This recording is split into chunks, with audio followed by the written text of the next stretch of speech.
It's a summer love affair, putting flowers in your hair. Windows down in the Jeep as we pull up to the beach. Got this feeling like a crush. I don't wanna say too much, so I'm leaning in real close. Let's see where it goes. Make a move, make a move. Oh, it's time to make a move. Feel you touching on my heart, feel you touching on mine. It's a hot, hot, hot situation. It's a hot, hot episode. It's a hot, hot, hot temptation. Temptation. Temptation. Temptation. Like a diamond in the sun, baby, now we're having fun. Turn the music up real loud. Come and find me in the crowd. Lips so sweet like cherry rose. Close your eyes and start to fall. Got me leaning into close. Let's see where it goes. Make a move, make a move. Oh, it's time to make a move. Feel you touching on my heart, feel you touching on mine. It's a hot, hot, hot situation. It's a hot, hot episode. It's a hot, hot, hot temptation. Temptation.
Don't need no thing.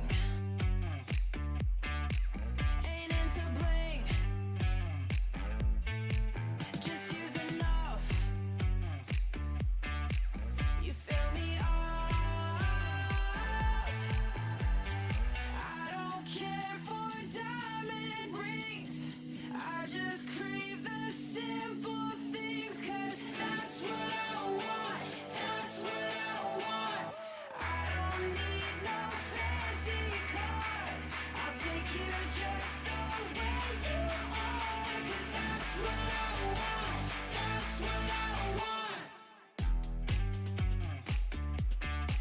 That's what I want.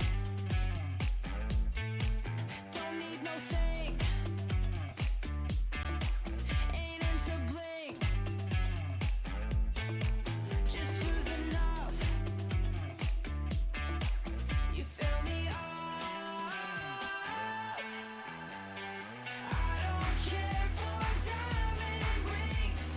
I just crave the simple things, 'cause that's what I want. That's what I want. I don't need no fancy car. I'll take you just the way you are, 'cause that's what I want. That's what I want. That's what I want. That's what I want. I don't care for diamond rings. I just crave the simple things, 'cause that's what I want. That's what I want. I don't need no fancy car. I'll take you just the way you are, 'cause that's what I want. That's what I want. 'Cause that's what I want. That's what I want. 'Cause that's what I want. That's what I want. 'Cause that's what I want.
wanna kiss when I'm a run from the life that I'm living, like a ghost fading into oblivion.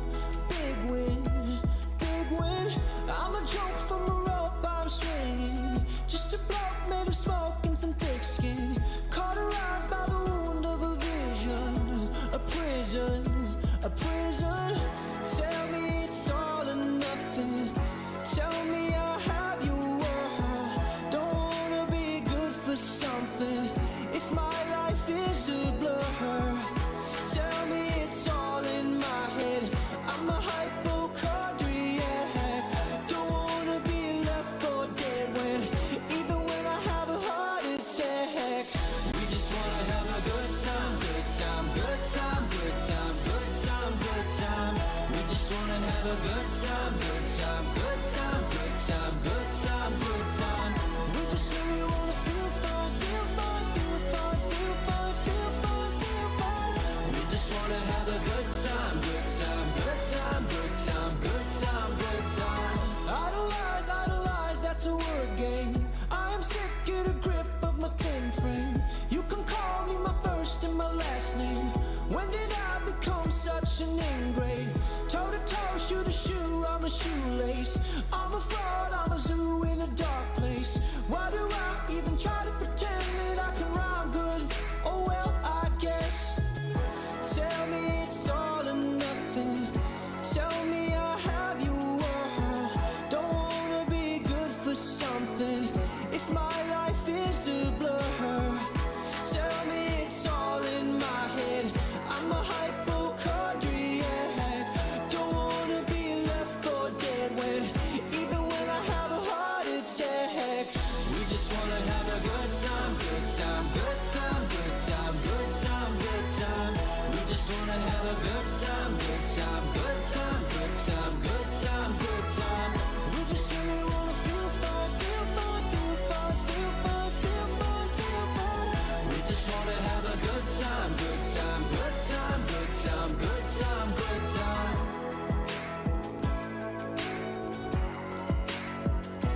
Good time.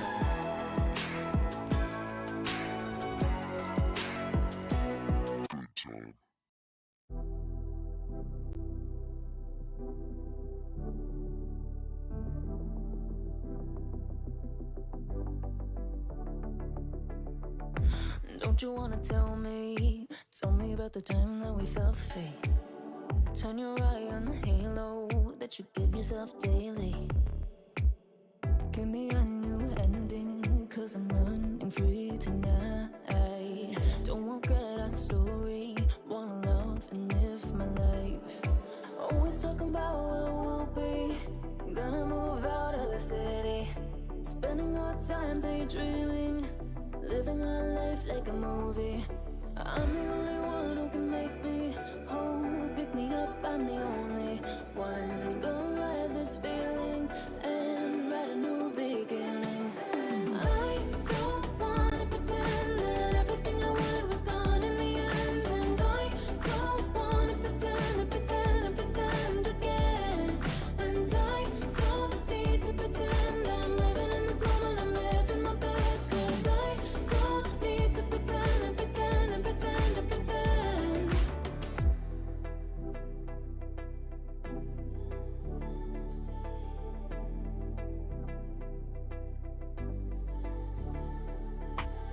Don't have life in envy, shine a bright energy. With the waves I'm making, gotta make sure I'm happy. I'm the only one who can make me whole. Pick me up, I'm the only one. I'm gonna ride this feeling and write a new beginning. And I don't wanna pretend that everything I wanted was gone in the end. And I don't wanna pretend and pretend and pretend again.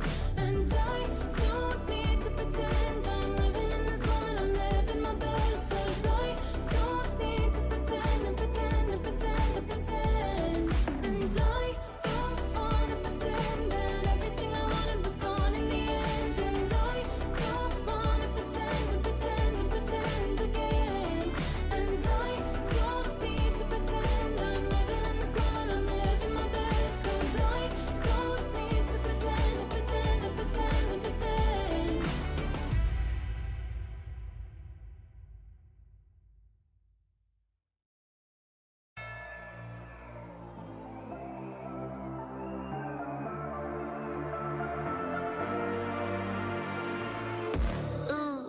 like you. And the drama only venom when I get my dues. Respect, I'm the next tycoon. Got a pad full of greens, couple M's mine soon. Unbeliever, do you see the confidence? Got some people waiting for me on the fence. I live ever, never see me on the fence. Best believe that when I win, it's common sense. I'm designed to fly, defeat all demise. The best me, no fear, no compromise. 100 degrees, I breathe more to life. You should disconnect and throw in the wires. And a hand that's in this. Gotta back it up a high percentage. Got a heart in my sleeve, non-stop. Stepping up to the sea, more shots. Getting those. I'm alive, unleashed in the fire. Out in the wild. You can never stop me. Watch me dive and free, and it's my time. Up in the stars, you'll never forget me. But not holding back on the side. Only get better with time. Ready to own what is mine tonight. I'm alive, unleashed in the fire. Out in the wild, you can never stop me. Yeah, I never wait up. Flowers say so they coming on the way up. A true fighter's what they always been afraid of. Cards had it close on my circle when I lay up. Switch the game every quarter like a time zone. Aim for the bus, tryna build up to this mind zone. Pave the way with only items that I might own. Imagine what I'm about to do, be an icon. And the problem just the haters that I might know. It's a night show, the way I'm about to make a movie with these lights. No, the one they be like me, they can try. All gold, everything when I write. Can repeat it, every legend gotta fight. A new world, when I flip, make it tight. Ain't nobody doing minutes how I like. Seat buckled up, going up like a bike. I'm alive, unleashed in the fire. Out in the wild, up in the sky, into the light. Watch me dive and free, and it's my time. Up in the stars, with every stride, our future's bright.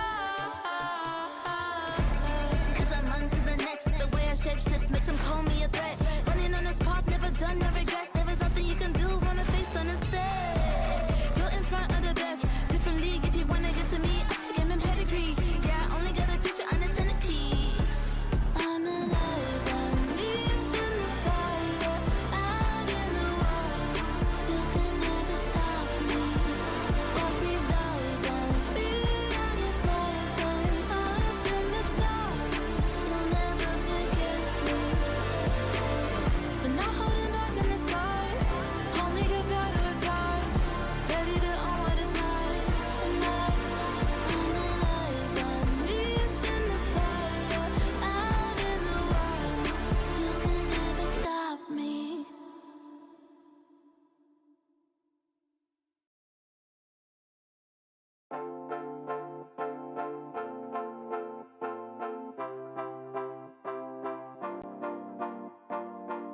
One touch from you takes me to paradise, paradise. One look from you and I fall in your arms, in your arms. Baby don't stop, baby don't stop it. And give me your love, give me your love, give me your loving. Say that you want, say that you want, say that you want it. Cause this is my love, this is my love. Something about you feels like heaven came along. Baby, can you feel it? Can you feel it? Something that you do makes me feel like we belong. Baby, can you feel it? Can you feel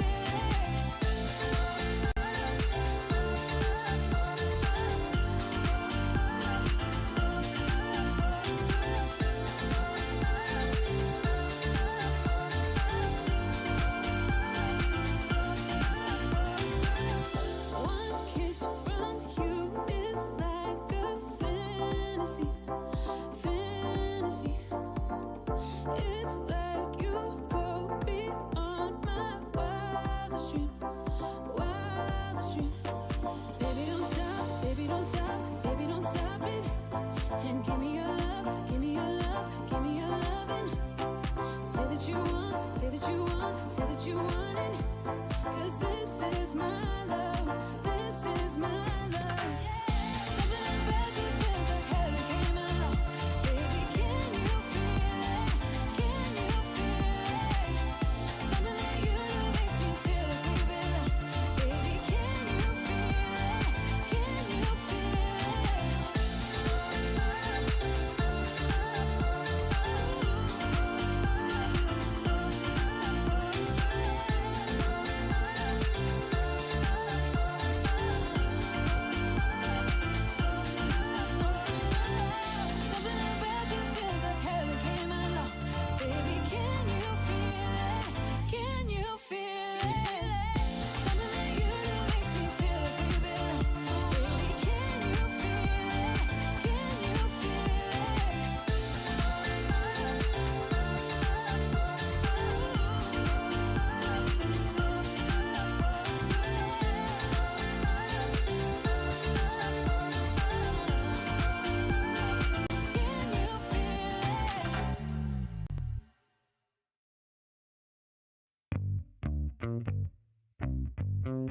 Give it to me now.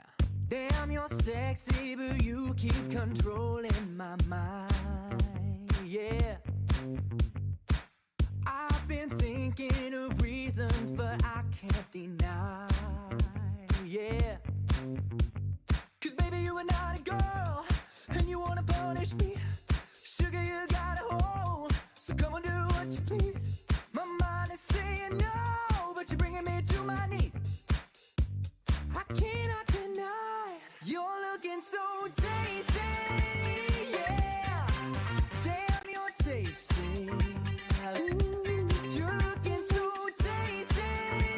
Yeah, damn, you're tasty. Ooh, so baby, lick your lips and take a bite. Baby, I'm all yours tonight. You're looking so tasty. Yeah, damn, you're tasty. Ooh, yeah, what kind of magic got control of me? Oh, what kind of magic you got over me? Yeah, ooh, 'cause baby, you are not a girl, and you wanna punish me. Sugar, you got a hold, so come on, do what you please. My mind is saying no, but you're bringing me to my knees. Yeah, I cannot deny you're looking so tasty. Yeah, damn, you're tasty. Ooh, you're looking so tasty. Yeah, damn, you're tasty. Ooh, so baby, lick your lips and take a bite. Baby, I'm all yours tonight. You're looking so tasty. Yeah, damn, you're tasty. Ooh, yeah, put your lips upon my lips. Let me have a taste. Put your lips upon my lips. Let me have a taste. Put your lips upon my lips. Let me have a taste. Put your lips upon my lips. Let me have a taste. Put your lips upon my lips. Let me have a taste. Put your lips upon my lips. Let me have a taste. Put your lips upon my lips. Let me have a taste. Put your lips upon my lips. Let me have a taste. Tasty, yeah. Damn, you're tasty. Tasty. You're looking so tasty. Tasty, yeah. Damn, you're tasty. Ooh. So baby, lick your lips and take a bite. Baby, I'm all yours tonight. You're looking so tasty. Yeah, damn, you're tasty. Ooh. Give it to me now. I don't know why we parted. I don't know what went wrong. I just know that I want your body here with me tonight. With me tonight. You know what I need, know just where to touch. Make me feel like I can't explain. Oh no, don't you leave, it's just a bit of fun. You know how to drive me insane. I know it shouldn't feel right, but baby, don't go. Just love me all night. Just love me all night. All night. Just love me all night. All night. Just love me all night. All night. Just love me all night. All night.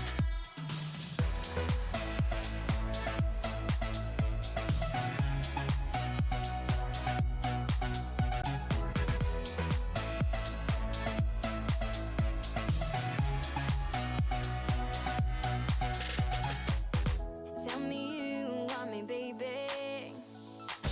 Dear Summoners, Wild Rift League Asia is about to begin. With a brand new tournament format and teams, what changes can we expect? Let's take a closer look. WRL consists of two conferences, WRL CN and WRL APAC. 12 teams from the WRLCN Conference and 8 from the WRL APAC Conference will compete through the regular stage, playoffs, and finals to view our ultimate glory. All matches will be played in a BO3 format in the regular stage. The 20 participating teams will compete within and across their conferences. Each team will play a single round robin with every other team within their conference once, and half of the teams from the other conference once.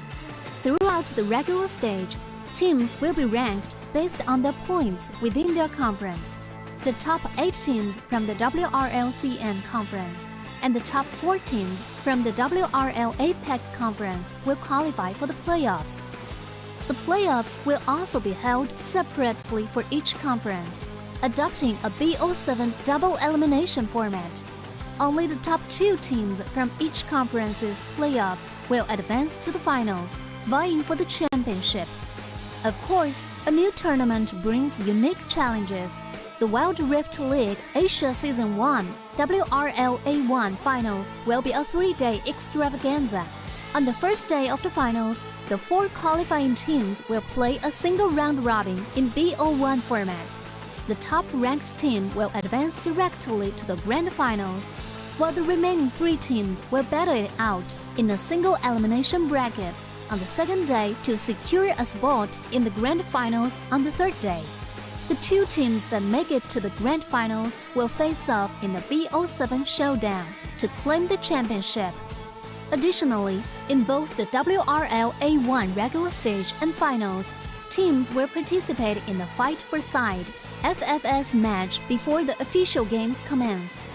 The FFS match will be played in a 1v1 solo mode.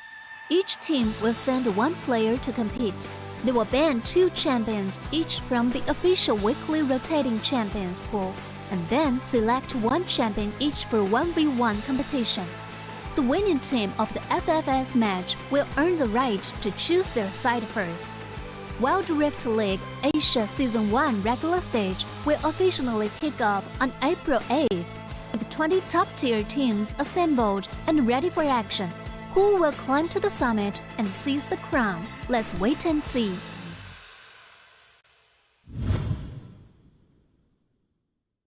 Dear Summoners, welcome to the Wild Rift League Asia 1. With the new season comes a fresh upgrade to our Spectator UI, designed to provide everyone with a better viewing experience. First thing is about the original UI information at the top bar. We make it into a functioning ring design in the upper left corner. The ring not only includes basic information such as team names, match duration, kills, towers, but also displays the gold difference through the red and blue rings. What is a great game without the competition for map resources? When a team takes down the elemental dragons and gets the buffs, the stunning special effects not only make the acquisition of resources more ceremonious, but the elemental dragon's specific color-coded buff energy blocks will also be intuitively embedded in the corresponding red and blue sides. Whether a team speeds up the match tempo by getting Rift Herald, expanding their lead by killing Baron Nashor, or stealing the Elder Drake for the final victory, the countdown timer special effects and the resource-specific color coding will help summoners watching the game to quickly understand what is going on in the game and capture the critical information. Additionally, we will display the whole in-game map on the top right corner. When the elemental dragons, Rift Herald, or Baron Nashor is about to spawn, the corresponding resources exclusive countdown will appear in the top left corner of the map in real time, providing clearer information on team tactics and map resources.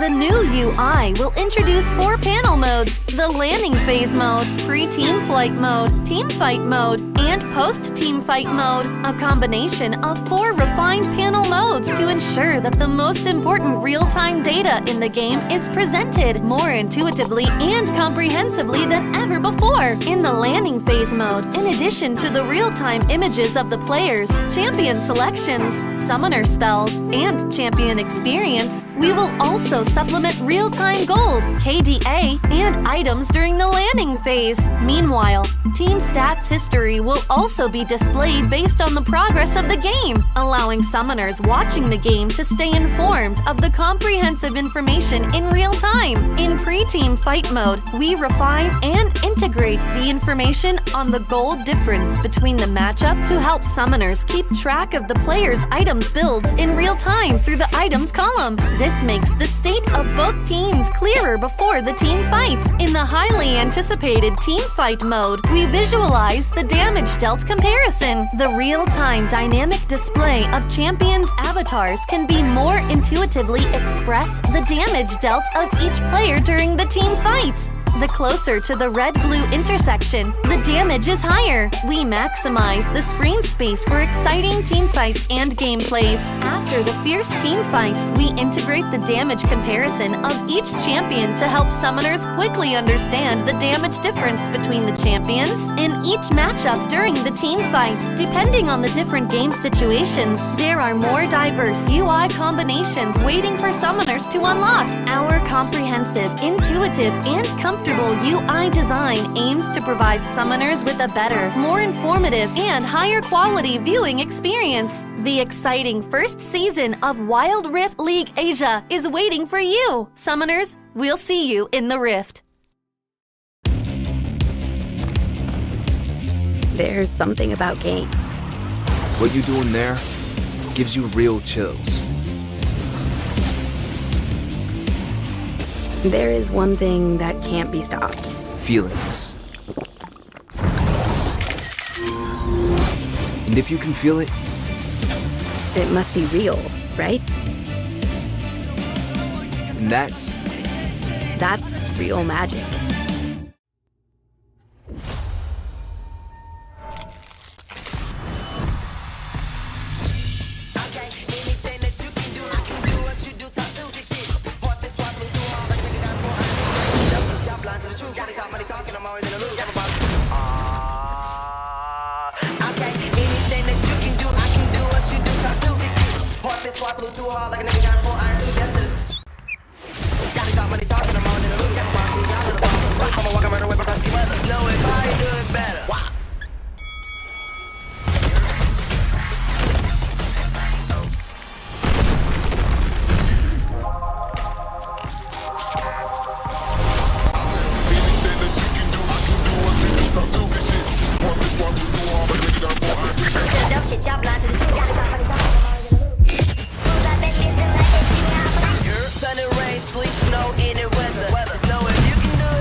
拿下下一个第一。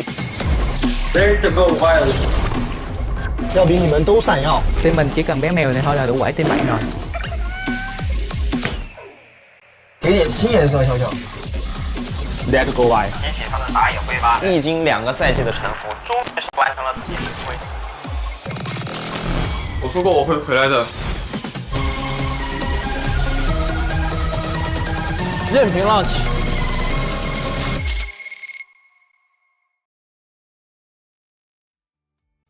Welcome, ladies and gentlemen, to another day in the Wild Rift League Asia 2023 regular season. My name is G10 coming at you. With me is Giyang, and we have a very competitive set of matches coming towards us today.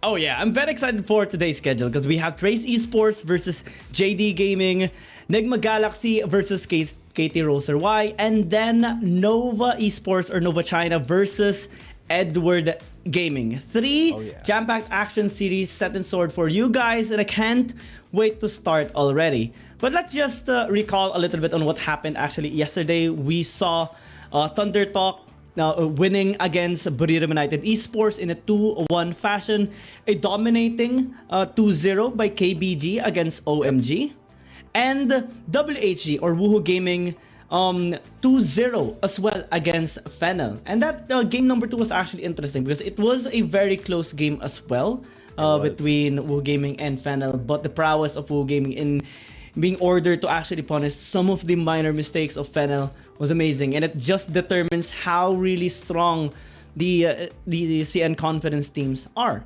The score today is still 2 wins for APAC, still the same record. Now's Esports that won against Rare Atom before, and Digma Galaxy against Trace Esports way back.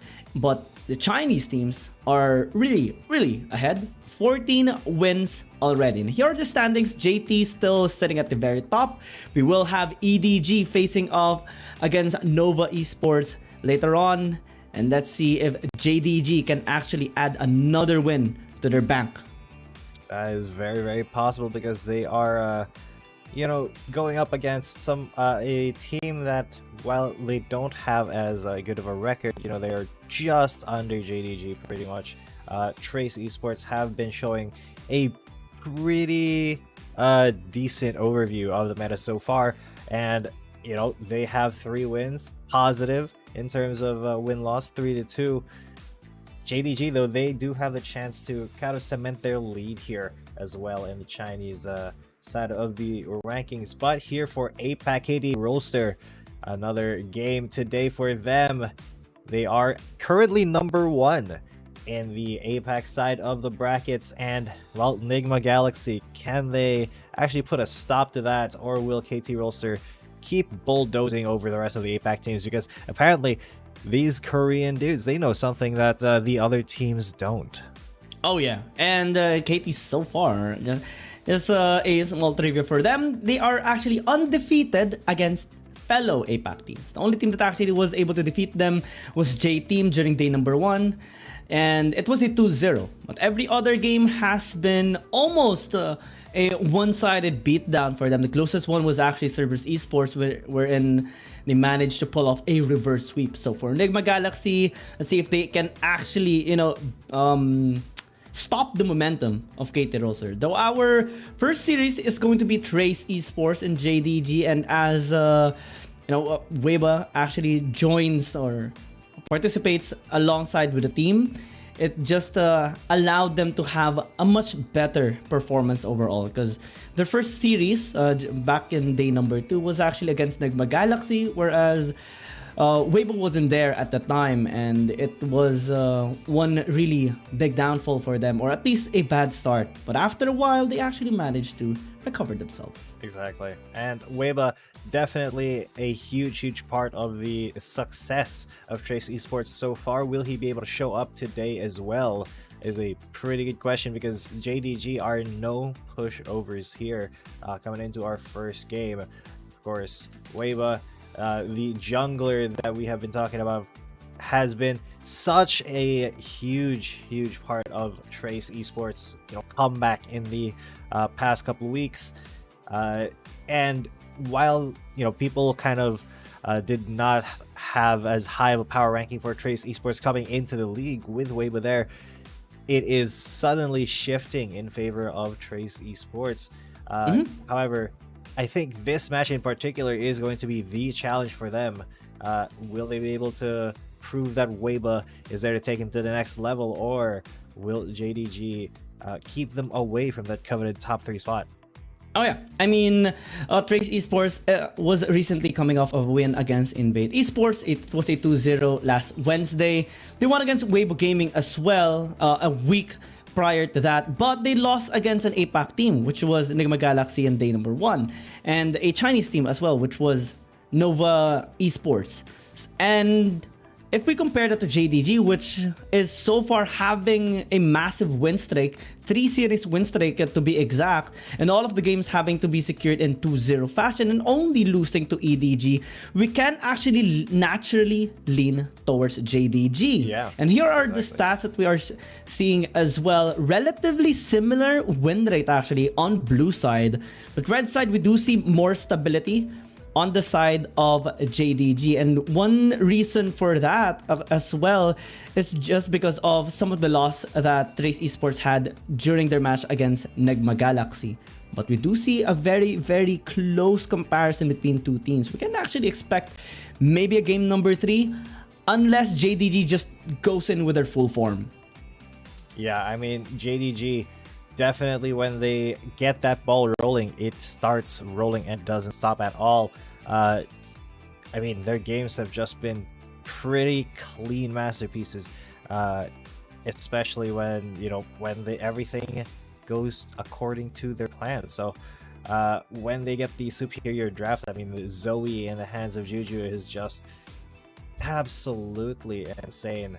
So a lot can go wrong here for the side of Trace Esports if they give any sort of lead to JDG. This is actually one of the things that I want to talk about, the matchup between the supports and later on the jungle, because Tak has a supreme synergy with Weiba, and they just make so many massive plays that cement their victories against really strong teams as well. And Doki is one really big of an obstacle for them. I think he is going to be able to, or at least going to be trying to, wreak havoc in the games against Trace Esports as well. Because if we recall the games of JDG, Doki was the one that was actually setting up the massive plays, turning tides around and just cementing the victories for JDG. And here's going to be the synergy players as well. Weiba, as we recall, we do have that Weiba attack energy that we do see Trace Esports just cementing their team fights with a combination of these two talented players. But Once actually is one of those demonic performance players on the side of JDG, and I recall one of his games wherein he used an Aatrox. He had a score of 14, 0, and 7 with 95 kill participation. That is just utter dominance that he showed when he does get his champions. Plus, he's also massive with the Shen. So I think this is going to be a nice interaction here between these two junglers and these two supports that we do see on the screen, because the stats are very close as well. Yeah, and I mean, Weiban wants two very high impact junglers. It remains to be seen which one of them in the head-to-head will be coming out on top, because that has to be solved here on the Rift. But so far, I mean, Weiba has just been a key figure. Trace Esports get a better chemistry. How would they redefine this tournament with the full confidence? And Jingdong Gaming put much effort on their teamwork. Can they go on with their winning streak? Let's check it out in the Rift. 接下来呢，就让我们有请两支战队登场。Now let's give up to Trace Esports and Jingdong Gaming.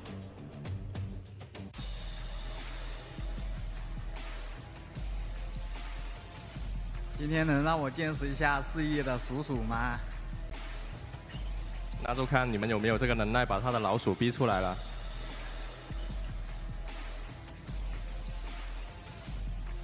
Yes.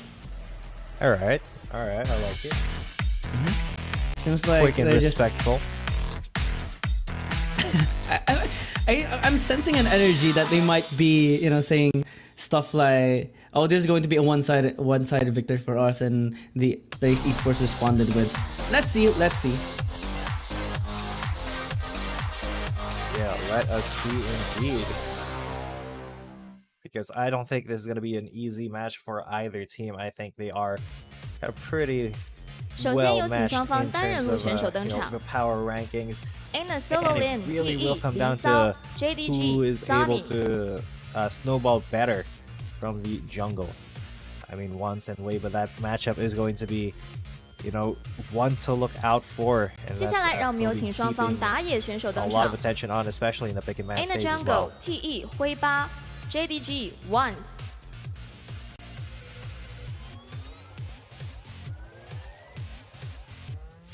Oh yeah. 接下来让我们有请双方中路选手登场。Matchup.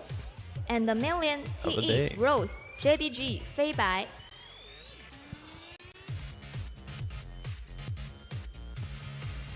And of course, for the fight first side, we will have Lee Sao and Sandy, top laners coming in. In the duel lane, Baron laners coming in to fight each other JDG in that 1v1 arena.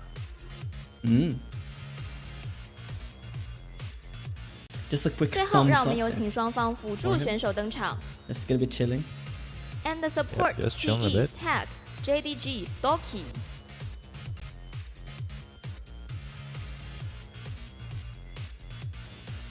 Oh, 再 that's 次欢迎两支战队由 that's 此 what I 进入 like. 对战席进行准备。All the players are getting ready. Just Let's the step into the brotherhood right wild. there.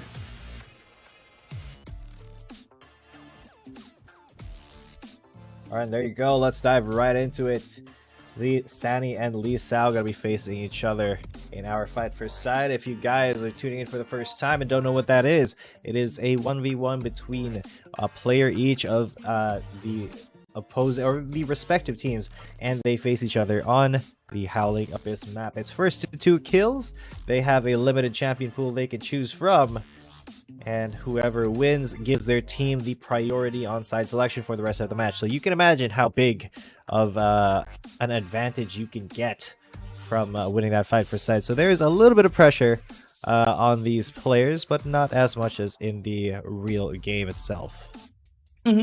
And we have seen quite a bit of interesting picks over the past few days. We have seen, a lot of Lucians, Dianas, even a Nasus yesterday between Woohoo Gaming and Fennel. But I don't think we are going to be seeing any Nasus anymore after that upsetting loss in the fight for side. Also, Darius has been coming up over the past few days, so maybe that can be the take here of our really strong players. Lisa going to be representing Trace Esports here, while Sunny will be representing JDG. And Lisa actually played over the past 2 series actually that they participated in against Weibo Gaming and Invade Esports respectively, and he won once against Invade Esports. He used a Diana as well in that game. Yes, he did, as Diana has been, one of the better picks here for a 1v1 focused game mode. She just has so many abilities that synergize with just beating up your opponent. But it may be the Nasus angle again here. Lee Sao looking for a Nasus while Really hovering on that Lucian. Yes, it will be locked in. So this should be AP Nasus. We've seen this before, and the Nasus did not win. Well, that was just yesterday. Well, for Acker yesterday with the Nasus, he actually built AD in that game. So maybe Trace Esports will be trying out the AP Nasus to have at least a little bit of burst and proper wave clear in the lane. Also, both players actually participated twice in the fight for side already.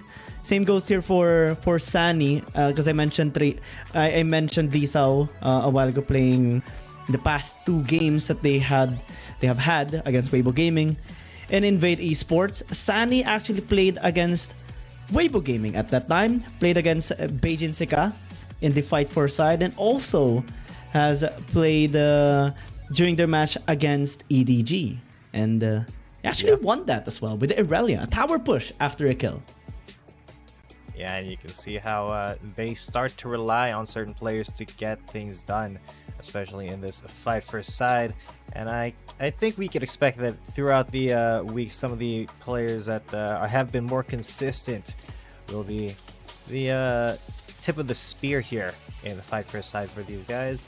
And hopefully we do get into the match very soon, so we can see how this time the Nasus versus Lucian lane goes, because last time it didn't really work out too well. I do prefer the AP Nasus. Yeah. Well, back when I was playing in season 0, actually used a lot of Nasus mid. I Nasus and building AP in the mid lane, and you deal so much damage actually with your Spirit Fire. And all you have to do is consistently do that. Relatively high cooldown as well when you do get your items up.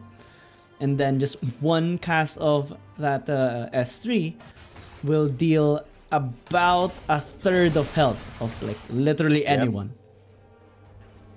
And that may be the way here for Lee Sao if he wants to have a good matchup against Sandy, because you really cannot get in close enough to make your Qs count to stack that up, especially against a ranged champion. So you will need to prioritize your Spirit Fire. But once you once you've used it already, once you've bursted down the other guy with the damage. Where do you go from there? Because other than that, you have pretty much no damage, so you have to kind of build cooldown reduction along with AP. Yeah, you're kind of torn between building AP and AD as well here, I think, for Lisa, because he started to stack up his Q. He has to get this minion. Looks like it's gonna be an AD build once again. And interesting enough, TRY's Esports, particularly Lisa, is gonna be comfortable with this. He has to be very careful though, with the folks that Sunny is gonna be consistently trying to get him. Oh, he goes for the fadeaway. One last shot will not take him down. Lee Sao is fine, but Sunny, he's already pushing the lane down, establishing dominance as early as level 3 here. Tried to blow the candle off there a bit. Fire was almost enough to actually burn him down. Lisa just gonna be going back once again. Yeah.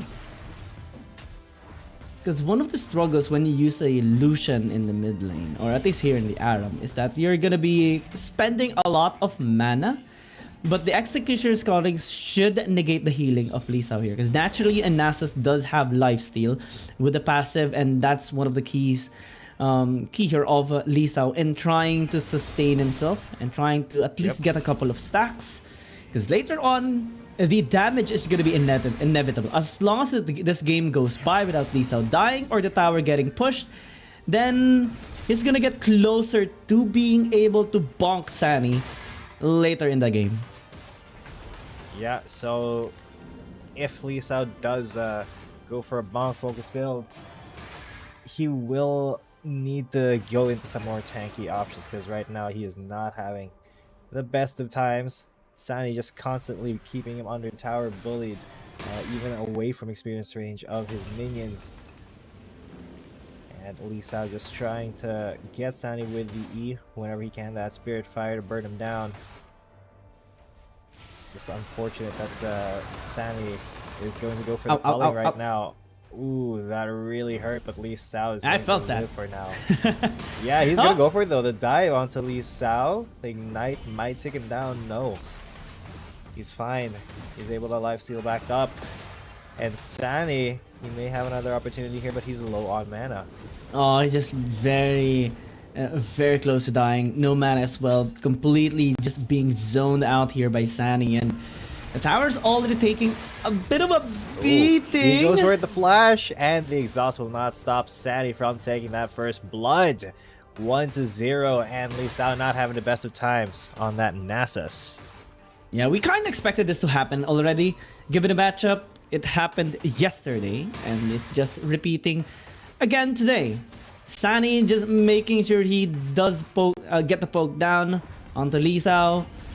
But the tower's actually standing pretty strong as of the moment, because I recall, during the match yesterday, Closer was actually doing a lot of damage constantly towards the tower, but this might be the chance for him to actually do so.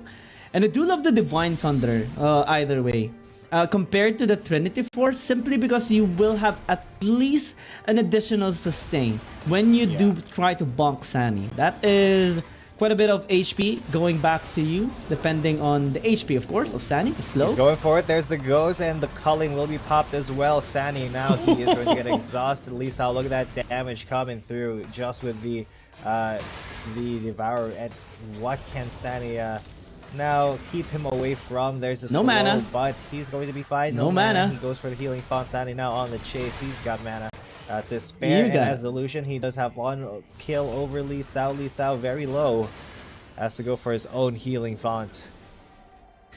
That was very close. Yeah, almost 50% HP onto Sunny just with 2 bonks there. The Siphon Strike of the Nasus really doing work, but he cannot be overzealous here, and since he went on a recall, Tower's just gonna be taking a beating here. That can be just 1 or 2 plates. But again, if Lisa is gonna chase him or not, he does chase. He gets slowed down, and Sunny has to flash out, but the ghost is so fast. Lee Sao chasing him away from the lane. The Sunny's tower gonna be able to get out, but yeah, the tower is now at 650 health. Yeah, because Lee Sao chased him down. The minions just had access towards getting one more plating off the tower. And again, that is a win condition. Blade of the Ruin King picked up already, and we do see a 2,000 gold lead by Sunny, similar to the game yesterday of WHG and Fennel. So things are starting to just materialize here for Sunny and Lee Sao. Oh no. Uh-oh. He is really not in a good spot. I mean, having to buy defensive items against this Lucian and Sani already GG. onto his tower. He's just gonna go for the tower kill here, honestly, and yes, he will. Sani just takes it down. Not much the big dog can do after that, so will be Sani taking priority for his team in side selection. Yeah, we kind of expected that to happen already, given the matchup itself, and since we saw that it's not an AP Nasus, I do hope that we do see this matchup again, and maybe in an AP one, because again, the wave clear is just so important. But we do understand as well that the Nasus players, particularly Aker yesterday and Lisa, does want to have that insane bonking power. Plus, they do want to have at least some survivability with the steel caps and also the life steal, or at least try to maximize the amount of health you do get back when you auto attack. And that is something you don't necessarily have when you build AP. And I guess that is a discussion to be had later on when we do see that AP Nasus coming our way. Maybe later, maybe tomorrow. We still have 3 more days left in us with this rotation of champions. Yeah, so with that being said, I wonder why teams are still kind of picking that Nasus up anyway, because he is not, very beneficial for the team survivability. Sometimes it just doesn't seem right to, keep pulling that Nasus thing out without fully committing to the AP. I mean, they do go Divine Sunder or Triforce, try to get that late game bonk, but you're so easily counterpicked by pretty much any ranged champion, and you really cannot fight them in the early game. And the more items they get, the more gold they get over you because they're locking you out, the less effective your Nasus is going to be, at any stage of the game. So kind of a mystery why they wouldn't just pick a dual heavy champion like Yasuo or Fiora or Riven or something like that, because those can still stand up a chance against the Lucian. But hey, what's done is done, and now JDG, they will be starting on the red side here. Yeah, but they just want to have fun and try things out for the meantime. Because I believe that Trace Esports, despite not having the same scoreline of JDG, are still confident. Take note that the past 4 games, or the past 2 series that they had, because it was both 2-0, actually were won within 20 minutes against Weibo Gaming and against Invade Esports. And JDG, when they actually met against Weibo Gaming, the games elapsed for over 20 minutes, 25 and 24 minutes respectively. So with that in mind, maybe the momentum is just really high on the side of Trace Esports right now, and they're just overall confident that they're going to be able to take on JDG, especially that they are going to be on blue side. And as we saw a while ago in the team stats, blue side is actually the specialty, or at least the highest amount of win rates that both of these teams have. 5 out of 7 games for Trace Esports and 5 out of 7 as well on the side of JDG. Yeah, and JDG, I wonder what they're going to be cooking up here in the champion select, the pick and ban phase, because, there are a lot of options that they can leave open or can have left open to them, because they will definitely take a lot of interest, a lot of attention into banning against Weibo, just because you don't want him on his primary pool of champions where he can make the most difference. He is a key player for Trace Esports, so not giving him the tools that he needs to succeed, really trying to pinch that jungle role, can lead to forcing Trace Esports as well to ban some of the big obvious picks that they don't want to give, like an Aatrox or a Zoe or something like that. Also, I want to just highlight Doki as well, because he is an absolute monster on the Gragas, so maybe he's going to be looking forward to getting that champion once again here and set a place for JDG.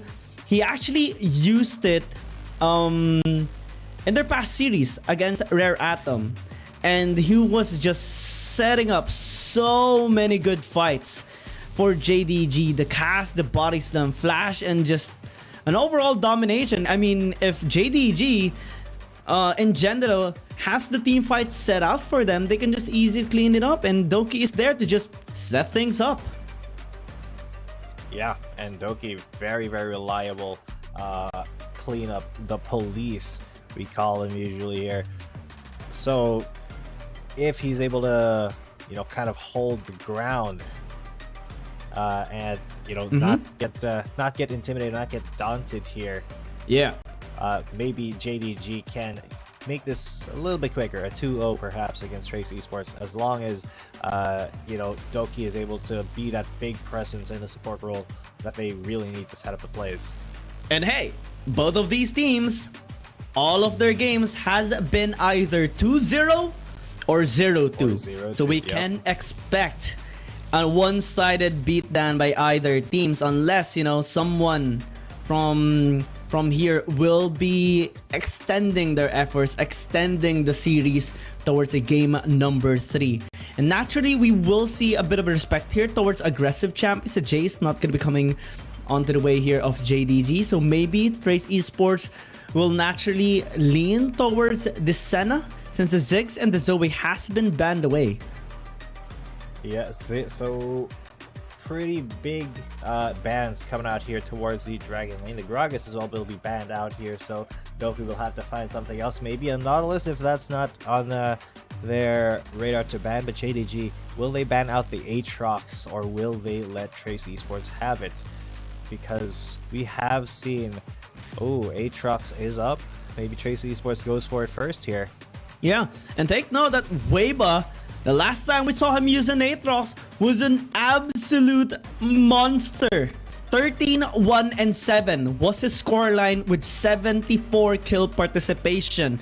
And it was a game against Invade Esports. So he's going to be looking to transfer that same energy and dominance into this game. But there has been 2 ways already established on how to counter an Aatrox. 1 is suppression and 2 is burst damage. Both of which are equally present on the 2 champions we do see now on JDG. And this Nautilus, it can actually go into the jungle as well if they do want to have that AP bursting damage in the jungle. Yes, it can. And that is...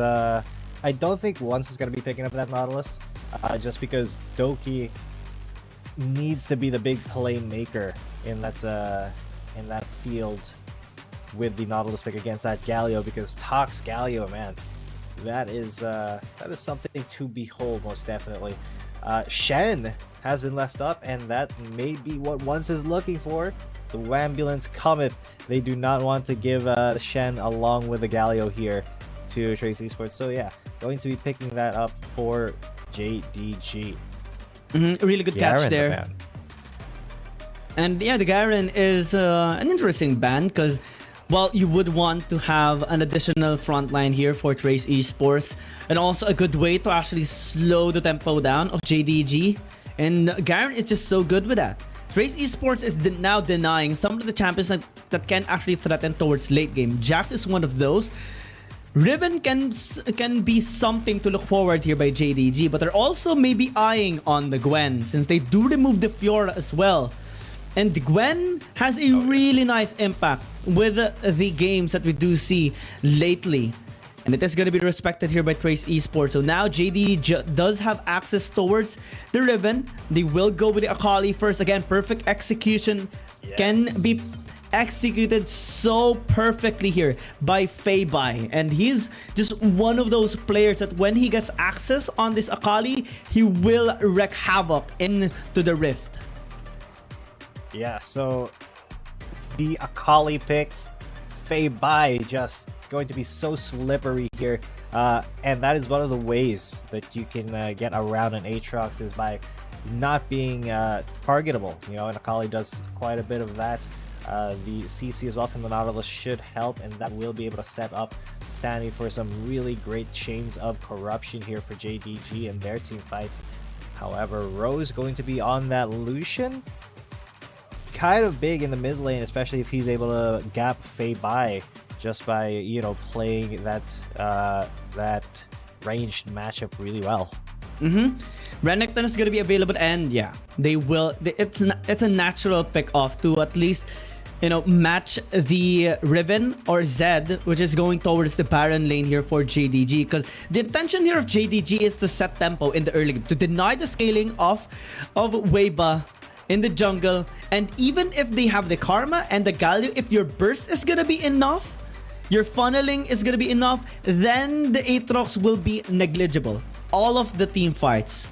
And this is going to be a really exciting game actually for both of these teams. They have so many good win conditions into this game. And whoa, okay, Feibai is gonna be using the Zed in the mid lane instead. And I believe we have seen him use this champion before, and we do see also the Zed just being denied of him a couple of times by their enemies, just simply because he's just so good with that champion. Yeah, and you know what that means for JDG? Their composition is 3 ninjas. That is Zed, Akali, and Shen. And just like in the anime series that we all know and love, you know, a team of 3 ninjas is the perfect amount. And that's why, you know, they're all in teams of 3 in that anime. Let's just say that you have to believe it. You have to believe That's it. exactly what's going to happen here. Okay. JDG, they believe in their composition. And they have to believe to themselves as well. This is their chance to continue their momentum. Again, Trace Esports is on a 2-series win streak, both 2-0. And JDG is on a 3-series win streak, all 3-0 as well. And again, the assassin lineup is often, you know, a flip of a situation, because you really have to make sure you have your impact in the early game and do relative damage onto your targets. Because when the game goes by, you kind of fall off a little bit. The Zed particularly does fall off a little bit towards the late game when the champions start to become very tanky. But for the Akali, it's a different story. Late game is always the way to go when you're using this champion. Exactly, and that may be something that the Renekton matchup is going to be really good at, is keeping that Akali from getting to that late game early. You know, just keeping Sunny at bay is what Lisa needs to do. He was not able to do that in the fight for side, but maybe this time, because he does have a much more aggressive champion, a much more early game centric matchup, maybe he can just keep Sunny from scaling all too quickly, as once he's gonna get invaded a little bit. Oh, they actually get the reset on the chickens, and that delays him so much. Talk being absolutely annoying here in his jungle and keeping track of him. Wave is going to be there as well. They may go for a attempt here onto Once, but they just steal the chickens, and Once is going to be out of there. Lee Sao going to be coming in from the top lane as well. A lot of attention being put into the jungle here. Oh yeah, I mean, it's the wave attack energy. They are just having, you know, the best combination, even in the early game, zoning out once a little bit away from his jungle, denying some resources. And that's going to be the intention here of Trace Esports, because naturally they do recognize that early game can be really good for JDG if they make the plays correctly.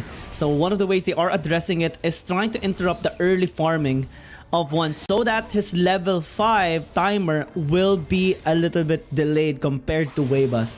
Naturally, the effect will be a delayed ganking as well from JDG, and also just generally denying resources is effective against the Shen. Yeah, so they do not want that Shen to hit that level 5 before Trace Esports is able to get a pretty decently sized play in. Still no kills, you know, almost 3 minutes into the game. KT.RY now has a death mark. Good thing that Talk is here in the mid lane to kind of dissuade any attempts there. Doki's gonna be there. The Shuriken will be landed. Sandy may be making an attempt here, but Lee Sao does have Dominus ready. They both have ult up, and Doki was just sitting in the bush trying to be the support in whatever Sandy tried to engage in. Top will be coming in though. This could be wild as Lee Sao comes in, slices and dices into Sandy's face, and death charge onto the Renekton, but Top keeps him safe. Just a little bit of back and forth here, but Doki and Sandy come out on top. Yep, that was a necessary stall that Tak actually did, or else Lisa would have been blown off, and that would have been first blood by JDG. Trace Esports so far are just trying to keep the momentum going in this early game. They need to be very careful. Stand they're United. going now. The Shen, Stand United coming into this fight, and Sani has dived in. Doki, he is tanking the tower, and Sani has been caught, but he'll be out of there with the perfect execution. Once and Doki did take quite a lot of hurt from that tower, but Lee Sao and Ta keep it together, and they will deny that dive. Yeah, that's just because of the delay of the level 5 a while ago by ones. And when they actually dove under the tower, Lisa went onto Sani to draw him away. And then the Justice Punch coming in from Tak, denying any sort of retaliation, any sort of setup coming in from Sani. They almost even got a kill there onto him. So that play was really, really good for Trace Esports. Yeah. Absolutely. Trace Esports seizing a little bit of momentum here and not letting JDG get away with everything for free. And, you know, JDG, they have had some pretty decent attempts mechanically, just were not committing too hard to a tower dive, especially against a Renekton with Dominus. So, you know, understandable that it is still 0-0 here and now, but JDG, they want to make things a little bit more spicy coming into these objectives. Rift Herald is up, and Trace Esports are first there. Will JDG contest? It does look like they're going to it. Dredge line. And there's a catch. Dredge line. Doki, he may be in a bad position here. There's a change of corruption, and Doki got melted down. There's a taunt onto Weiba, and he is out of the fight. And there is a Kali coming into the fight as well. Sani almost getting got there by the Justice Punch, but he's going to be completely fine. No kills either way. Almost just tickling the butt there of Lee Sao. That piercing arrow. My god, JDG, he is playing with fire. Roses there, so is Fade by. The death mark's available, but the Lucian's there. Is in trouble. My lord, there it is. The death mark onto Rose, and they aggress onto the Rift Herald. It is going to be taken by JDG, and no kills either way. The death mark will not pop. Trace Esports get out of there, but that Herald, it did go to JDG. Naturally, it would go to JDG given the zone control that they actually established there on the top side river. Trace Esports, though, did a really good job maintaining their position as much as possible. So at most, they just delayed objective taking without sacrificing any member from them. Again, we're still 0-0.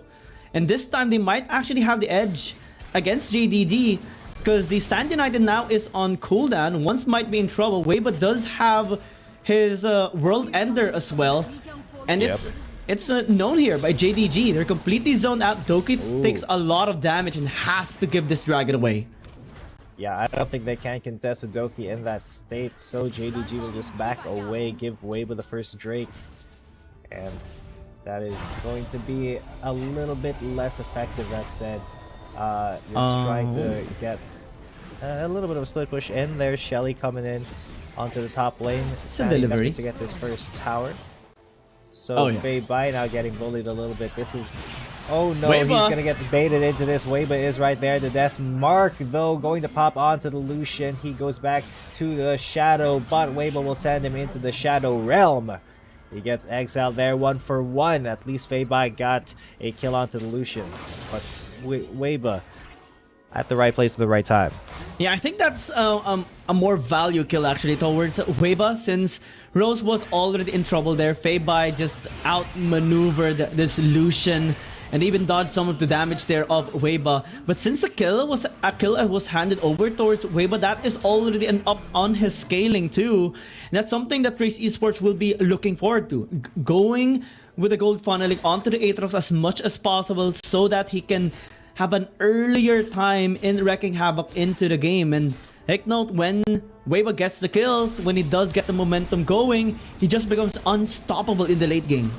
Yeah, he really does, especially on this Aatrox, who you can just stand in the middle of a fight for like 15 seconds and be completely fine as long as your World Ender is active. And JDG, they know that. They know that there is a time limit to what they can do and start attempting. So they really have to find a way to bring the fight to Trace Esports. Otherwise, you know, this Zed is going to expire as the scaling starts for Weiba and company, and that Karma as well just going to be enabling Trace Esports to get in and out of situations very quickly. Yeah, the Zed does fall off a little bit towards the late game, and it's going to be very difficult for him to actually enter since so many crowd controls are present here on the side of Trace Esports. The Transcendent Embrace can also work as a disengage tool or a zone tool here against JDG, but they're working around their cross-map plays. Top side inner turret already destroyed, so that gives so much prio here for JDG. They can just shove 2 waves and create a slow building wave towards the top lane and make some plays around the mid to bottom lane, and that can put a conflict here to the intention of Trace Esports, because now Lee Sao has a big responsibility to be on top lane, or maybe they would have to send attack towards top side, but that would actually reduce the area of coverage of the hero's entrance, and that can be an opportunity here for JDG, especially for the incoming dragon fight. Yeah, and JDG, they do want to be the ones to set up first there. However, the Herald is going to be up first. Trace Esports already fighting their way in. Rose and Wind, the ranged kind of cannonballs that Trace Esports can rely on. While Doki is in the front, he may want to get that dredge line onto top, but that could be a bad idea if he gets jumped on by the damage of Rose and Wind. So, just poking each other out here.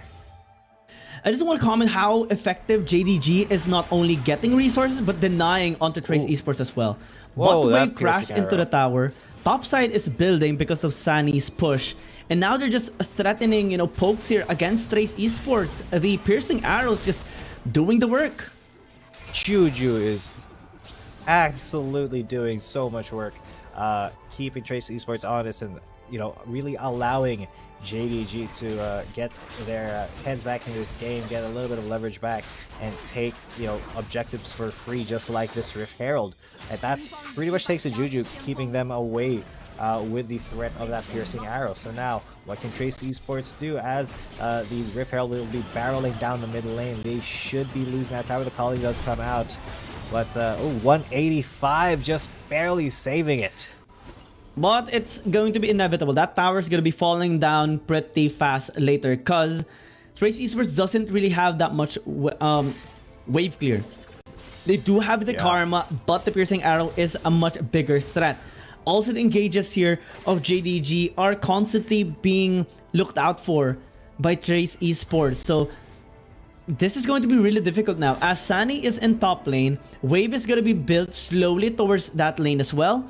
And the topic we talked about earlier, the pressure in the top lane plus the fight in the dragon lane can be detrimental here for Trace Esports. They have to really watch out, because now they sent out once in the top lane. Split push again, pressuring the inhib tower. Yeah, meanwhile, while that pressure is going on, already there is a fight breaking out. Dominance in the mix as Sadi comes in right out to the back line with the Shansai United coming in. Win is there, and the hero's entrance saves them as once and Sadi have to dip out, but Lee Sao is in there. He is going to get taken down. Doki with the stasis will save himself for a little bit, and he flashes out. But he does get away for now. Fade by actually in the back is very low, but he should be able to get another kill onto Tak. No, the Weiba will go down. Aatrox not on the floor, and that's a clean ace for JDG and the Dragon to boot. Clean execution as well, backline threat with Sunny, and once forcing Tak to actually retaliate, leaving only 2 people from Trace Esports in the front line. And let's check out this sweep and how they actually were able to do it. Lisa was already doing damage onto Feibai, but Feibai was able to back away. And while the Sunny and once thing was happening, Lisa was already dead, and the stalling here of Doki just bought enough time for once to again land a taunt and just outmaneuver Trace Esports and Gem. Even Feibai was helping out with the damage so that they can just completely distract Trace Esports from any intention. The target selection was just so challenging for them. Clean execution here by JDD. They get the Infernal Dragon as well. That is suddenly a 9,000 gold lead compared to the 4,000 gold lead a while ago. Yes, it is a very big leap in terms of gold here for JDG, and what a team fight. I mean, they just played their most perfect game with Juju just free hitting and getting those piercing arrows in from the back, and you know, JDG perfectly juggling the aggro from each member of Trace Esports so that none of them really fully died, and they were really good at disabling Weibo when he was in that World Ender form. So overall, JDG, their team fighting looks excellent against Trace Esports. This is something we kind of expected already with the performance of JDG. Their discipline is just on a different level. And now, well, Lisao's gonna get caught a bit there by Doki, but nothing to be worried about since follow-up isn't really there from JDG. The only thing they are prioritizing right now is, again, topside push, bottom side now being pushed by Sunny as well. But they can actually send out once again, since it does have the hero's entrance, and it's just so difficult for Trace Esports because they constantly have to group up. The 1v1 battle now of Lisao against Sunny is getting dimmed simply because of 2 things. Sunny's going towards late game now. He's a level up against Lisao too. And secondly, it's already a 9,000 gold lead by JDG. Yep. So the items are just so good for Sunny. He can just 1v1 almost anyone. Even yesterday, we saw a 2 versus 1 just because of, you know, just a lane dominance already, and JDG is fully aware that Sunny can just obliterate anyone that crosses his path. 2, 3 items already picked up, and even a Zonius, and they have once as well with the Stand United. There's no way for Lisa to actually win this, even if he's joined here by Rose.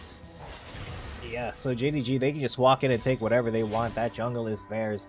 Nobody can stop them. Trace Esports, they need to look for an opening here, a mistake by a member, just like Feibai going onto the death mark onto Weibo, as the stasis will keep him from taking any more damage. Ooh, he gets sniped, and that shield was basically for nothing there. Juju with that accuracy, and that does mean that Aatrox cannot stay in the fight, so JDG, they will just reset, not looking to go all in just yet. Oh yeah, JDG is just demonstrating proper discipline. They know they are just so ahead. Look at the gold here of once. He is at least 3,000 gold ahead against the top gold earner here of Trace Esports, which is Weibo. That just shows how big of a gap there is between JDG and Trace Esports right now. They're also playing to their strengths. Side lane controls, again, very mobile champions are present here on the side of JDG. The Akali and the Zed can easily go in or out of harm's way and naturally just continue to push the side lanes. And since Trace Esports has a draft that really needs to group up, these isolated fights are no good for them, and JDG are fully aware of that as well, and it's just becoming so much more complicated as the game goes by here for Trace Esports. We're already even 12,000 despite no kills being taken here by JDG. Yeah, and I mean, JDG doesn't have to go for kills right now. They can just slowly choke the life out of Trace Esports, deny them any XP from the jungle, you know, just always keep them in check with vision in the jungle, and then, you know, keep them away from these dragons, these barons. And JDG, they can look for just a pressure win. They don't really have to look for fights, more just you know, pressuring Trace Esports to try to make a mistake. Because when these objectives spawn up, of course, Trace Esports wants to go for it, and they may have a catch here onto Doki as he does go down. It's stalling. There's the Stand United, and the Stasis stalling them out, and there's the fight coming in. The KT.RY coming through the back, as well as Sandy, and now the health bars are melting. But it is Sandy who goes down first, and that is a kill for Wei, but he gets killed though by KT.RY. Sorry, that was Sani, and Juju and Once are left. There's another kill there. Wing goes down too, and there's a taunt onto Rose. There's a final kill as well. Juju just staying alive throughout that entire fight. Piercing arrows and chains of corruption winning it for JDG. And once with the protection as well. It was a very messy fight, but only for Trace Esports. JDG had complete control in that fight. Target selection was also pristine. We won't be able to get a replay anymore because JDG will just end things here. Pre-20 minutes, a dominating 1-0 lead by JDG. Yeah, and as they close this game out, what a team fight oriented build here from JDG. They knew exactly how to conduct themselves in the fight. As you said, the target acquisition, the target focus was so on point here in JDG, showing us that they are very hungry to be considered on that top 3, top 2 maybe in the Chinese conference side of things. Oh yeah, I mean, JDG, we did expect this to happen prior to the series as well. JDG is just on a different level, and we do see them just dominating not only the APAC teams, because both of them defeated Invade Esports, right? But JDG already has really good experience against other really strong Chinese teams as well. Thunder Talk, Weibo Gaming, and now they're looking to have another win against a Chinese team, which is Trace Esports. The way they actually were able to completely dismantle Trace Esports was magnificent in this game as well. The side lane control was always present, and despite not having that much kills or team fights in the early game, we did see how JDG was picking up small wins. Just the wave management constantly that they provide into the game, threatening Trace Esports to either collect the wave and try to push the wave back, or go into a team fight against them when there is an objective. It's such a brilliant idea here by JDG. Again, it's textbook plays that JDG just had here in this game, but the execution is still noteworthy. Exactly, and I mean, JDG just, they played it by the book. They did everything right, and that gave them that win. They executed everything perfectly. They were able to control Weibo and Rose and Lee Sao as well. And the Shen pick was just so effective. 2-0 and 7, 82% kill participation. As soon as anybody from JDG got jumped on, whether it be Doki, whether it be Sane, or KT.RY, that Shen, bam, ready to ult and save the day. And this is why the Chinese conference teams really put a premium on that Shen, because they are so aware of the map state and where people are going to be coming from, that the Shen is just super effective whenever they try to coordinate a team fight. And this is a massive statement as well that JDG is giving Trace Esports right now. Take note that Weibo had a 13-1-7 performance with this champion, just the previous series that they had. But JDG completely decimated his performance simply because of all the steps that they actually took in order to do that. The side lane control, the isolation, the flanks as well that they did onto the crucial targets is just so clean here on the side of JDG. Not even going to be... They're already going towards building enough momentum to secure a 2-0. And take note, all of the games here by Trace Esports and JDG are both so far 2-0 or 0-2. But JDG only lost to EDG. So we can't expect them just having a dominating 2-0 here against Trace Esports unless the wave attack energy will cook up something here in this next game, because that game was just so difficult for them. Exactly. Early game, they were trying to negate some farming of Once, but at the mid part of the game and to the late game, we saw even Once having the top gold earned. Exactly. And Once, had such a big impact, and it's actually almost a shame that he's not an MVP. But Juju definitely was the big damage carry there for JDG. Look at that, 34% of his team's damage, 82% kill participation, and 405. His piercing arrows pierce through the hearts of all the members of their opponents there. So, you know, will JDG keep this momentum? Because so far, history says they can. They definitely can. We have expected this already, and we talked about this as well prior to the series. JDG is just so good, and they have the proper discipline to actually execute everything. It would take a lot for Trace Esports, but let's see if they can actually push to a game number 3. Again, we are your casters, Giang and G10. We'll be back after this short break. Dear Summoners, Wild Rift League Asia is about to begin. With a brand new tournament format and teams, what changes can we expect? Let's take a closer look.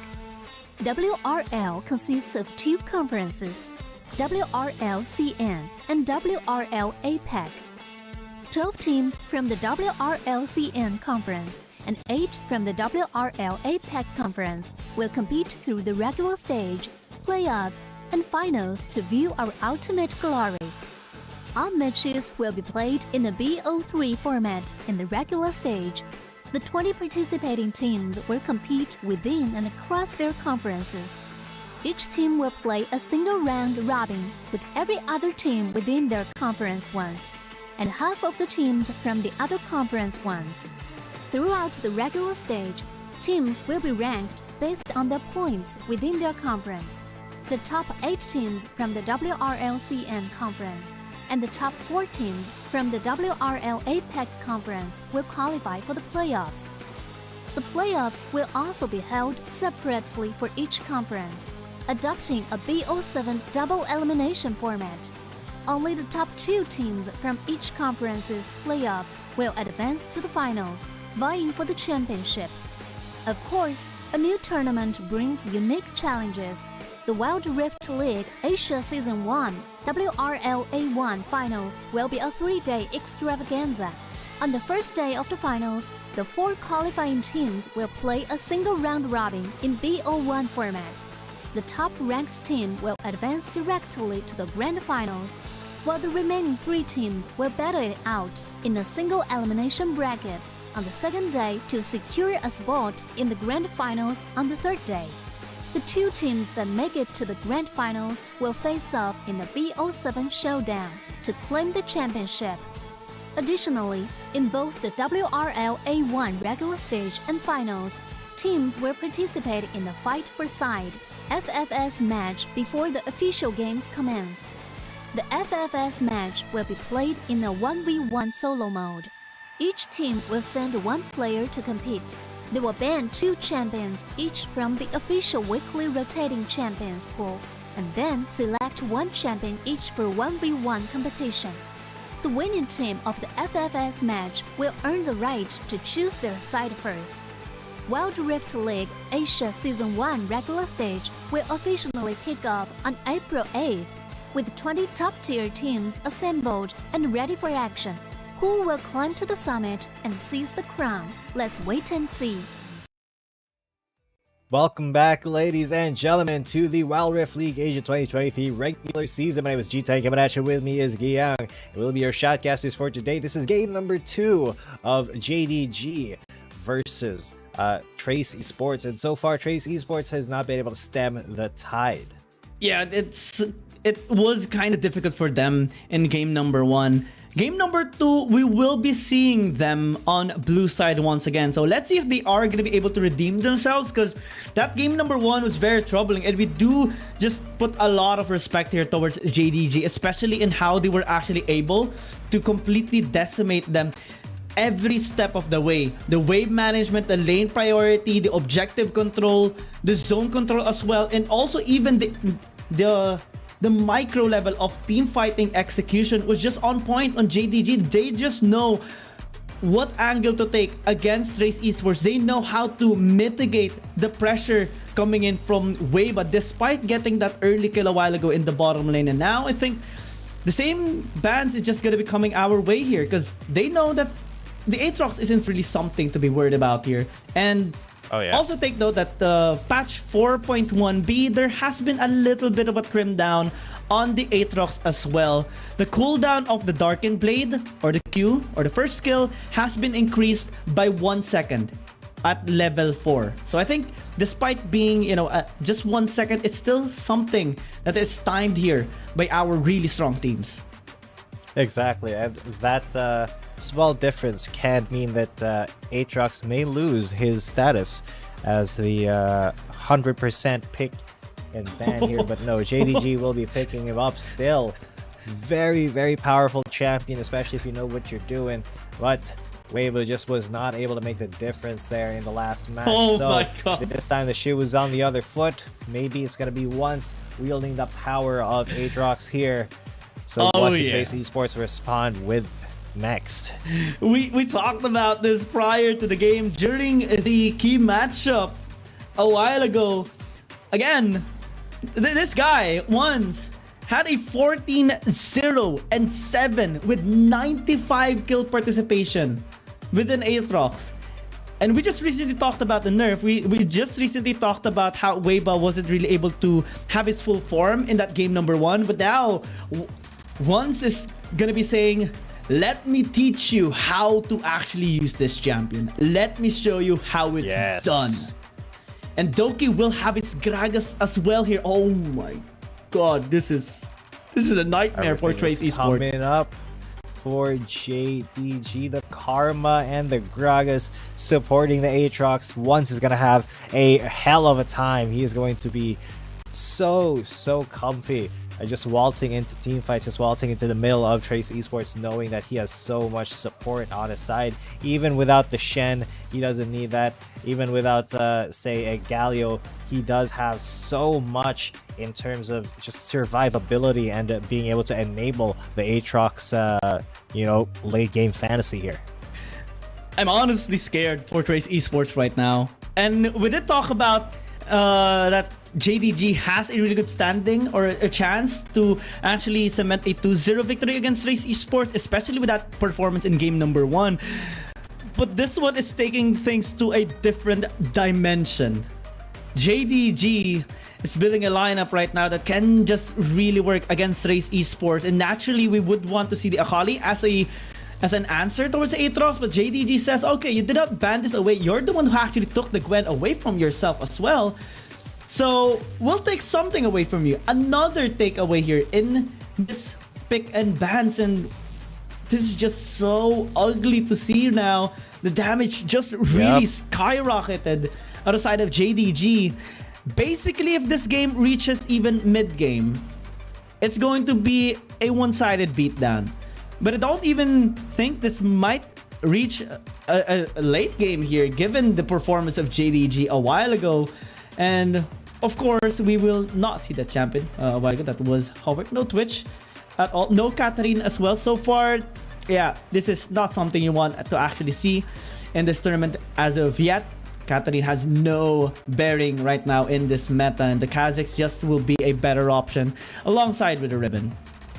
Exactly, and that Kha'Zix, Weibo, very, very talented jungler. He can make this work, but he has to go up against Once's Aatrox.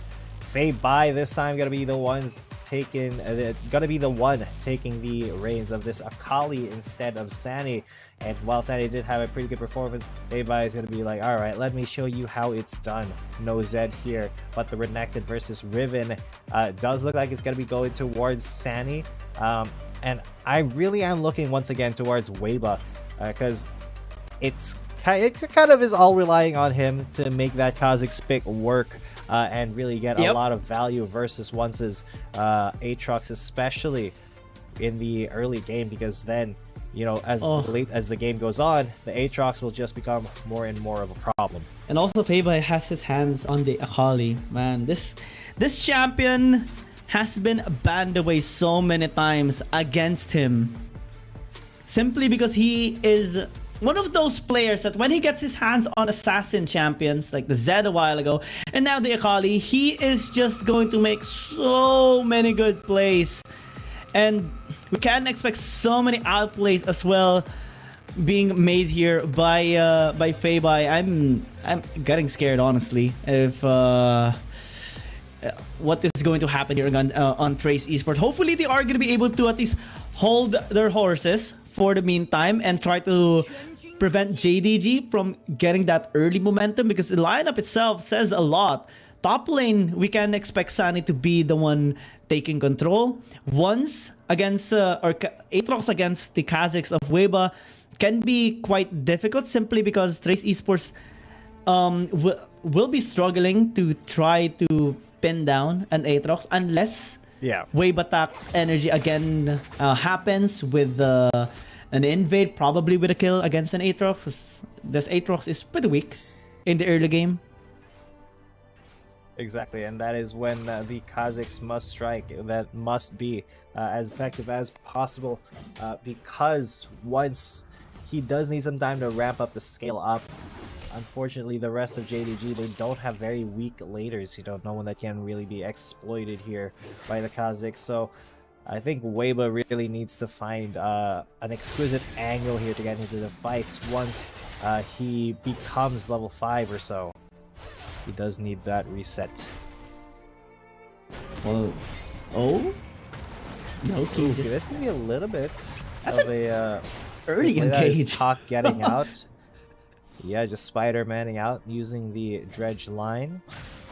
But as early as it is, yeah, nobody's got any damage yet. So yeah, Feibai and Rose just going to just show themselves a little bit, keep up the support for the rest of the team. And Doki is just one of those players that are just so good with his Gragas, to the point that you might even consider banning this champion away from him. Because when he gets his hands on this, you just know you have to really pay respect. And with the matchup, we do talk about this quite a lot, especially when we do see a Senna being used in the top lane. But in here, it is actually a Renekton and a Gragas versus a Riven and a Nautilus, because naturally the supports does go towards the top lane, and we do see sometimes level 3 fights happening, or level 5 at least. But in here, we do see Trace Esports just completely respecting JDG, simply because they know that Doki can suddenly surprise them, especially at level 5. It's going to be very difficult, unless, now that he's not there... Ooh, Sadi gonna get jumped on. There's a dredge line, but he does not have Dominus right now. He cannot gain health back. That was almost a really good catch, but Sadi just a little bit too tanky. Their burst was not enough. He gets out. Doki as well wasn't there, so that was properly timed by Trace Esports. At least the intention was really good. Now they're going to be going for round 2. Ooh. Oh yeah, they are gonna find another way in, as Ones has popped his World Ender form, gets in the pull onto Talk, and he tries to get away, but he's gonna get knocked up. Now Weba may be on the chase, on the case here, as Talk says goodbye with Death Charge fade away. JDG tried to engage there once again. Yeah, JDG engaged 3 times already in the past 3 minutes. Trace Esports did once on the Sunny, but... Oh, okay, Doki. Oh, yeah, he is very, very low, but Sunny almost got that kill on Lee Sao. Just barely did not take down.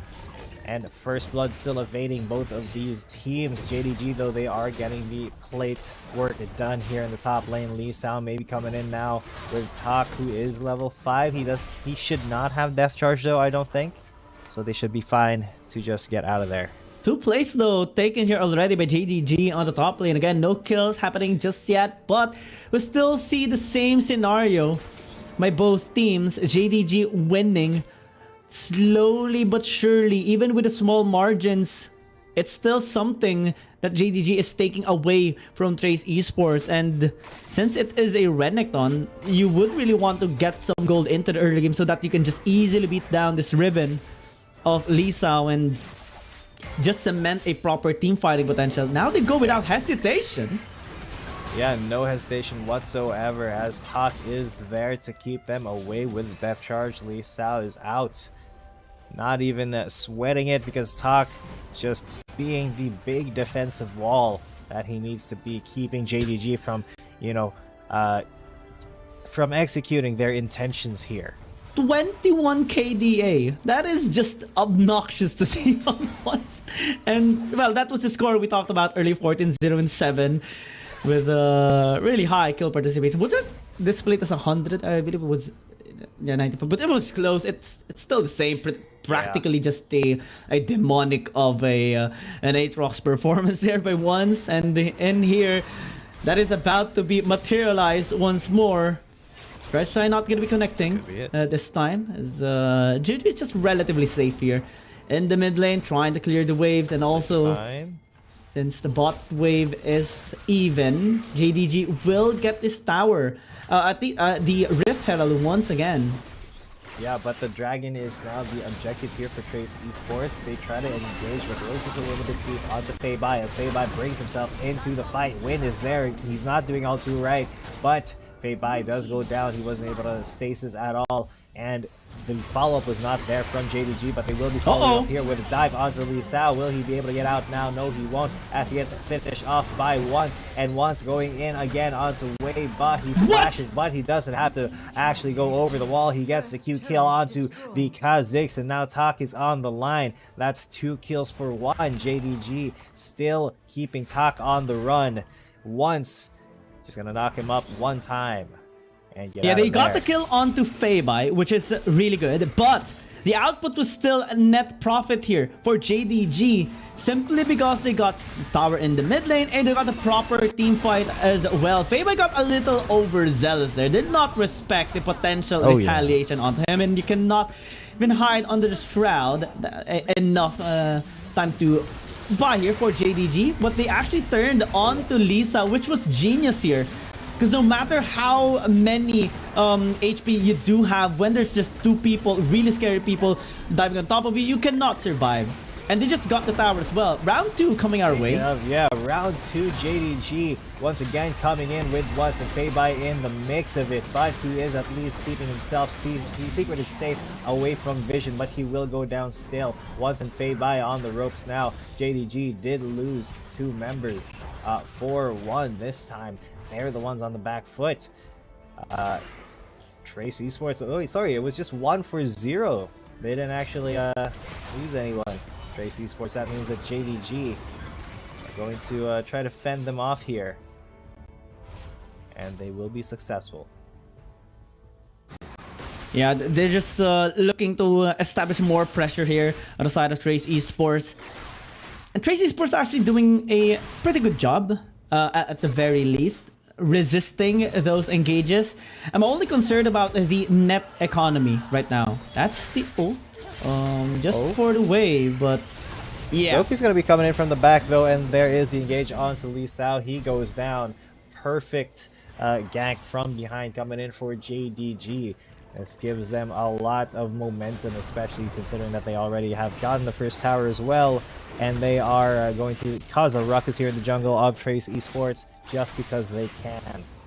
Sandy proxy farming there, making sure that the wave gets to the tower quickly as they start to work on it, and they keep Trace Esports busy. While Fei-Bai in the bot lane going to be going up against the Monkey. Rose maybe winning this one though. Fei-Bai triggers the early ultimate from Rose. No kills there, unfortunately. This time Sunny and One still maintaining on to our top earners, and it is especially because of the platings they got in the mid lane and also the early plays they got in the top lane. So now generally you would be a little bit nervous with the scaling of Ones on the Aatrox. So far, I believe he has a score of 2-0 and 1. And when you see that score on an Aatrox and seeing him just having the highest of gold, you will get a little nervous. And Trace Esports does possess some draft that they can actually burst the Aatrox, but it's mostly on taking him down. What happens next is still a question, because there are other players that they have to deal with, especially the Akali here of Fei-Bai. And a while ago, the only reason why they got the kill onto Fei-Bai was because he dove. Oh, and speaking of diving, Win's gonna get dove on now, and he gets immediately taken out. There is the Gragas keeping that kill for himself. Doki now looking for the hammer fist onto Lee Sao, who is going to be running away. Sandy's there as well though, and look at how much pressure JDG are applying to the side lanes, giving ones the perfect opportunity to just go for a 3 real carry. Lee Sao trying to fight back against the crocodile, but Sandy will be safe, keeping Riven away by a mile. Once and Doki are there as well. Tak going to be coming in. Sandy will retreat now, once and Doki as well. And look at how they're making Trace Esports run around the map, trying to chase them. Oh my. It's just a clean execution again here by JDG, and there's nothing that Trace Esports can do as of the moment. They have been trying to get a couple of pick-offs, but they simply can't do it. And now, as JDG spawns the Rift Herald, slowly pushing in the bottom lane, Doki will catch someone, but they're just basically just prepping for the dragon here. Good angle as well, good pressure. There is Rose coming in, looking for a big engage, but they are going to get gotten, and there's the explosive gas, bring the monkey back, and he will get melted down, and the rest of Trace Esports, boom! Once goes in big, he gets the knock up, and oh my god, Sani from the back as well, taking the life of another one. There it is. More kills for Sani. Boy, JDG 4 for 2. I mean, I don't want to be surprised anymore with the Aatrox performance at once, but that HP regen was just out of this world, man. 1 Q and a kill, half HP just filled up, and this fight actually started off a 4 versus 5, but the way that Doki was able to just zone away the members of Trace Esports is just out of this world too. And then Sani came in, Doki followed up, one stalled out, and even got that kill onto Lee Sao. It's done. It's done. Beautiful. It was absolutely beautiful, and you are right, my friend. It should be done from there. JDG just got so much going in terms of just the momentum in the game.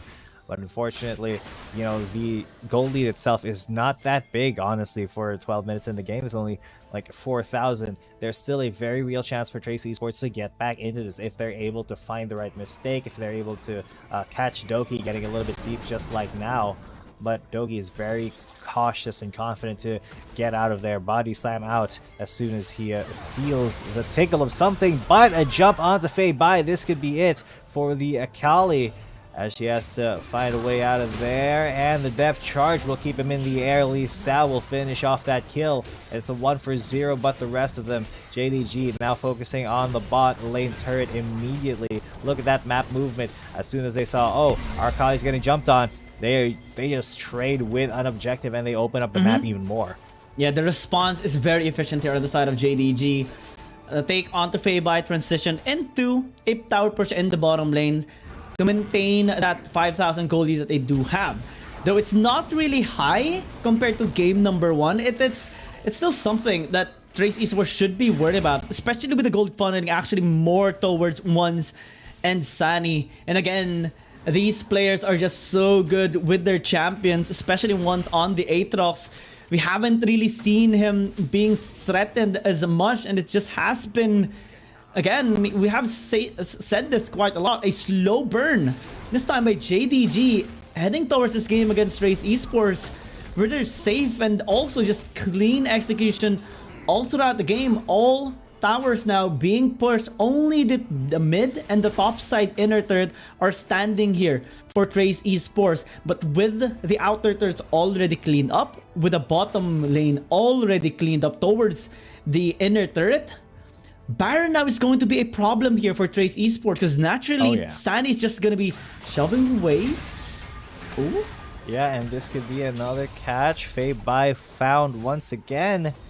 No, Trace Esports, they think better of that, of engaging on the Akali.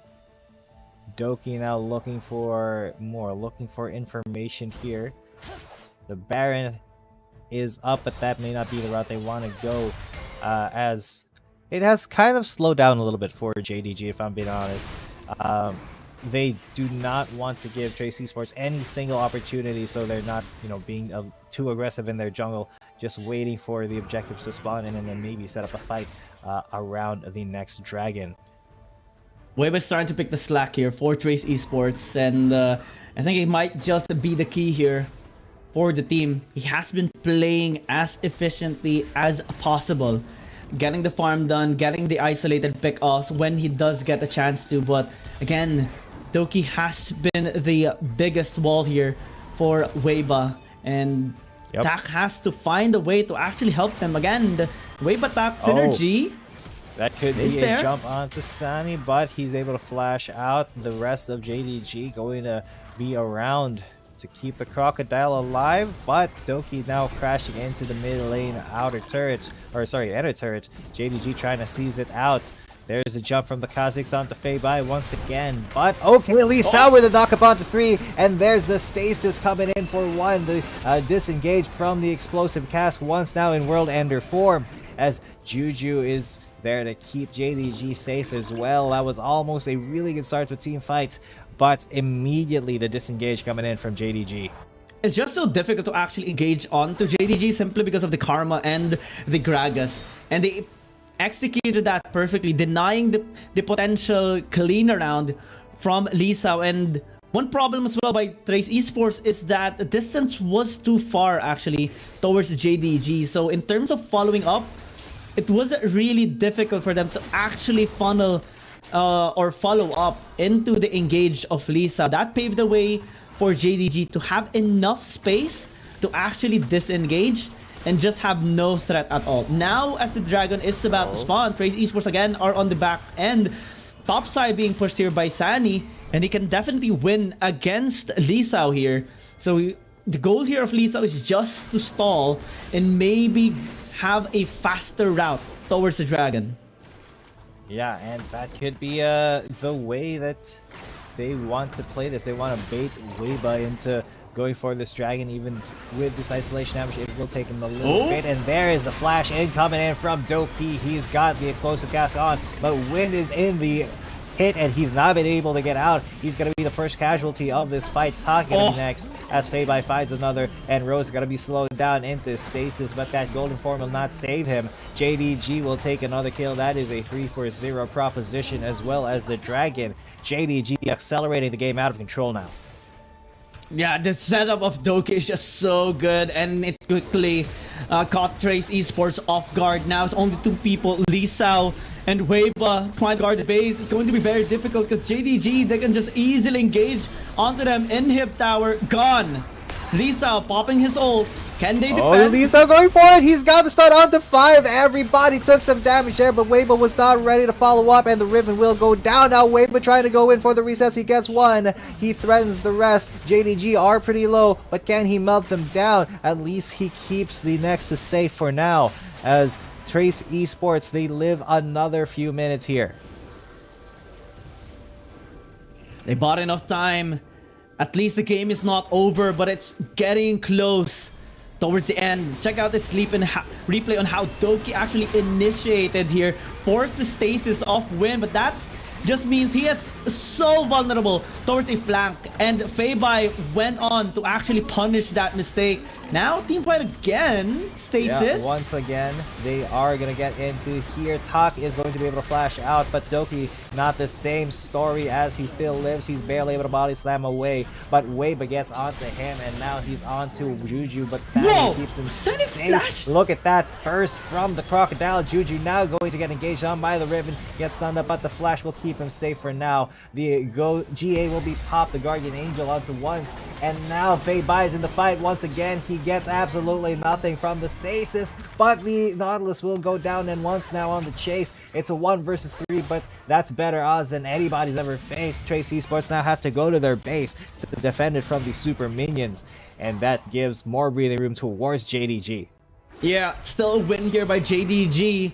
Trace Esports having such a hard time in team fight simply because of the gold lead here of JDG. Positioning wise actually was a little bit good supposedly for Trace Esports, because Doki was caught quite early into that Baron pit, and Win actually did a lot of damage there onto Sani. But how JDG, particularly Sani, answered was magnificent. The flash in into the punish still stayed alive despite the the arrow there from Wind was so good. And then when Fei-Bai joined, Jay popped there for the 8-rock, but he actually was still able to chase them down because Fei-Bai bought enough time. The damage was so good, and the stasis just was enough to actually allow ones to be back there alongside with the members of JDG. So 2-for-2 trade, or 2-for-1 trade rather. Elder Dragon up. JDG still maintaining 10,000 gold lead as Sandy continues with a side lane push. Again, this setup just complicates the fight here for Trace Esports. Yeah, and this is... it gets so much more difficult for Trace Esports as the game goes on, as JDG is going to start baiting this big objective, the Elder Drake, while in the top lane, Sandy is keeping it a 2 versus 1 situation, so they know that JDG can just jump onto them. Weiba already taking down low Wind on the run, so is Talk, but once will catch up to the Nautilus. He won't be able to stop him from Spider-Manning out, though as Talk lives another day. Sandy has taken another inhibitor turret away. Rose not able to stop him. The Crocodile's just too big, and the Elder Dragon now is JDG's objective. And it's gonna be taken without any contest, though Weiba's here. Can he actually make a miracle of a steal? JDG recognizes his presence through those spikes being thrown out. 6,000 HP. Sandy still in the mid lane. Tak initiating. Oh, Tak coming in, but that might be a mistake. He gets Depth Charge to get out of the fight. But JDG, they have not fully committed. They let the Dragon reset. Sandy, he is just being such a big distraction. He's such a threat they can't ignore, but they can't ignore the rest of the team there as well. Big turn. The Stace will come in for the Akali, but Tak just barely misses the stun on him. He will get taken out. That's the sacrifice of the support. Wind and Weiba trying to get away from the hunt of the Crocodile. Lee Sao there as well. Can he save the cockroach? As JDG, they just once again just take positions in the jungle. Oh my, this game, I think this has been a long time. Trace Esports has been trying to prevent JDG from closing out this game. It's very close. Rose rather is having a hard time defending the base against Sunny, simply because the Renekton is so far ahead. And the Elder Dragon is such a big pressure here for Trace Esports, but they're stalling off pretty well. They really need someone to actually guard the base that can win against Sandy, but who will be there? If you can't send out 2 people, the only way is to actually stall him out, but constantly is just engaging onto the Wukong. Again, the Dominus pressuring the waves while the rest is attacking Elder. Nexus. Yeah, and he doesn't even care about Rose here. He's just gonna go on to look at that damage onto that inhibitor turret and onto the Riven as well. It's a 1 versus 2. He doesn't really care about that. He goes into stasis and then he gets away with a slice and dice. Juju almost fights the dust, but now the Dragon is being a little bit distracted by the members of Trace Esports. Doki falls down, and now Trace Esports have their hand on the ground. They get stolen from once. The god himself, he will not die in this engage, but he gets jumped onto by Way, but there's a Guardian Angel being popped. Will he be able to live from this? They do have the Elder Drake and the Dominus coming in, but the Crocodile versus 4 will not be enough to survive, as they do get the Elder Drake, but Fei-Bai and Juju are the ones left alive. Oh my god, the Nexus though. It might just be Wiggins. Might be, but well, the whole of Trace Esports is actually there. But again, I just want to see how once got the Elder Dragon a while ago, because he jumped in, and I don't think we will have enough time, because Trace Esports is gonna be starting this Baron. They know that only 3 people is alive here on the side of JDG. But the wave again is a big problem. Juju's trying to stop them with the magic Qs. Doki is here. Fei-Bai. Yeah, and there it is. It goes down. But that is going to be a big steal. It was actually Juju who got it. The karma. What in the world? No. The Wukong is left speechless. It's just JDG. Now they can just barrel into the base. Nothing that Trace Esports can do except bid goodbye. Rose and Talk are there to send them off, and they just jump onto the Nexus. It disappears in half a second, and that's a 2-0 very quickly for you. JDG coming through. Oh yeah, we expected this to be dominating 2-0 in terms of the series, but this game has been jam-packed with action. Trace Esports resisted as much as they can. They were able to prevent that mid push a while ago through the help of Lisao and Rose. Lisao and Weiba, but at the end of that, the Elder Dragon steal by ones, the Baron steal of Juju. Of all things, man, of all things, that just shows that you cannot try to take something away from JDG because they will punish you for it. They will grab it away from you, and they did, grabbing this 2-0 victory against Trace Esports and cementing still a dominating performance in this Wild Rift League Asia 2023 Season 1. And so far, only one team still has been able to defeat them, and that's EDG. And it would take a lot of effort to actually take them down for any team that will be facing them in the near future. And Trace Esports, well, the momentum, the win streak has been broken, and they will have to go back towards the drawing board and how they can actually come up with a better way to be as efficient as JDG. Because again, team fights has been really good, especially for JDG. The way they were just able to access the back line and get those objectives stolen out, and also just prevent the full potential of Trace Esports composition. But that's not only the way they were able to win the game. Again, the resource taking is also very efficient on the side of JDG. That just helps them scale up much faster than Trace Esports. And I think that's something that Trace Esports has to work on for their next game. Absolutely. I mean, Trace Esports, they just got put through the ringer here. I mean, Win and Weiba did a lot of work for them. It's just that they did willingly give the Aatrox away, unfortunately. I mean, they had the chance to pick it as well when they were blue side, but they had other priorities in mind. So, you know, if you let that world-destroying champion go against a team as skilled as JDG, I mean, what do you really expect? Even with, you know, a Kha'Zix to kind of try to face him, the Aatrox is still going to win out most of the time, especially when the composition favors him so much. I mean, with the Gragas, with the Karma as well, Once has just been absolutely enabled here to kind of outvalue his opponent Weiba at every single turn in both matches, or in both games. We didn't see the monstrous performance of Once anymore. He was actually struggling a little bit due to the disengage tools of Trace Esports, like the Chain of Corruption, the stuns coming in, the Nautilus holding him out, and also the Cyclones at times when Rose was actually there alongside with Trace Esports. But what actually popped off there more was Sunny, the side lane push, and also Juju as well with just the AoE damage into the team fight, plus Doki as well with the initiations, helping out Once and even Feibai make the plays and make sure that the utilities of Trace Esports was already preemptively used, and that paved the way for them to actually successfully enter the team fight without that much threat. And I think that is something that just makes JDG so disciplined in team fights, because they know how to actually negate the forces, kind of like putting rust onto your enemy's swords and basically just out damage them in all to the team fight, out manage them as well in the resource management department for the team fights.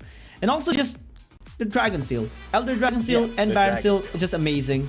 Juju landing that MVP simply because of his amazing and stable performance, basically cementing this victory for JDG. Yeah, and I mean, he was the guy who stole that Baron away.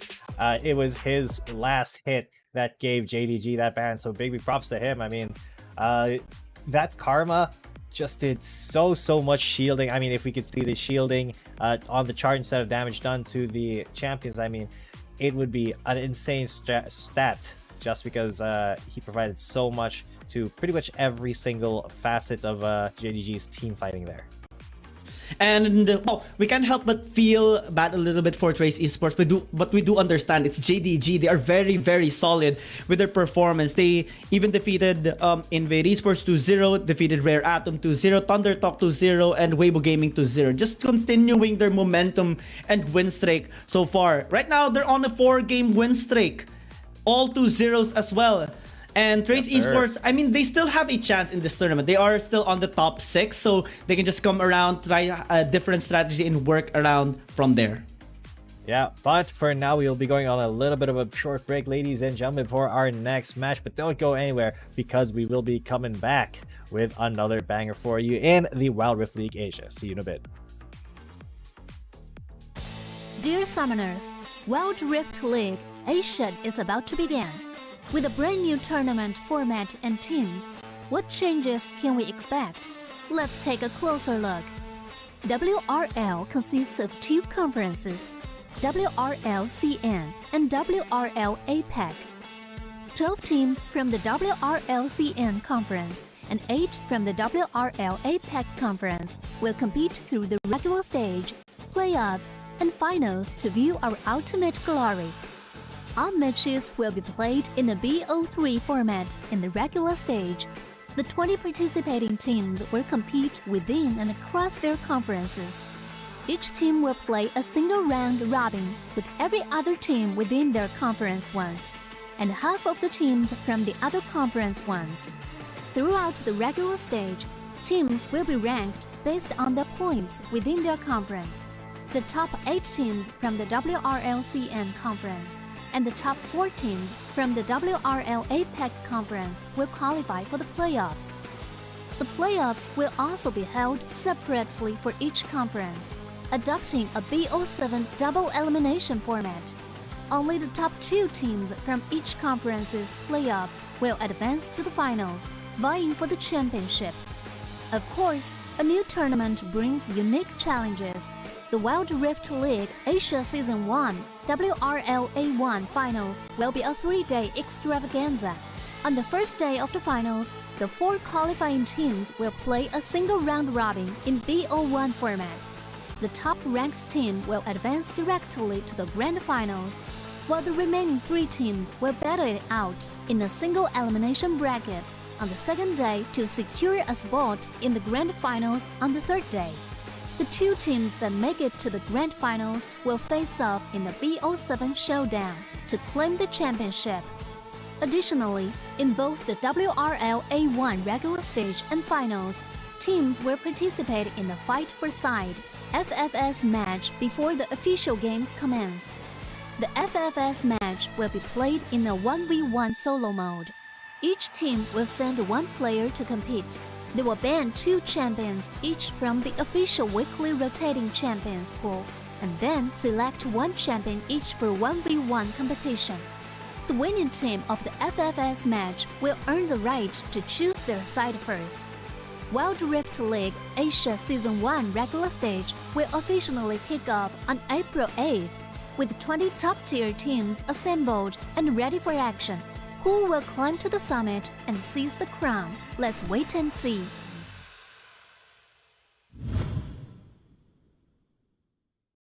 Dear Summoners, welcome to the Wild Rift League Asia 1. With the new season comes a fresh upgrade to our Spectator UI, designed to provide everyone with a better viewing experience.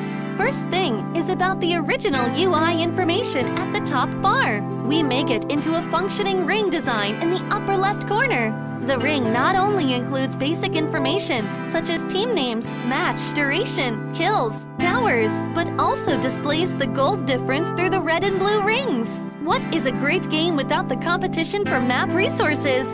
When a team takes down the elemental dragons and gets the buffs, the stunning special effects not only make the acquisition of resources more ceremonious, but the elemental dragon's specific color-coded buff energy blocks will also be intuitively embedded in the corresponding red and blue sides. Whether a team speeds up the match tempo by getting Rift Herald, expanding their lead by killing Baron Nashor, or stealing the Elder Drake for the final victory, the countdown timer special effects and the resource-specific color coding will help summoners watching the game to quickly understand what is going on in the game and capture the critical information. Additionally, we will display the whole in-game map on the top right corner. When the elemental dragons, Rift Herald, or Baron Nashor is about to spawn, the corresponding resource Resources exclusive countdown will appear in the top left corner of the map in real time, providing clearer information on team tactics and map resources. The new UI will introduce 4 panel modes: the landing phase mode, pre-team flight mode, team fight mode, and post-team fight mode. A combination of 4 refined panel modes to ensure that the most important real-time data in the game is presented more intuitively and comprehensively than ever before. In the landing phase mode, in addition to the real-time images of the players, champion selections, summoner spells, and champion experience, we will also supplement real-time gold, KDA, and items during the landing phase. Meanwhile, team stats history will also be displayed based on the progress of the game, allowing summoners watching the game to stay informed of the comprehensive information in real time. In pre-team fight mode, we refine and integrate the information on the gold difference between the matchup to help summoners keep track of the player's items builds in real time through the items column. This makes the state of both teams clearer before the team fight. In the highly anticipated team fight mode, we visualize the damage dealt comparison. The real-time dynamic display of champions' avatars can be more intuitively express the damage dealt of each player during the team fight. The closer to the red-blue intersection, the damage is higher. We maximize the screen space for exciting team fights and gameplays. After the fierce team fight, we integrate the damage comparison of each champion to help summoners quickly understand the damage difference between the champions in each matchup during the team fight. Depending on the different game situations, there are more diverse UI combinations waiting for summoners to unlock. Our comprehensive, intuitive, and comfortable UI design aims to provide summoners with a better, more informative, and higher quality viewing experience. The exciting first season of Wild Rift League Asia is waiting for you. Summoners, we'll see you in the Rift. Dear Summoners, Wild Rift League Asia is about to begin. With a brand new tournament format and teams, what changes can we expect? Let's take a closer look. WRL consists of 2 conferences, WRL CN and WRL APAC. 12 teams from the WRL CN conference and 8 from the WRL APAC conference will compete through the regular stage, playoffs, and finals to view our ultimate glory. All matches will be played in the BO3 format in the regular stage.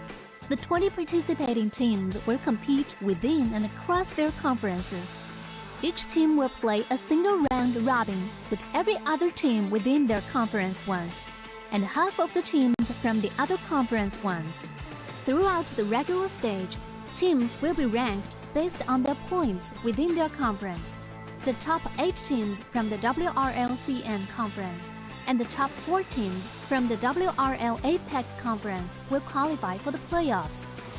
The playoffs will also be held separately for each conference, adopting a BO7 double elimination format. Only the top 2 teams from each conference's playoffs will advance to the finals, vying for the championship. Of course, a new tournament brings unique challenges. The Wild Rift League Asia Season 1 WRL A1 Finals will be a 3-day extravaganza. On the first day of the finals, the 4 qualifying teams will play a single round robin in BO1 format. The top-ranked team will advance directly to the grand finals, while the remaining 3 teams will battle it out in a single elimination bracket on the second day to secure a spot in the grand finals on the third day. The 2 teams that make it to the grand finals will face off in the BO7 showdown to claim the championship. Additionally, in both the WRL A1 regular stage and finals, teams will participate in the Fight for Side FFS match before the official games commence. The FFS match will be played in a 1v1 solo mode. Each team will send 1 player to compete. They will ban 2 champions each from the official weekly rotating champions pool, and then select 1 champion each for 1v1 competition. The winning team of the FFS match will earn the right to choose their side first. Wild Rift League Asia Season 1 regular stage will officially kick off on April 8th. With 20 top-tier teams assembled and ready for action, who will climb to the summit and seize the crown? Let's wait and see.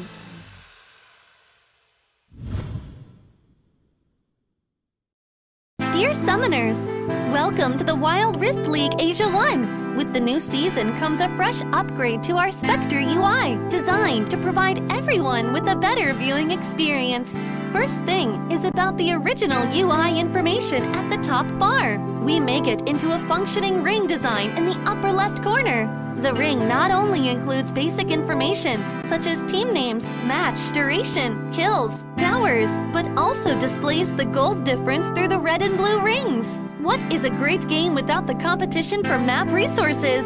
When a team takes down the elemental dragons and gets the buffs, the stunning special effects not only make the acquisition of resources more ceremonious, but the elemental dragon's specific color-coded buff energy blocks will also be intuitively embedded in the corresponding red and blue sides. Whether a team speeds up the match tempo by getting Rift Herald, expanding their lead by killing Baron Nashor, or stealing the Elder Drake for the final victory, the countdown timer special effects and the resource-specific will help summoners watching the game to quickly understand what is going on in the game and capture the critical information. Additionally, we will display the whole in-game map on the top right corner. When the elemental dragons, Rift Herald, or Baron Nashor is about to spawn, the corresponding resources exclusive countdown will appear in the top left corner of the map in real time, providing clearer information on team tactics and map resources. The new UI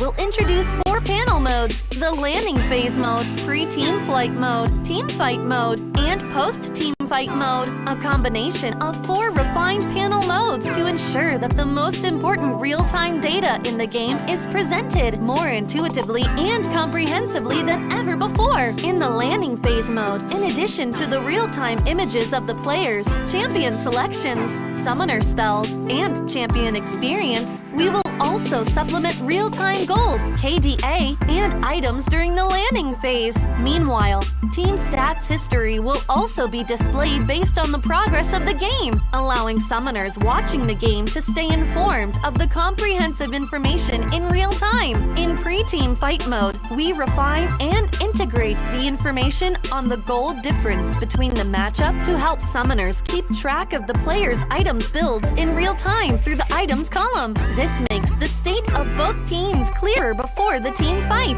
In the highly anticipated team fight mode, we visualize the damage dealt comparison. The real-time dynamic display of champions' avatars can be more intuitively express the damage dealt of each player during the team fight.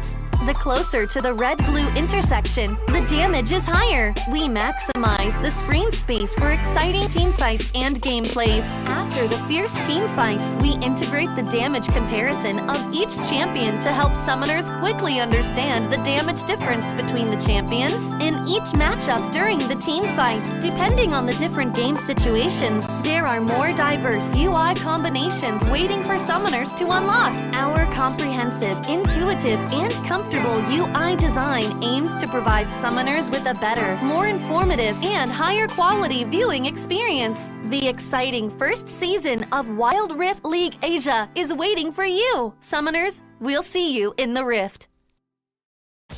Dear Summoners, Wild Rift League Asia is about to begin. With a brand new tournament format and teams, what changes can we expect? Let's take a closer look. WRL consists of 2 conferences, WRL CN and WRL APAC. 12 teams from the WRL CN conference and 8 from the WRL APAC conference will compete through the regular stage, playoffs, and finals to view our ultimate glory. All matches will be played in the BO3 format in the regular stage. The 20 participating teams will compete within and Welcome back, ladies and gentlemen. You are still watching Wild Rift League Asia 2023 regular season. My name is G10. Coming at you with me is Giyang. And we did see JDG go 2-0 in our first match. We are now going to move on to the APAC teams in our second. We have Enigma Galaxy versus KT.RY. Yeah, this is going to be a A tough battle, of course. We have been seeing our Philippine team NGX going through a rough patch recently. They are actually coming off a loss against OMG in that 1-2 scoreline just last Thursday, and coming off a loss against BRU as well during day number 5, and it was a 0-2 performance as well. And the only team they actually won against was Trace Esports, which was really good, but that was the time that Weibo wasn't actually there participating in the team due to some circumstances. And going up against KT.RY should be very challenging because KT, they are on a 3 series win streak, honestly. Came off a win against a fellow PH team as well, Fennel, in a 2-0 fashion just last Friday, and they have been, you know, increasing their momentum overall over the past few days. So this should be again a tough battle for them, but I'm still gonna be looking forward to this. Maybe Nigma Galaxy has something cooking up for us in today's schedule. Yeah, I mean, Nigma Galaxy, we are very familiar with what, you know, they can do. They just have not been able to show it so far in this format. Maybe it's because they have been, you know, facing very tough competitors, but they are going to be facing the toughest of the tough competitors right here with KT.RY. Why? Because these guys, man, they do not like losing. They are very, very allergic to losing. So, you know, after that first loss, they were like, nope, never going to do that again. And then, yeah, they are just the team to beat here on the APAC side. Yeah, and the only team that KT.RY actually lost to was J-Team. And we all know J-Team is just the top team right now in this tournament. 5 consecutive wins and basically 5-0 in this tournament right now. So it's pretty much negligible at this point. And they have 100% win rate against their fellow APAC teams. So basically they're just sitting at the very top. I mean, we saw it a while ago in our team bracket performance. And right now we do see the stats. And right off the bat, we do see that KT.RY is just dominating in every single factor here. The first Dragon, first Herald, first Tower, and the wins as well. Relatively close on blue side and red side. So Nigma Galaxy, despite having more wins on blue side, it was primarily because of their win against Trace Esports and actually a game against OMG. So maybe that can be some information we can actually put into that Nigma Galaxy might actually prefer on blue side. But KT.RY, they're still quite stable on either side. Yeah, because KT.RY, they really are not afraid of either side. I mean, they have pretty much the same percentage of wins on their blue side and red side, and they're both 66% win rate for KT.RY. And they have just been very, very consistent in the way that they play against these APAC teams, against the Chinese teams as well. And really, it has kind of taken the APAC scene by storm, as they seem unstoppable at the moment. The only team with 3 match wins and looking to make it even more. But Nigma Galaxy, man, they cannot catch a break. They really cannot. It has been pain after pain after their match versus Trace Esports, which, you know, one of the only 2 so far that we keep mentioning, it's one of the only 2 matches where an APAC team actually won against a Chinese team. So they have that going for them. It's just that against Buriram and then OMG later on, they were not able to hold a candle. So, you know, if they can't stand up to Buriram, what more KT.RY? This is also a matchup that I'm looking forward to see. Aaron versus Zero, because Zero is just an absolute beast when he gets his hands on the Akali and Zed. And I just want to highlight how many outplays he was actually able to make in their games, especially when he does get his hands on the Akali. He actually got the MVP during their match against Fennel, and he had so many outplays in that. His score was 8-1 and 6, and he had a 3 versus 1 outplay within the turret of Fennel and got 2 kills in that, and basically just outplayed everybody against Fennel. So now, as Nigma Galaxy, you know, is attempting to redeem their fellow Filipino PH Prime members, it's going to be still a tough challenge, because this time we are going to be comparing draw versus Numel. And we have stated so many times already the concept of quick draw, whereas he is just able to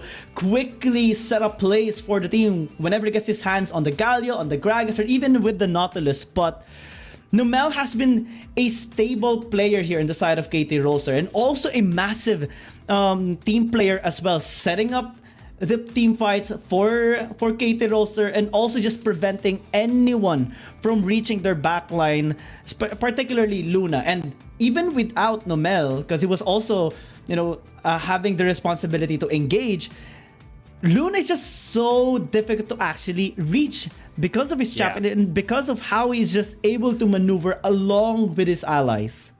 That's very, very true. And specifically also because Numel is very good at keeping them away from his dragon laner, and it's very, very proactive the way that KT Roster likes to play. Now, will that mesh, or will that clash against the playstyle here of Nigma Galaxy? That remains to be seen.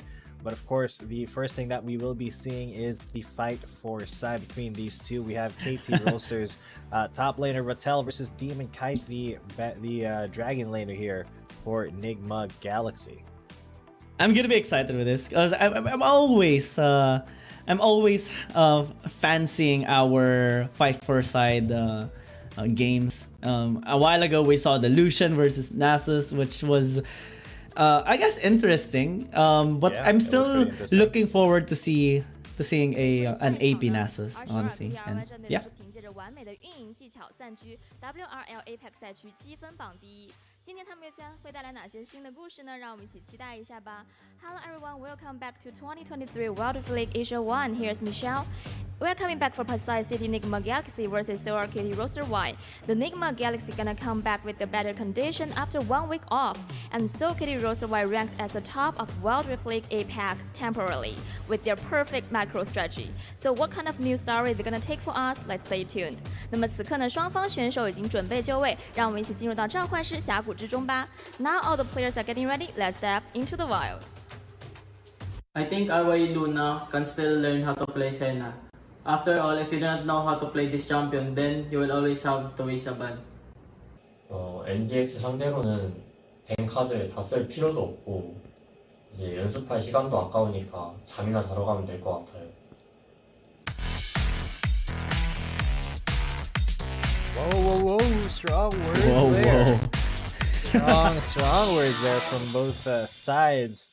Nigma Galaxy and KT Roster. KT saying, we don't even need bans. We don't need to play the pick and ban game with you guys. We will just take whatever we can and beat you by execution. That's basically what they're saying here. And I'm also going to be looking forward to how this fight for side is going to be breaking out, because again, they're just trying to spice up the game. And starting to spice up this 5 versus 5. And we're just going to be trying to see what's going to be going on in our fight for side for the meantime. And just a quick recap. Demon Kite is actually going to be having his first time participating in the fight for side. Meanwhile, for Rattel, he actually played 3 times already.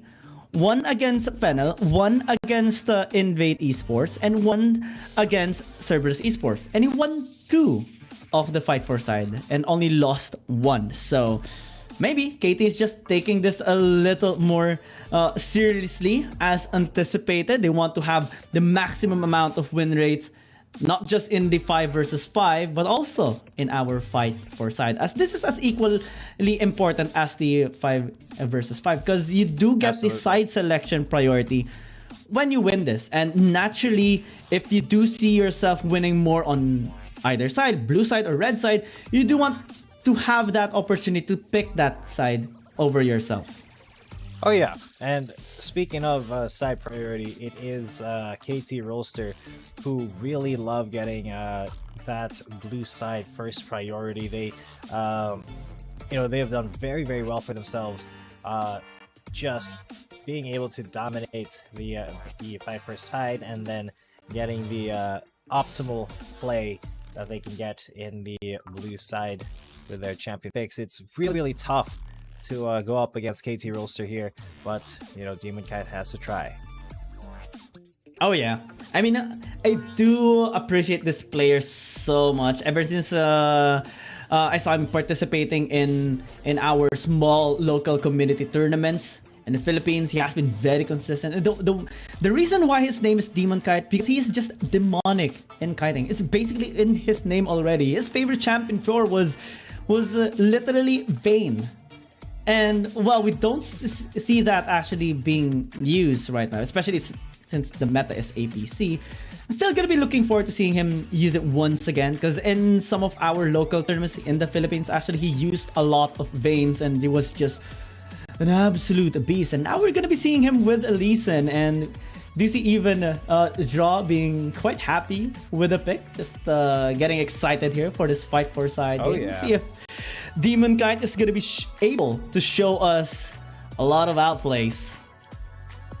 I bet he will. I bet he'll be able to keep the outplay train going here against his opponent, even though it is Rattel, who is one of the, you know, more feared top laners here. I mean, he has had just the biggest impact among all of the APAC top laners here for KT Roaster, especially when he was so instrumental during that one time when you know, they had to reverse sweep against Cerberus Esports. So with all that being said, Enigma Galaxy, if they're not confident in Demon Kite, they will have to kind of buckle down and suffer what they can when it comes to this when it comes to the picks and bans.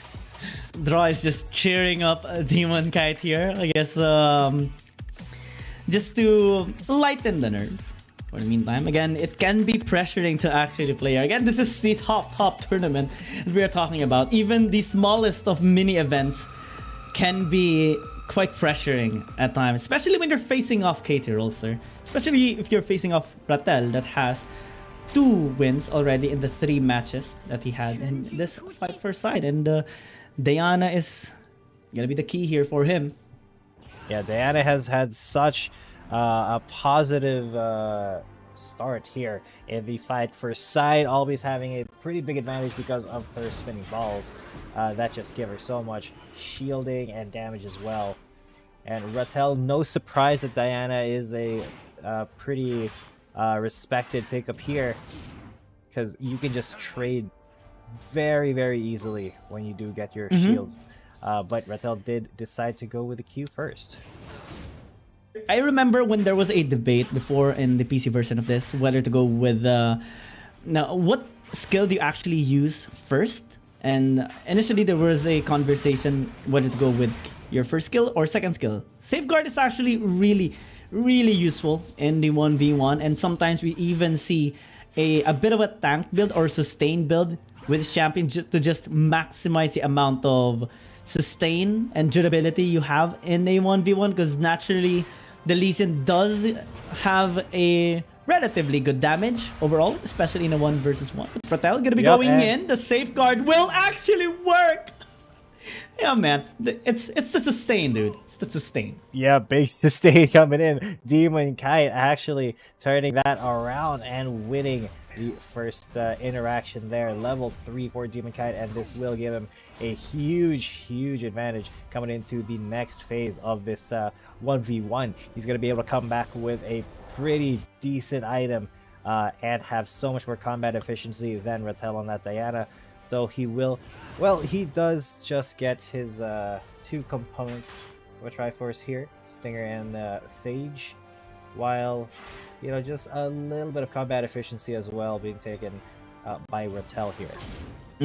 So it is going to be a Trinity Force by the Lee Sin here. Demon Kite just wanting to up his situational damage. Again, the procs of the Sheen is just gonna do wonders later on when you're using a Lee Sin, because technically you can use it 6 times if you time it correctly. And again, the sustain has been really good. Rattel just completely being zoned out here. Yeah, and Rattel has to be very careful of that Lee Sin damage, because in that 1v1, when he is able to just kind of start it with an auto attack and then get that sonic wave on you after he starts actually trading with melee, it becomes so much easier for Lee Sin to dump all his damage onto you. Especially now that Demon Kite is level 5, he's got that Dragon's Rage, could kick Rattel right in the mouth.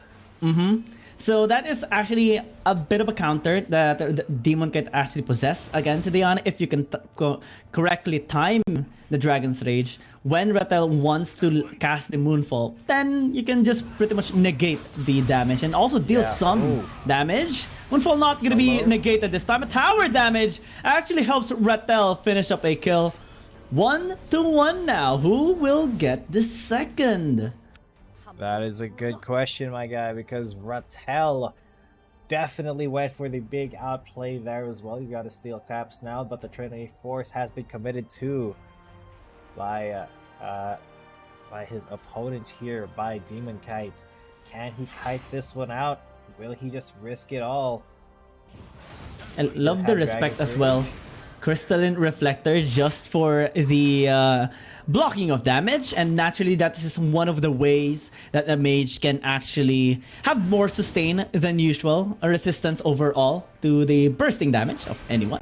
And Demon Kite is going to be struggling a little bit there, still continuing with the damage. Heal is going to be there for Rattel, and the Ignite just negating both from them, but still able to sustain themselves as much as possible. A little bit of an edge. There's Demon Kite. Yeah, that was actually a pretty big edge. Rattel now, he may be looking for the kill, but Demon Kite, he just needs the optimal way to get in here, and he can do that by just kind of doing exactly what he did there, trying to get as much harass as he can onto Rattel through the wave, through being a little bit too close. And Rattel, you can see, hit by another Sonic Wave. Very dangerous proposition for Demon Kite to try to go in here. So they will still keep looking for a favorable position, but Demon Kite keeps getting poked down by Rattel here. I like how Draw and the rest of Enigma Galaxy are just pretty chill here, and even laughing alongside Demon Kite as they watch him play. And if we see the members of Rattel here, they're just pretty serious. They just want to have maximum capability in winning this game so that they can have the fight for side win or side selection priority. So we do see the contrast in terms of energy here between two teams. 300 gold lead actually by Rattel, helping him have a needlessly large rod and even an amplifying tomb, alongside with his boots, steel caps, actually going to be helping negate a lot of damage from Lee Sin. That is a lot of damage though, but Demon Kite not gonna get aggressed on. Can he kick? It misses by a small margin, but the damage should be enough as Demon Kite, well, he kited away and gets the 2-1 scoreline. Enigma Galaxy will get side selection priority. Well done there by Demon Kite. His Lee Sin definitely biting a little bit too close there. The bullet from their opponent. So big job for Demon Kite. And having been able to defeat Rattel in a 1v1, that has got to feel good for them, coming into the rest of this match. And I wonder what side they're gonna pick, because they might want to give that first pick priority over to KT.RY if they want to kind of get first dibs on the core of their composition. Fancy to Demon Kite as well. This is the first Lee Sin that we have seen in the fight per side. Again, the champions do rotate a couple of times every single week, so we do see it changing as time goes by, and it does just show how competent our players can be, especially in the 1 versus 1. And as for one, PH Pride always takes place in the 1 versus 1, and Demon Kite definitely has showed his prowess in that 1v1 against Diana that has so far had its first loss in the fight for side as well. So that is kind of significant, I would say, at least on that minigame scenario. But now we head towards the important part, the 5 versus 5. And again, as we did see a while ago, that both teams are relatively good on blue side, but since NGX does have side selection priority, Enigma Galaxy will pick blue side. Yeah, Enigma Galaxy, they do want that one champion priority. They want to get that most important pick out of the way and kind of prey on whatever KT.RY decides not to ban there. So yeah, a lot of mind games going on already by them choosing to pick blue, just because, you know, most teams that do win the 5-4 side, they go for red. And I think one of the reasons as well that Enigma Galaxy opted to go on blue side is so that KT.RY will be forced to ban the meta champions with the threat of the first pick. And that will help them actually have the chance to ban Zero's champions, particularly the Akali. And the Zed, I think it's natural, or we can safely assume that it will be banned away with Enigma Galaxy unless they would have a proper answer to it. But so far, no team on the side of APAC region has been able to answer his Akali and the Zed. He is just so good with his champion. And I can't wait to see what both of these teams are going to be cooking up for us today. Yeah, because there is going to be something spicy on the table here. Enigma Galaxy and KT.RY. One of the teams that are currently underperforming versus the one that is arguably the best of the APAC class at the moment. Bans coming through though. Enigma Galaxy gonna take away the Akali and the Ziggs, while KT.RY, they do not want to let that Aatrox go. They banned the Senna. So what do they ban next? Do they take away the Camille? Or, well, since APAC teams are actually fancying the Jace pick, maybe they can fight for it. We can safely assume that they might fight for it as well. It's actually the Enigma Galaxy that lets off this this Camille on their side. So if KT.RY doesn't ban the Zoe, it will be available for Enigma Galaxy. But again, 4.1B, Zoe has been toned down, and the Jace has been rising up even more on the side of APAC teams. In execution-wise, we haven't really seen that much of a success on us, True. especially because of our sometimes trigger-happy scenarios. But now Enigma Galaxy will just opt on what actually has been working stable for them. Quick Draw will have his Gragas. Yeah, and that Gragas has been a very big factor in NGX's ability to team fight. However, that does mean giving up the Zoe. Luna on that Zoe going to be absolutely untouchable here. I wonder how they plan to deal with that, because Enigma Galaxy, with, you know, putting so much priority on that Gragas, they may find that they have a little bit of a hard time forming the rest of their composition without interruption here. You only got to get picked up there probably for Doe. Naturally would want to give Doe a Yone. Though Reptel has had good success with the champion as well. Actually helped out KT.RY win that game number 3 against Cerberus Esports, in which they have cemented a nice reverse sweep against them. So maybe that can be the take here for KT.RY. But the Kha'Zix has always been an answer towards this champion. You can pop in and just isolate, deal isolated damage onto Yone when you do get the chance to do so. Plus now with the Wukong, you have more crowd control present in your lineup. The Nautilus should be again something to be respected, especially for our Baron laners, because you do win the 2v2s despite any other matchups, especially if you do have a Yone, or maybe if this Yone is gonna be going towards Doe and KT.RY picks up something like a Riven, then or a Renekton rather, it can be an easy win for them, at least in the laning phase. Yeah, most definitely. And the laning phase is very, very important here, I think, for both Enigma and KT.RY. The ban's going to be coming out, though. Some respect getting put onto Demon Kite's name here by KT. Banning out the Ashe, the Yuumi as well. Gotta get taken out of rotation. Enigma, they do ban out the Olaf. And curiously, the Garen has been pulling some heat here. Will get banned out.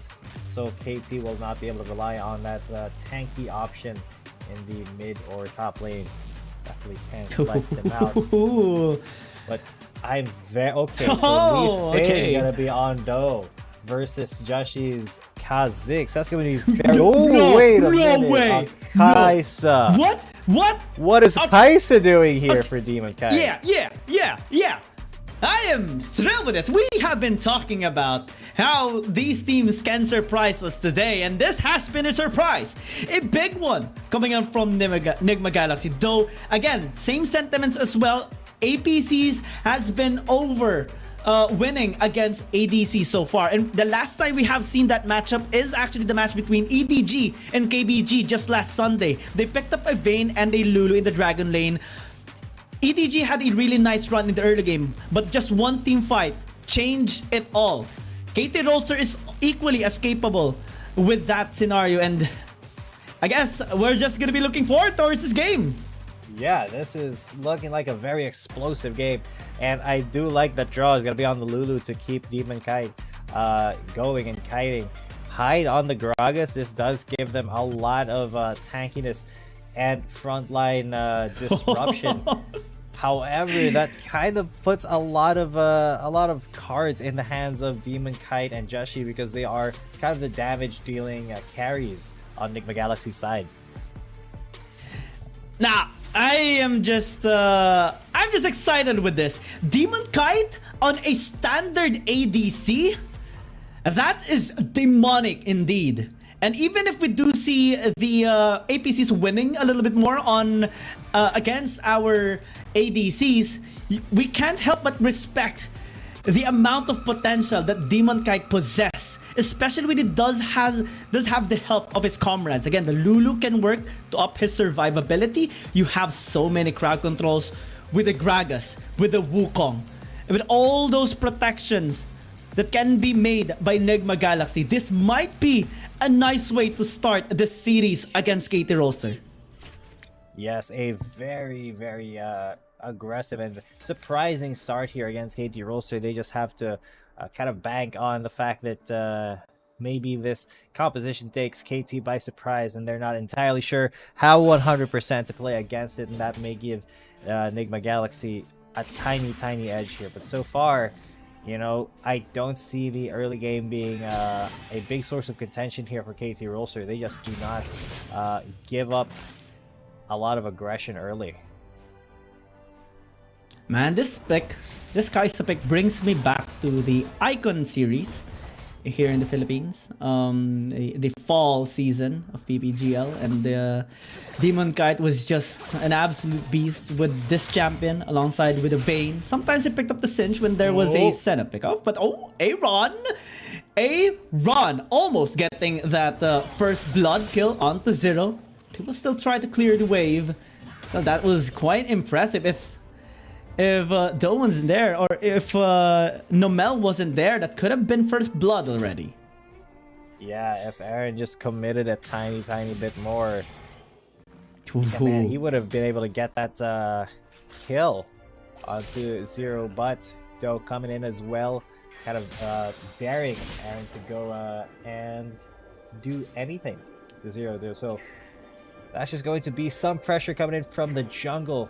KT.RY on the other side. Joshi is just trying to farm up as much as he can to match the pace of Do around the jungle.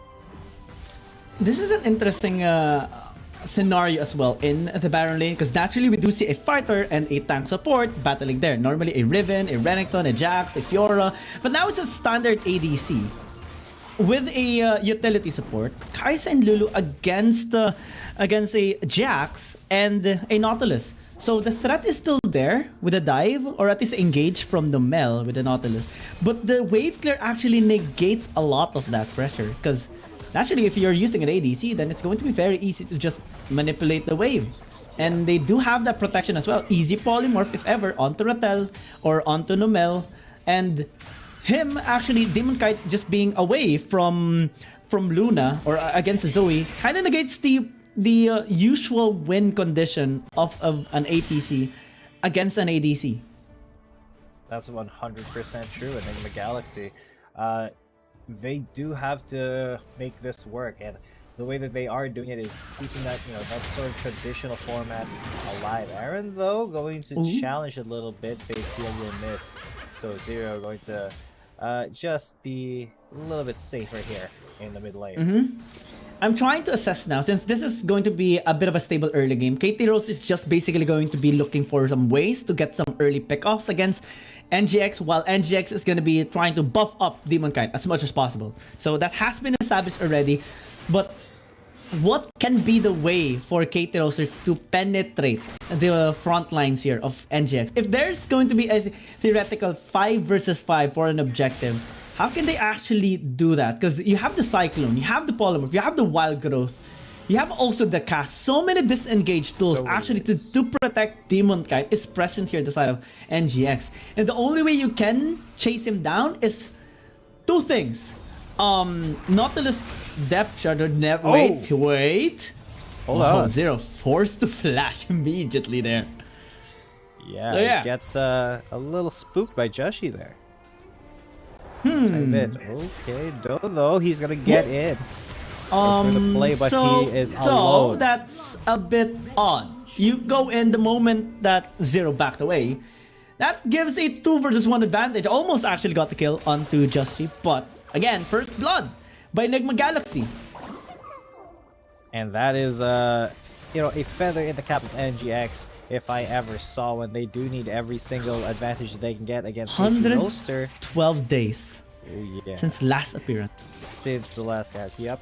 That kind of tracks. I mean, hasn't been meta in a while, but finally, Demonkind bringing the Kaisa out to full potential here. We'll see if he can be a big factor in the mid to late game, because NGX, they do need to scale up. Nomel, a bit overextending there. Again, it is an ADC and is going to be looking forward to kiting you as much as possible. And I guess that is stemming from the usual scenario that we do see when it is an APC. But now, just see a drop and actually get caught. Wild Growth is going to be used onto him as well, trying to sustain. But again, Jax is going to be doing work in the front line. Actually, Draw still managed to stay alive, though, is here. Joshi might get kicked, gets jumped on by Rattel, but they do get the trade onto the Kazakhs. They do get the kill onto the Lee Sin, rather. And now, Nomel might just get caught out here. 2 for 2 so far. Rattel might be in trouble, but they're pincering down onto NGX.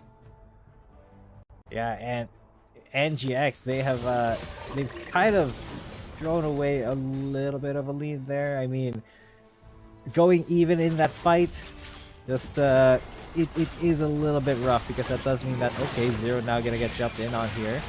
Yeah, gonna get blocked though. Aaron helping out Joshi secure that kill. That is a massive lead now by Enigma Galaxy. They have their eyes set on this Rift Herald as well. Yeah, and then while their eyes are set on the Rift Herald, the rest of KT.RY is gonna go to the Dragon. Enigma Galaxy, though, they want to contest. There's an explosive cask. Yeah, 4 versus 5 is going to be very difficult. Hyde is trying to get that kill onto, though. He does get it for the team, and the Dragon is gonna be denied. Rather, Luna might be in trouble. The Cathian Rain is just doing work here for Enigma Galaxy. Trade of objectives, but net profit here for NGX as they get more kills than KT. Yeah, and NGX definitely swung the momentum towards themselves right there. They got everything that they wanted, that they needed, and they just chased KT.RY out of their jungle. Let's see how Hyde was just able to delay this this Dragon from really being committed to that explosive cast, splitting up the fight beautifully. Though did manage to live for quite a long time, but he got stasis in and then just died. Rattel as well did not withstand the damage coming in, and that was just such a clean fight. NGX, they have found their way back into the game, and KT, what can they do to keep NGX away? Their win condition primarily right now is Rattel, because he got 2 kills earlier in the Dragon fight, and KT.RY is going to be trying to avoid some mistakes that they have been making over the past few fights, especially engaging on the draw blindly and not respecting the retaliation coming in from Aaron and coming in from Hyde. The cast a while ago by Hyde was just so genius, separating the members of KT, and that paved the way for them to actually kill Do. And even if he got the Dragon earlier, it was still eminent that the NGX got something out of that situation, because they initially got the RH already and they used it in the mid lane. So now they're posing threat in this mid tier 1 push, which is very important. Again, when you get this tower, you get jungle access towards KT. Yeah, exactly. And that is exactly the kind of access that they need. Nigma Galaxy definitely making a case for it. They have found 2 turrets. They are going to immediately push into that inner turret. Zero will be there to stop them, but the rest of KT also will be meeting them inside the jungle. Joshi's there. Ooh. Wow. All right, they forced their way towards Do, and also avoided the potential engage there by Zero. That is a good way to address it, and such confidence actually here on the side of Nigma Galaxy, to think that they don't really have that much frontline. At most, it is just Hyde and Aaron, but the other members are so squishy, and just one burst coming in from Luna or Do can actually pave the way for KT.RY to win a fight. Absolutely, and that may be the way that KT.RY gets back into this. That's probably all that they need, is to win one fight against Nigma Galaxy. But Nigma, if they are able to hold on to this lead just a little bit longer, translate it into more objectives, then they may be able to deal a blow to KT.RY here. Yoshi. Who we get stolen from. That's sad. 16 HP, man. 16. Tiny HP. That happened before as well. Team Flash versus I forgot who were they going up against. Now it's Esports. I would say Yone, that just unfortunately wasn't able to get that kill onto the Scuttle Crab. 16 HP as well. Was actually the HP remaining in that. Well, that's a little bit of a wolf there. Scuttle is just a little bit too tanky to deal with sometimes. Nerf Scuttle. Riot, please fix Nerf Scuttle. And while we are calling for the nerfs of the most important being on the Rift, the rest of the beings on the Rift, though, trying to contest and take up space in the river. NGX, they wanted to get a head start on this Rift Herald, but Zero is already in the pit. It's going to be a big fight. That's a big utility already used there by Hyde, so now they don't have any disengage. KT.RY realizes that, but still, RH is going to be handed over here to Nigma Galaxy. Reptile being zoned away by Demon Kite, forced to use the counter-strike. Is now Aaron serving in the front line as a big burst by Joshi. Aaron still going in, especially with the wild growth coming in from draw. Now they do get the kill, they do get the RH, they spawned it in the mid lane and just bashing through KT.RY. Top side, Demon Kite is being engaged.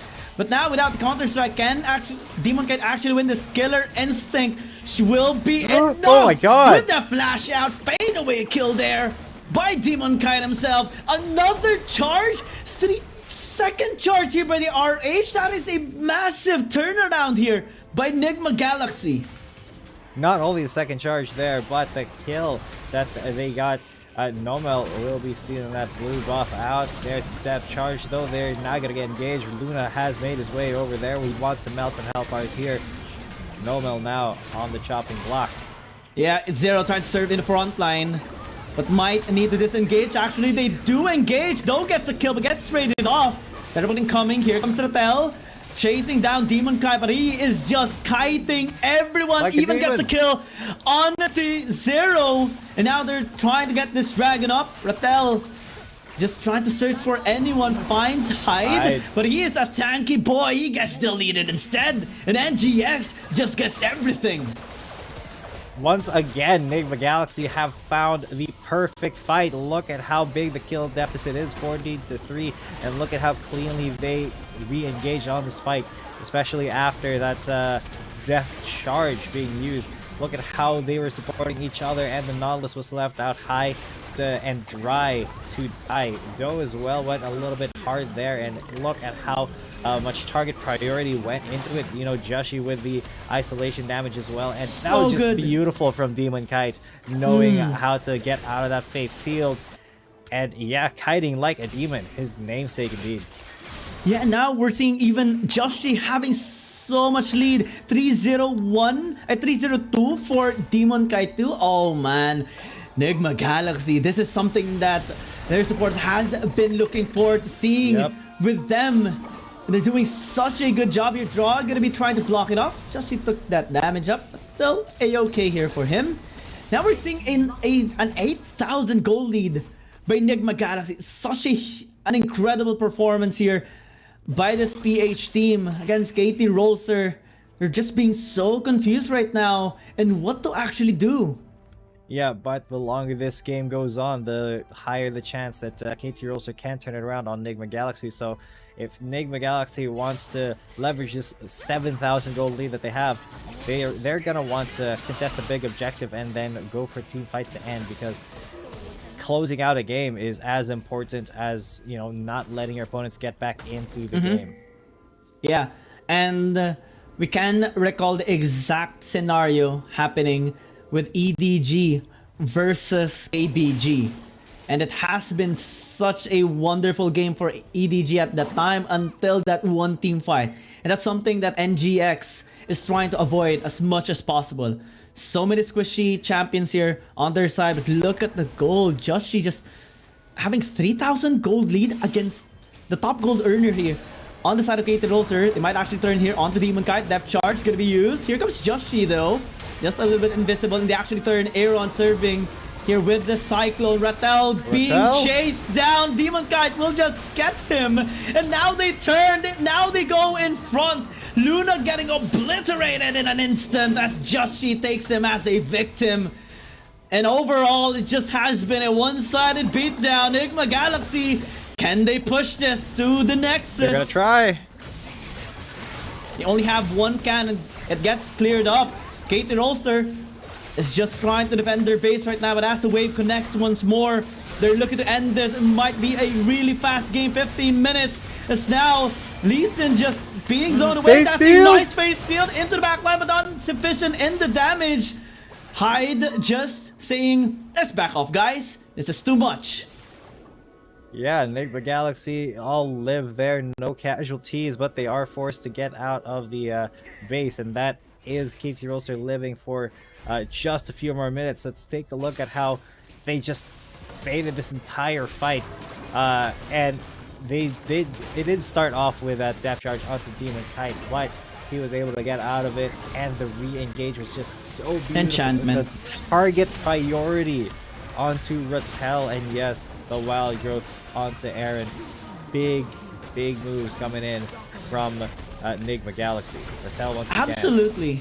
Yeah, Rattel is just gonna die here. Well, maybe not, as oh, never mind. Joshi was able to jump away from him.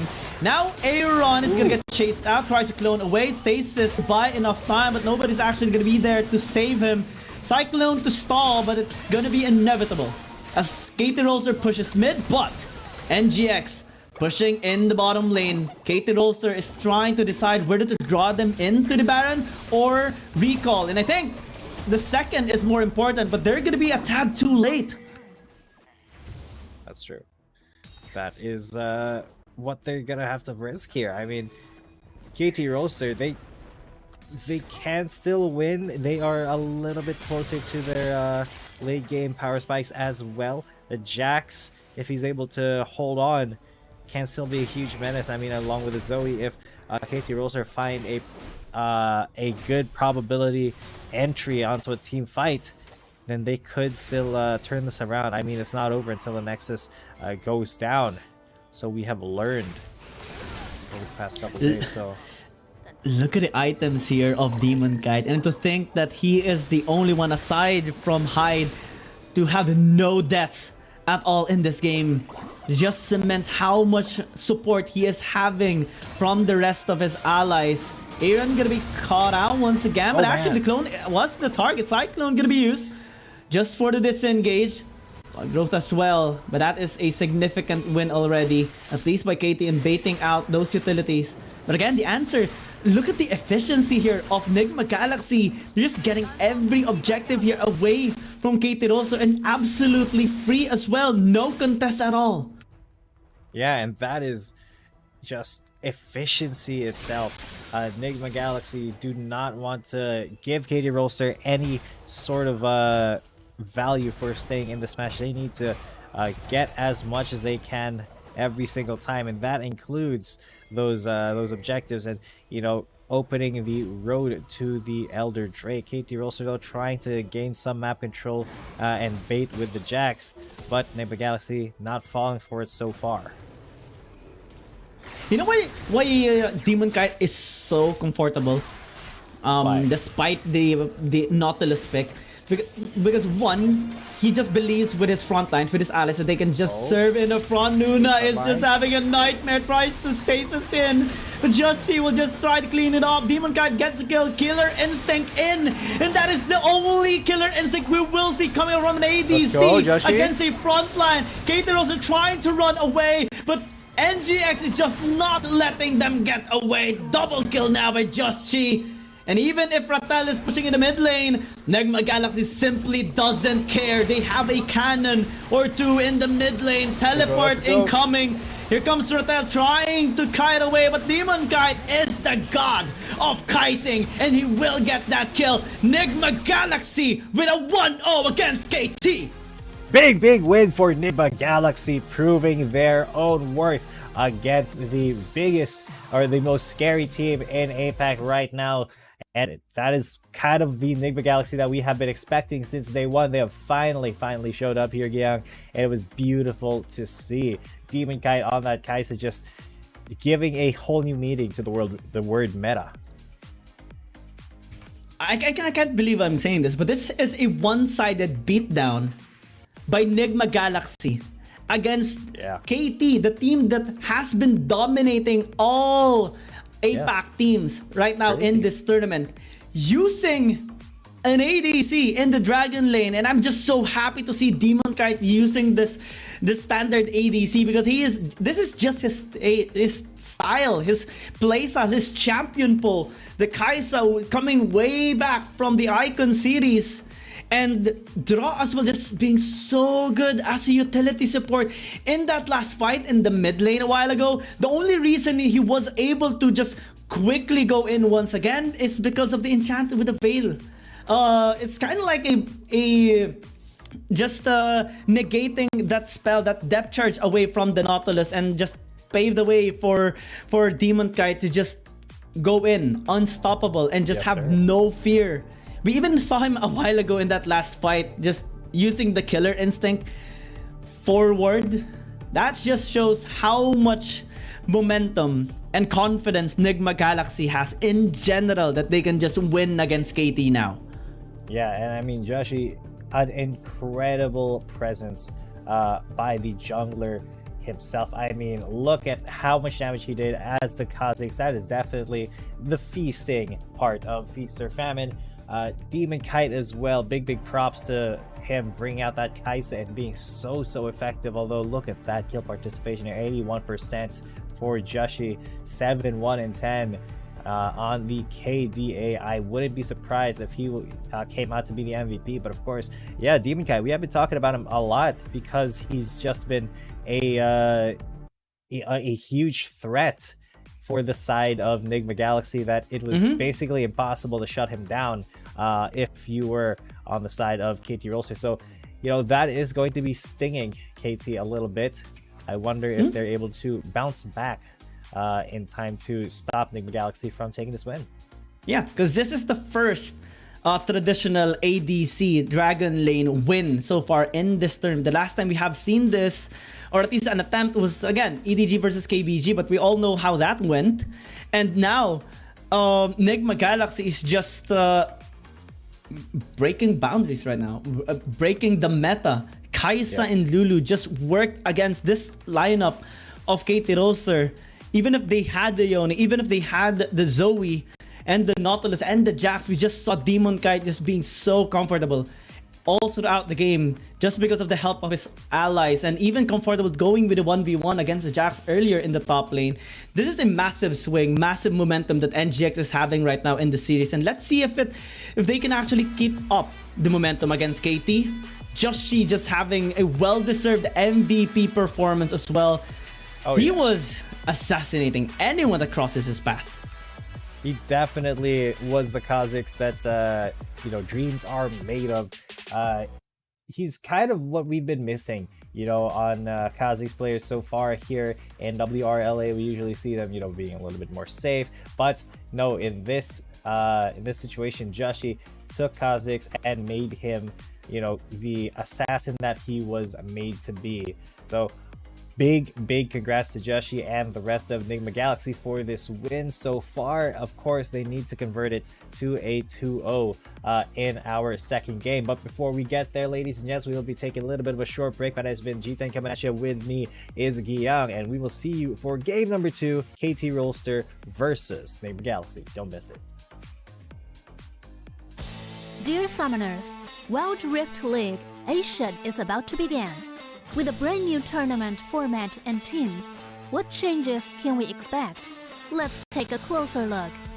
WRL consists of 2 conferences, WRL CN and WRL APAC.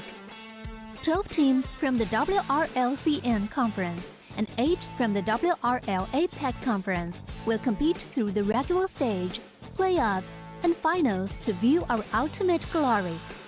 All matches will be played in the BO3 format in the regular stage. The 20 participating teams will compete within and across their conferences. Each team will play a single round robin with every other team within their conference once, and half of the teams from the other conference once. Throughout the regular stage, teams will be ranked based on their points within their conference. The top 8 teams from the WRLCN conference and the top 4 teams from the WRL APAC conference will qualify for the playoffs. The playoffs will also be held separately for each conference, adopting a BO7 double elimination format. Only the top 2 teams from each conference's playoffs will advance to the finals, vying for the championship. Of course, a new tournament brings unique challenges. The Wild Rift League Asia Season 1 WRL A1 Finals will be a 3-day extravaganza. On the first day of the finals, the 4 qualifying teams will play a single round robin in BO1 format. The top-ranked team will advance directly to the grand finals, while the remaining 3 teams will battle it out in a single elimination bracket on the second day to secure a spot in the grand finals on the third day. The 2 teams that make it to the grand finals will face off in the BO7 showdown to claim the championship. Additionally, in both the WRL A1 regular stage and finals, teams will participate in the Fight for Side FFS match before the official games commence. The FFS match will be played in a 1v1 solo mode. Each team will send 1 player to compete. They will ban 2 champions each from the official weekly rotating champions pool, and then select 1 champion each for 1v1 competition. The winning team of the FFS match will earn the right to choose their side first. Wild Rift League Asia Season 1 regular stage will officially kick off on April 8th, with 20 top-tier teams assembled and ready for action. Who will climb to the summit and seize the crown? Let's wait and see. Welcome back, ladies and gentlemen. You are still watching Wild Rift League Asia 2023 regular season. I'm G10 coming at you. With me is Giyang, and we are in game number 2 here after a very decisive win from Enigma Galaxy versus KT.RY. So will Enigma be able to secure this 2-0, or will KT fight back and bring us to game number 3? And that game was really exciting to see because, well, we saw first ADC win. We saw an amazing performance by NGX, and we even have seen first Gragas top lane tank. That was such an old meta already, and it's just so good to see right now. And I had this talk already before with some analysts regarding the possibility of a Gragas being used in the Baron lane just to hold up, similar to how a Garen works in the top lane. I'm just so happy to see Hyde being able to fully utilize that champion in the Baron lane, negating, or at least in the solo lane, because the Baron lanes sometimes go to the bottom lane and such, But generally, NGX just doing so well in that game number 1. And let's see if they are going to be able to use all of that momentum and channel it into the second game, because KT.RY this time is going to be on blue side, and we talked about this before. KT.RY has a relatively high win rate in the blue side as well. 4 out of 6 games has been the rate here of KT.RY. Oh yeah, big blue side enjoyers here at KT.RY, but they will be batting out some very key champions here, at least for the long-range plans of Enigma Galaxy. So no Zoe, no Yumi, surprisingly, and no Jace. However, there are still quite a few champions that are still up. Camille, Aatrox, and Kali will be banned out. So that does leave Senna open, yes. There's also Ziggs, if Demon Kite wants to be on that champion. I mean, Kai'Sa's still up. Maybe Demon Kite will go for that again, but so far, Enigma Galaxy, they also have an open line to Gragas. Yes, exactly, as they did prioritize the fat man for draw. Sorry, for Hyde, actually, in the top lane. Yeah, tank Gragas catching us by surprise. Now we don't know if this Gragas goes into the support role or in the Baron lane, simply because Hyde used this a while ago in such a good fashion into the Baron lane, and now KT.RY is going to be trying to have a really high sustain lineup. Shen is available. Maybe they want to go on that route. Same as Galio, have that triple global presence in their hands. Again, that is something that we have seen quite a lot in our tournament so far. And Enigma Galaxy just going with actually what worked for them. Again, Aaron has been really good with this Wukong a while ago in the mid lane, giving space for Demon Kite to just kite away against KT.RY. The Fiora can be really useful in the Baron lane in anticipation that Enigma Galaxy will have the Gragas in the top lane. Yeah, but will Hyde pick up the Gragas once again, or is it going to be Draw's turn? Only time will tell, because picking up this Gragas very early, it gives Enigma Galaxy some measure of flexibility here, especially in the second half of the pick and ban phase. The Galio, though, going to be coming through for Nomel. Very, very good, very standard. Shen is still up. This could lead to a Wambulance composition if Enigma Galaxy don't ban that Shen out, but that could be a little bit risky, seeing as, you know, Fiora is one of the champions that is going to be the actual damage dealer in that kind of composition for KT.RY. So yeah, Enigma, they are going to focus on that Kha'Zix first, getting that out of the way, but is Shen going to be banned? Let us see. Yeah, I you think can see it, right? You can see the Wambulance as well. Yeah, the Wambulance comp is very much on the way as well here on the side of KT.RY, especially that they have secured the Senna and the Galio. But Enigma Galaxy is actually not going to be scared of that. Plus, they do have, you know, the 4th pick priority if ever they do want to steal this out. Will KT.RY take the bait here? Will they anticipate a possible steal? No! They actually are just respecting the possible utility support again by Dross, just because of how he was able to protect Demon Kite at all times. Demon Kite, though, still gonna be okay, man, I love it. He just loves it. We love it. I love it. I love seeing it. I mean, that is what we know Enigma Galaxy for, you know, kind of rejecting the ideas of the meta and really doing their own thing, what's comfortable to them. And for Demon Kite, what's comfortable to him is a Kai'Sa, but if Do gets on that Vi or that Rammus, that could be a lot of trouble for Demon Kite in the back line. Will we see? Okay, because this might just be better, the Vi, and just try to target Demon Kite as much as possible. Zero will have his hands on the Zed again, and this has been something that we have been talking about for quite a while now, ever since the series has started, and he is just so good with his champion. The question is, though, what champion will Draw use? Yeah, I was about to say the Janna, simply because of the Vi pick, and again, the Veil can actually just work again, the enchantment Veil onto the boots to negate the cease and desist. And they will have that strategy once again. Hyde with a Gragas, and then a Janna support here by Draw. This is a big shift in the meta that they're trying to have now in this game.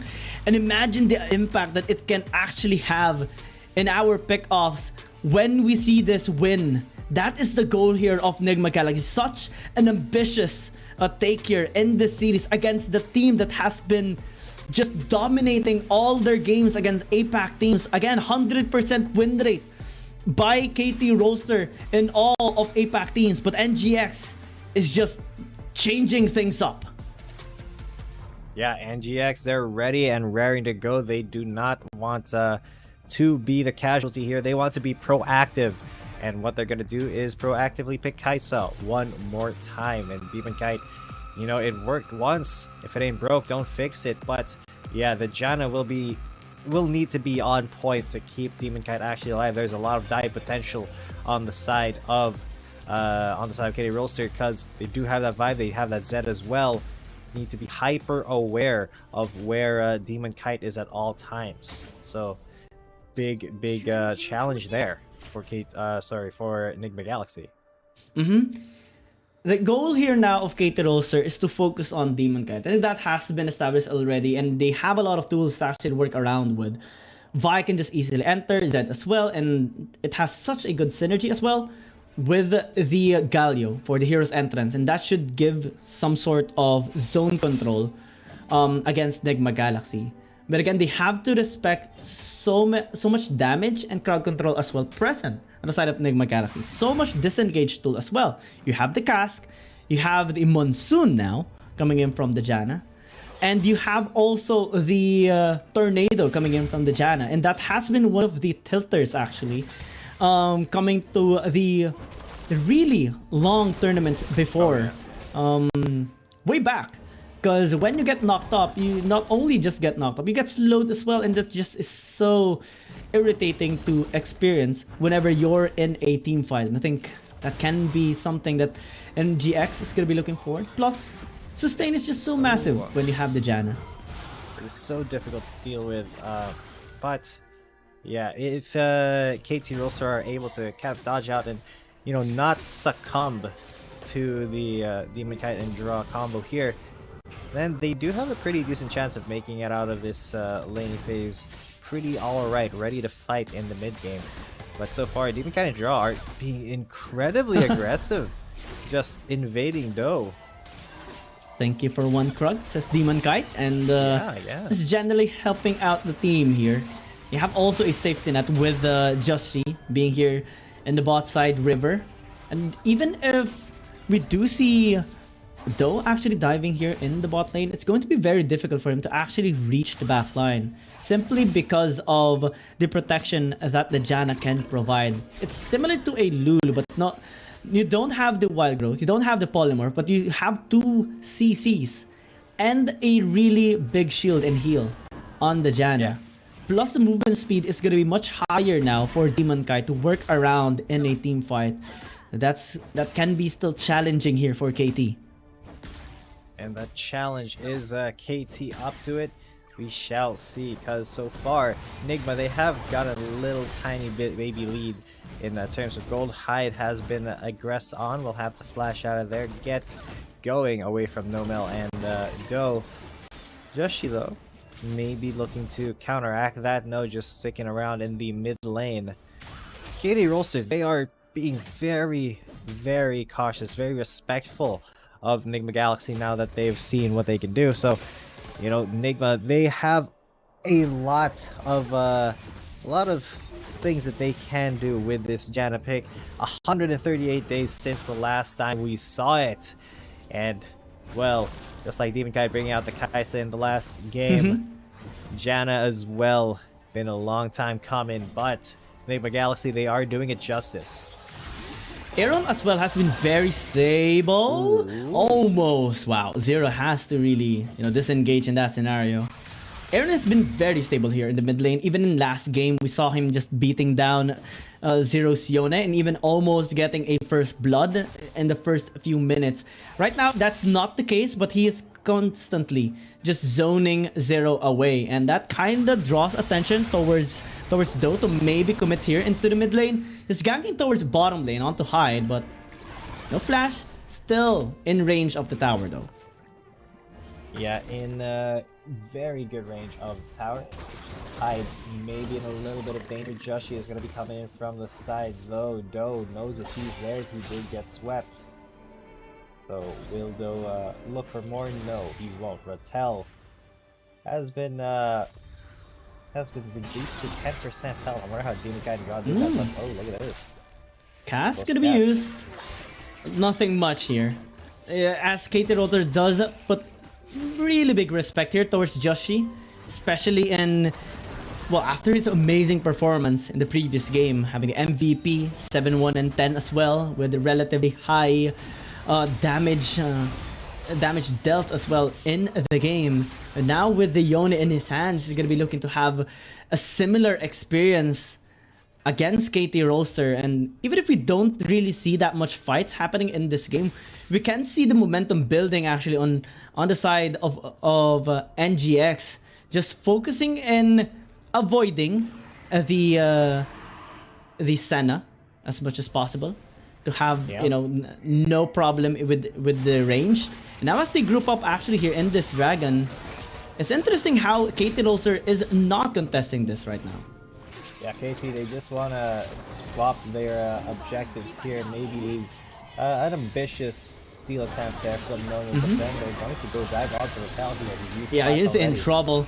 Here's Entrance just a tad too late there. Numel is now alone in the bottom lane. Daring Shadow gonna be used, but what can you do when there's like 4 people on top of you? Monsoon just for the additional, insurance there, and they even will get the first tower here. NGX, can they actually do it? Demon Kite is gonna be handed with the most gold. They do without the RH. Wow. Wow, that is a big swing in the favor of NGX. Yeah, sure, the tower is gonna fall in the top lane for KT.RY, and this is what had to hide there as well on that Gragas. He got absolutely bodied and flashed on, and so much was done to him. And that only resulted in 1 kill and 1 tower, but so much more for NGX. They were able to control that fight so incredibly well that KT.RY had to, send 2 people up to top lane to at least try to get something from how hard NGX were pushing. So much gold also is being funneled here onto Demon Kite. That has been the goal even in the previous game. But how NGX is able to do that is the big thing. KT.RY just couldn't reach Demon Kite as of the moment. They haven't been investing enough resources towards him just yet. Now may be the chance, as there are like 4 people there. I'm gonna be dealing some damage here on Demon Kite, chunking him down to 60%. 60%, but not quite out of the fight. This Demon Kite stays in still. Oh, the Tornado is just a big zone tool here by Draw. Whenever they see it actually being channeled, they just wait until it actually gets fully casted or projected before they actually make a move. That's always the thing whenever you see a Janan.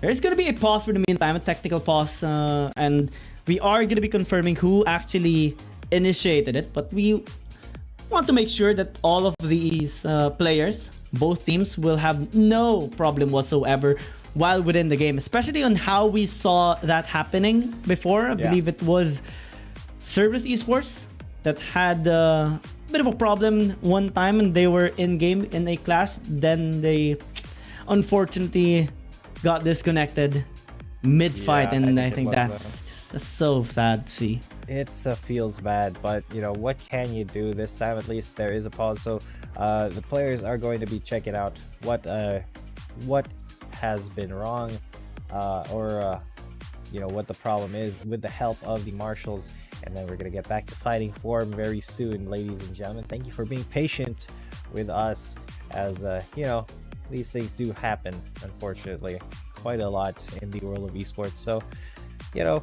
we are very grateful for your continued patronage and your patience in our trying times. And I think they are going to be starting again, because we do see the players now just continue tapping on their phones. KT.RY has successfully pushed bot lane, but topside is being threatened there by Aaron. So an equal amount of trade. Demon Kite actually going to be chased down here. Death Mark going to be used. Actually, a lot of damage. Luna will cast the last embrace, punishing his overextension. That was a bit overzealous by Demon Kite. Yeah, a little bit too far forward, and Draw had to back out there as well. Luna looking to get this mid lane opened up with that tier 1 turret take, but so far Enigma Galaxy at least have not willfully given anything else up like that. That was their first really big mistake, and now they are going to go for a little bit more maybe on Luna and Momo, but no, they just get rebuffed. Yeah, they're gonna be waiting for Demon Kite for sure. He has been one of those pinnacle players here on the side of Enigma Galaxy, and his casualty was just unfortunate a while ago. Overextending, and Draw had not much range. I think there has been a miscommunication as well, whether to go in or out in that scenario. And KT.RY was fully aware of that, so kudos to them, as now they are coming back a little bit in terms of gold. We do see it actually even for both sides, and generally KT.RY is going to be attempting a lot of those ganks towards Demon Kite, because they do have the combination, the Vide, Zed, even the global presence of the Galio and the Senna should provide enough zone control here for Demon Kite. Yeah, and Demon Kite, he just has to be very careful about not getting dove, about not triggering those dive mechanics from KT.RY, because they have so many ways to get onto that back line and, you know, react immediately if he is. You know, he got stasis just zoning us up, because otherwise, if he gets caught out and bursted, that is Enigma Galaxy's entire team fight down the drain, basically, because Demon Kite is such a huge part of dealing that damage, while the rest of Enigma Galaxy, you know, tank for him in the front. Now it's a battle for RH, and let's see if KT.RY can actually force them to back away. Aaron keeps getting hit there by the last embrace of Luna, and it is dealing quite a bit of damage. No healing on the side of NGX aside from the Monsoon, and that's actually a nice flank by Rattel. Gets spotted out here by Demon Kite. Fortunately, they do have a ward there set up, though just tempoing down, trying to have a good timing to engage, potentially steal it, and they do get the RH. Now Luna is in trouble. That is a big engage, but now the follow-up is there. Monsoon gonna be cancelled, especially with the crowd control. Demon Kite just gets obliterated there in the front line. Now Aaron just tries to capitalize on the moment, but they can't actually deal damage now, especially with Demon Kite down. KT.RY got 3 kills. And an RH, they're gonna use it in mid. Yeah, KT.RY finally turning around that fight. Enigma Galaxy was just not ready to face them for that long, and well, KT.RY, they took whatever opportunity they had and ran it down. Look at all the value they got from that Rift Herald, and then the Drake take as well. Big stuff coming from KT.RY. The comeback has been orchestrated. They are now ahead in terms of gold. And wow, it has been, you know, overzealous for them to actually go in. This is a composition that you shouldn't actually engage, because you know that KT.RY will dive along with you if ever. They have the tools to zone you and engage onto you. And NGX, they should be focusing on allowing Demon Kite to be able to cut. Yeah, and Demon Kite he got caught out really well there. Just did not have any time or you know, any way to get out, just because of who he's playing, because of that Kai'Sa, and it just did not turn out so well for him. They really need to keep him safe, keep him secret, just like the ring, if they want a chance to actually get the Demon Kite kiting. So yeah, KT, as I said, you know, their backline access, if that gets to Demon Kite early, it's a game over. It's also important to talk about Dron not having a Veil enchant this time with his boots, because a while ago in game number 1, that's actually one of the ways he was able to protect Demon Kite from being reached and initiated with a crowd control, especially by Nomel at that time using the Nautilus.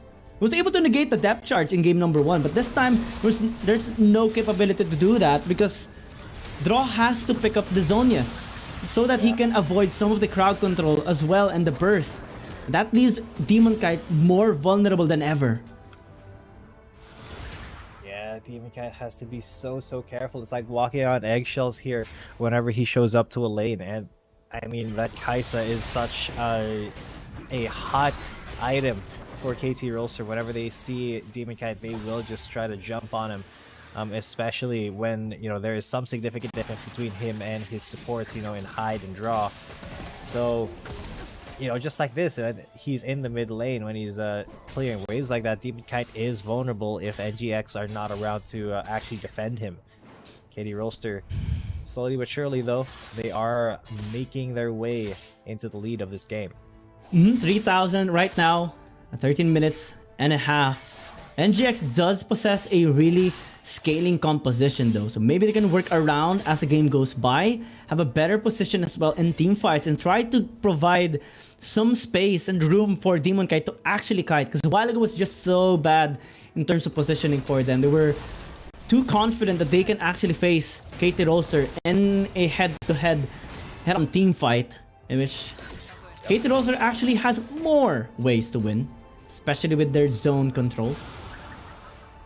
That's very true. Now Enigma Galaxy, they are just trying to keep their jungle clean of wards, clean of vision, clean of information from KT Rolster.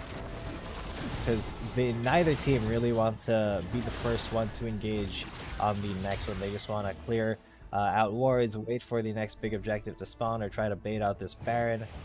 Because right now, if KT Rolster were to go for a 5v5, they would win. They would take the W. Because Enigma Galaxy, they have not unlocked their scaling potential yet. As Demon Kite is just level 12, he's not, you know, he doesn't have as many items as he should have at this time. So if Enigma Galaxy try to fight and Demon Kite gets caught out, it's over.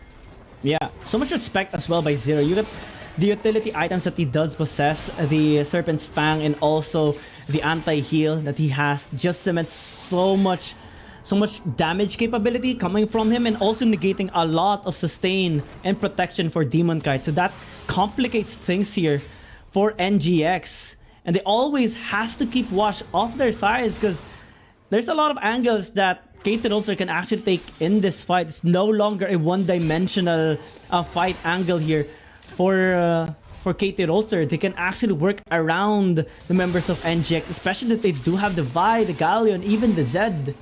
And we're not even talking about the potential ways that Rattel can actually just attract the members here of NGX, because as a Fiora, you naturally will win against Hyde. So now they're forced to actually send out Aaron or even Joshi just to deal with him. Yeah, and on the other hand, the flip side, Enigma Galaxy, they need to fight here at 5v5. They need to fight a good age just like this one, maybe. There's the explosive cast. Not on the best member though. It's going to be trying to stall away. That is a lot of spell being used already here by NGX. But they have zoned away Rattel. Now they have full access on this Ocean Drake. So knocked down. It's gone. Enigma Galaxy take it for free. They're gonna go in. Hyde with a big body slam there onto the front line. Joshi though, that ult was not so good. And now they're trying to funnel them down. Draw gonna be engaged here with the death mark. Can Demon Kite actually guide? The answer might just be no. It's just being chased away by Nomel, easily obliterated as ever. And now Hyde just trying to serve as a front line, but simply cannot do it. Joshi trying to be the hero of the team, but simply cannot do it when Demon Kite is dead and KT Rolster has just won it. And what did I say? When you lose access to that Kai'Sa, when Demon Kite is not able to stay safe and warm and protected in his support's embrace, it's going to be KT Rolster who win the base race. They will take game number 2 and put the gauntlet back on the table here, daring Enigma Galaxy to go against them in game number 3. It was interesting as well how the NGX was able to initiate that fight. The only problem was that the lineup isn't really that capable of actually following up, especially that KT will just funnel their damage onto Demon Kite any time of the day. And it was just so difficult for him to actually survive, especially with a lot of people engaging onto him. And KT Rolster, despite getting initiated on, was able to get back on their form and just go with the right targets, also negating the damage capability there of Joshi.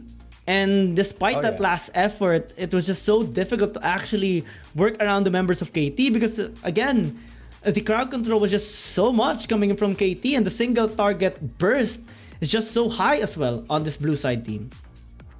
Yeah, and I mean, KT.RY definitely had so much more pressure for themselves just naturally from the champions that they picked. I mean, Hyde on the Gragas could not really contest against a Fiora split push, so unfortunately, you know, it kind of fell apart there at the very end for Enigma Galaxy. Back to the drawing board because Demon Kite was doing fairly well, fairly good. Joshi as well. It's just that, you know, the dive composition here from KT.RY was so effective, especially in those last couple of fights, just silencing Demon Kite and taking him out of the equation. And from then on, you know, what else can they do? Joshi kind of you know, struggles to do things on his own, and Wukong, you know, the Cyclone's just there for utility basically. Once Demon Kite's gone, your damage is gone, and you know, KT.RY just preyed on that weakness. And basically Zero as well was just on top of this game. A big difference with his performance using the Yone a while ago, and wow. Okay. And oh, sorry. I thought you went along with your background a while ago. You blended right. I got through. absorbed. Oh, you got absorbed right there. Yeah, we are absorbed in this game, and with the performance as well by Zero, Zed. You just don't give the Zed and the Akali onto him. When he gets his hands on those champions, he will just do so well. And we saw his itemization as well. It was specifically designed to take down Demon Kite. And even with just him, he can actually take him down. But we see the massive amount of respect that KT.RY has with the potential of NGX just turning tides around. So they really invest a lot to take down Demon Kite. Even a while ago, Nomel was chasing down Demon Kite just to get that kill off. And NGX, they just couldn't protect him at all. Yeah. And I think the lack of Veil enchantment was a big thing as well. Nomel's gonna be getting that MVP, but I want to commend Zero as well for that amazing performance. Nomel will having a 5-1 and 2 actually with a scoreboard massively high as a support. Yeah, I mean, 5 kills for the Galio out of how many kills was that for KT.RY? I mean, definitely he had a big part in, you know, just the untenable tankiness that his team had against Enigma Galaxy. So will they be able to pull off the reverse sweep? That is the question now here for you know, for us, me, Gyang, and you guys, the viewers. So without further ado, we will be taking a little bit of a short break once again before we get into the last game of this series. Don't go away because it is going to be Enigma Galaxy versus KT.RY in a bit. Dear Summoners, Wild Rift League Asia is about to begin. With a brand new tournament format and teams, what changes can we expect? Let's take a closer look. WRL consists of 2 conferences, WRL CN and WRL APAC. 12 teams from the WRL CN conference and 8 from the WRL APAC conference will compete through the regular stage, playoffs, and finals to view our ultimate glory. All matches will be played in the BO3 format in the regular stage. The 20 participating teams will compete within and across their conferences. Each team will play a single round robin with every other team within their conference once, and half of the teams from the other conference once. Throughout the regular stage, teams will be ranked based on their points within their conference. The top 8 teams from the WRLCN conference and the top 4 teams from the WRL APAC conference will qualify for the playoffs. The playoffs will also be held separately for each conference, adopting a BO7 double elimination format. Only the top 2 teams from each conference's playoffs will advance to the finals, vying for the championship. Of course, a new tournament brings unique challenges. The Wild Rift League Asia Season 1 WRL A1 Finals will be a 3-day extravaganza. On the first day of the finals, the 4 qualifying teams will play a single round robin in BO1 format. The top-ranked team will advance directly to the grand finals.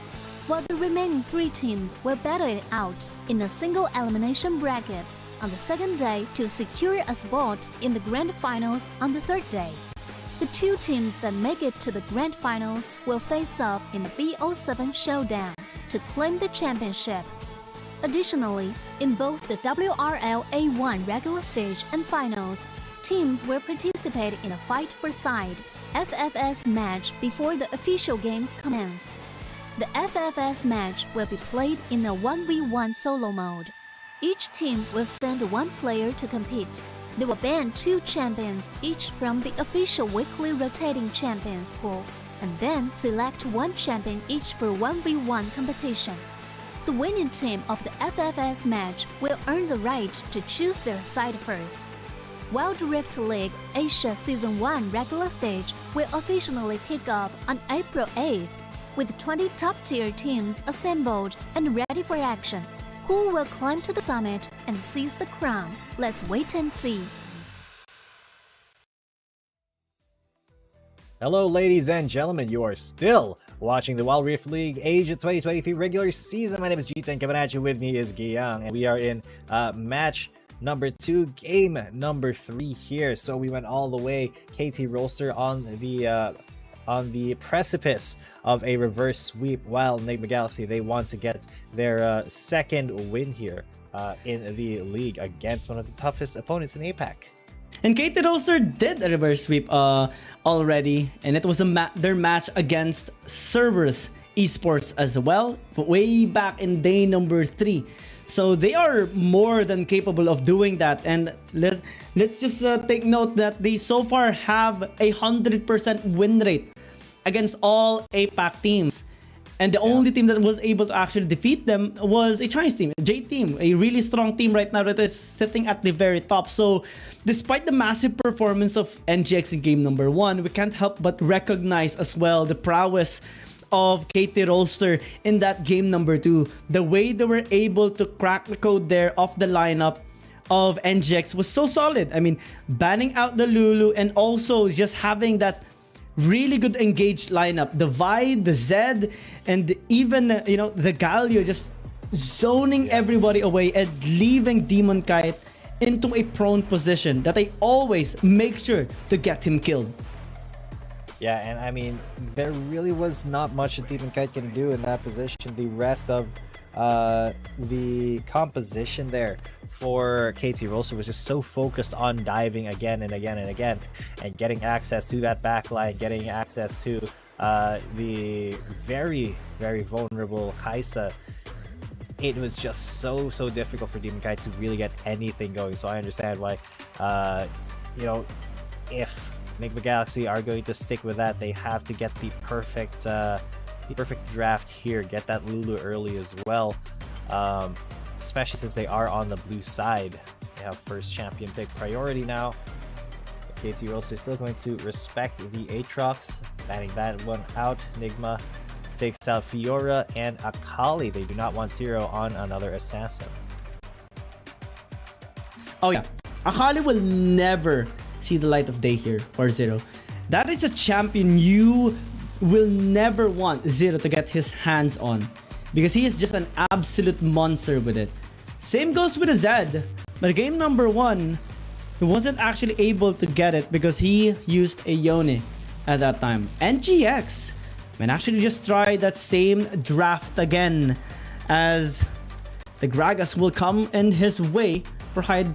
Nevertheless, he actually was performing pretty solid and stable here for the side of NGX. And again, Gragas is still a flex pick right now to be used in the Baron lane and mostly as a support. Yeah, most definitely. And I mean, Gragas can still be used by draw here, right? If they decide to not have Hyde on it and really not commit to that kind of mind game playstyle in the pick and ban phase, because so far KT.RY, they are getting some really big priority picks. I mean, look at that, Zoe already, and a Wukong either for Do or Zero. Yeah, you have to also respect Aaron's Wukong, and KT.RY recognizes that. They sense that NGX might actually try to get their same lineup from game number 1, so they take one away. They get the Wukong, and NGX says, okay, Maybe it's time to go with which standard, pick up the APC to match against the Zoe, and at least have a massive team fighting composition with the Mega Inferno Bomb and the Cast.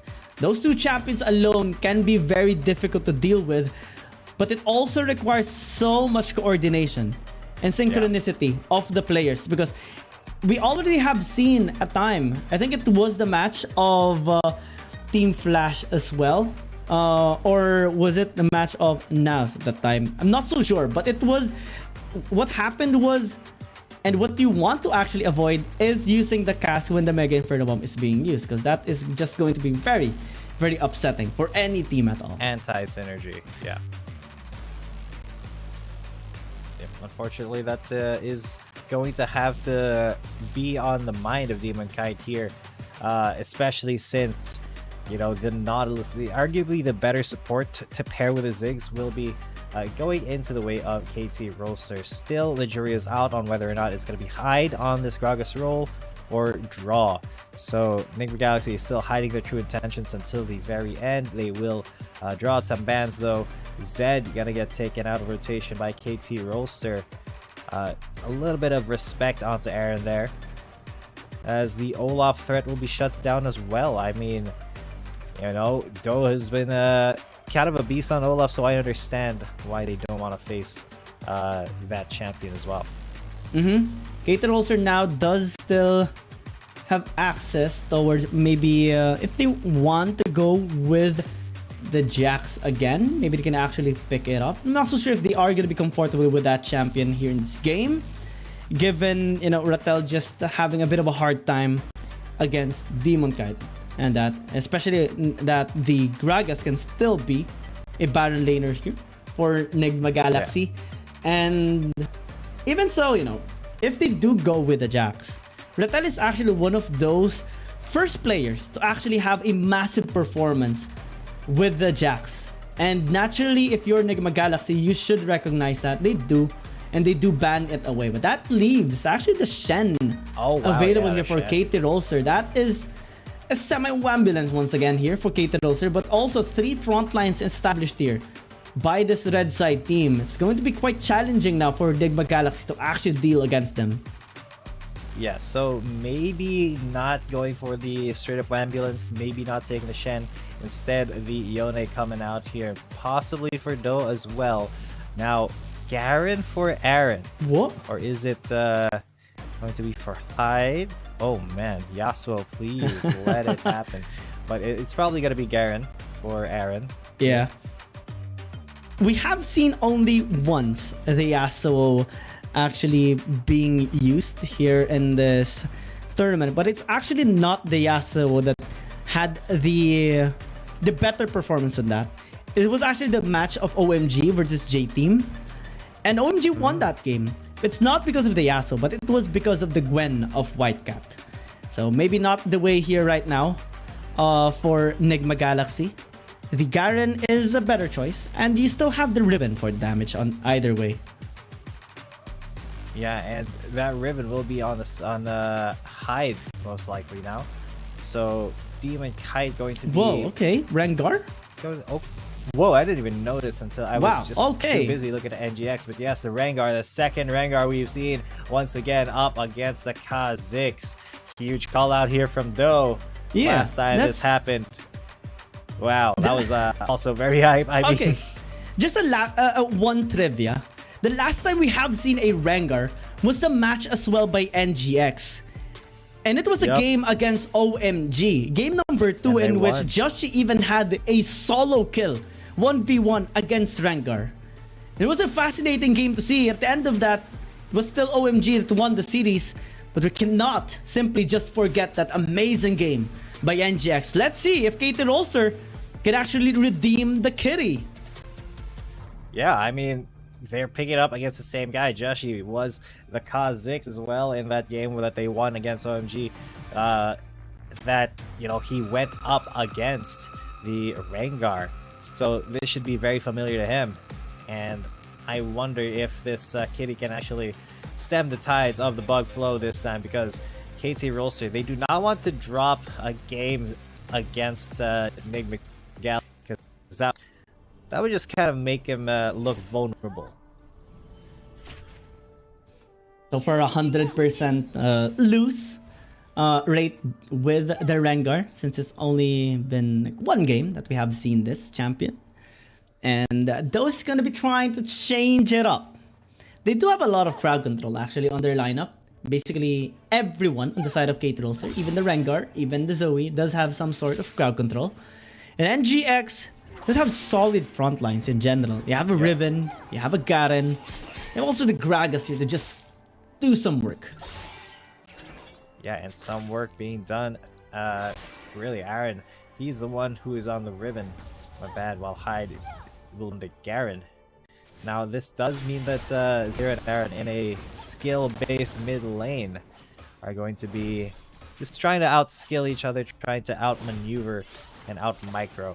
But look at this stat. Zed from the last game used by Zero took, he did 34% of the damage. That's more than a third of the entire team's damage there. Now, Demon Kite is getting bullied a little bit by two members of KT.RY. And just a small trivia. I actually want you to guess. What is the highest damage percentage so far in the game? In a single game? By 41. 41? No. A little higher. A little higher. 45. Yeah. It was actually, I believe it was 46? 48. 46. And it was, oh, wow. yeah. And it was actually the Ziggs of Xiaoma. That was how massive it was in that particular game. And yeah, it was a match of EDG versus KBG. And while this is Ziggs, naturally we do see that happening most of the time. Also, mostly the Ziggs does get the highest amount of damage because even just one Mega Inferno Bomb can and you just have your job well done. Yep, just one Mega Inferno Bomb into a fight, or even just to dissuade a fight from happening, and that just pumps up your damage stats. And so the longer the game goes on, the more damage you accrue naturally, because you're just throwing those Mega Inferno Bombs, those MIBs left, right, and center. Now, this early in the game, KT, they are looking for maybe some pressure here in the top lane this time against Hyde. Numel has had one of the cleanest performance with the Nautilus. You see that 15 KDA, 1 kill, and 29 assists, 0. That is just amazing to see. That's just amazing to see. 100% win rate so far on the Nautilus, and that just gives him so much respect with his champion, and NGX needs to really recognize that. And yeah, we are going to be having a little bit of a pause once again. We don't necessarily know why, but it's primarily to make sure that the player just doesn't have any. Okay, I think kind of know why. You gotta charge your. Oh no! Yeah. Charge your phone. Gotta keep it charged and ready. Oh yeah. And just Shaco there, being with the Nigma Galaxy, being the referee. And there, Aaron, also just a bit of sport. I mean, we are there for each other as much as possible. KT just be chilling now for the meantime, waiting for Nigma Galaxy to be ready once again. Yeah, and I think they are going to be coming our way. I see the timer there onto 0. Sharp eyes, sharp eyes. Yeah. We should be getting back into the Rift very soon, ladies and gentlemen. And yeah, Nigma Galaxy 3 minutes in. They are just getting their ultimates. And no huge plays being set up yet by either side. Really, it's more just KT trying to go head-to-head with Nigma Galaxy so far. But this could be a little bit of an opportunity here. Aaron and drop before Nomel gets his ultimate. Missed the body slam though, so they have to fall back and respect Nomel's capability to just punish them. Again, the Nautilus just has one of the longest CCs actually ever, except for the Morgana. I mean, you can go on for days without touching your phone once you get hit by the dark binding.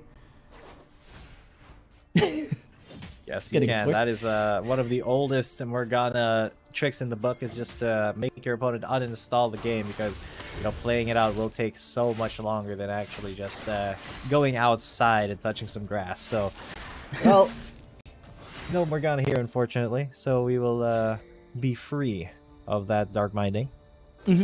There were instances though that the Morgana actually was picked up in the Huya the Legend Cup and the WRL, but it's primarily because all of the mages were banned away, and that was the only logical choice for the team at that time. The success rate wasn't really high, so right now it's just being let free. NGX is gonna be ganking Zero here from their blue buff. Wow, that is really good coming in from NGX. Big first blood there for Enigma Galaxy, and it does get them quite a bit here in the bottom lane. They get that third plate as well, and with 10 seconds left on the clock for these huge objectives. That's Sleepy Trouble Bubble forced Hyde to actually hide in the bush. Just like hiding on brush. But what are they going to contest here? Because Enigma Galaxy are making the first move towards the Rift Herald. They surely know that KT.RY is around. And Draw take quite a bit of damage there from the Zoe. Joshi now in a little bit of danger there. MIB, Joshi has to disengage. They use the casket, easy steal there by the Rengar. But what will happen next is gonna be very difficult actually for NGX. But they do try. Aaron taking a lot of damage there. Able to survive for so long until Luna kills Rattel. Actually sustaining for such a long time. Able to stay alive. That was a big turnaround by KT.RY. Yeah, look at the health bar. It's just so low, low all the time. And all of these players, Joshi just got pretty much taken out of the fight instantly. He could not re-enter because of his such low health. He wanted to go for some pickoffs there, so he had to bide his time. And the rest of NGX, they really did try, but their target prioritization was a little bit whack there. Luna just barely lived, Rattel as well. And if they concentrated more on their targets, Enigma Galaxy could have turned that fight around very differently. Yeah, that was a was that a 4-for-2 team fight that KT.RY won? Yeah, that is it. And that's just so good for them, especially with the gold and also the RH that they have acquired. Now they're using it in bottom lane, though actually just pressuring Aaron here to be also delayed in a potential team fight, as now though we'll just use the thrill of the hunt. Yeah, getting that threat in, letting Enigma Galaxy know, okay, the Rengar is ulting, where is he going?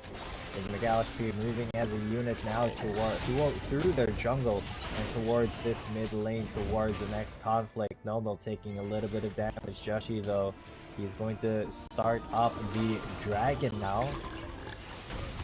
Enigma Galaxy, maybe they can go for catches here.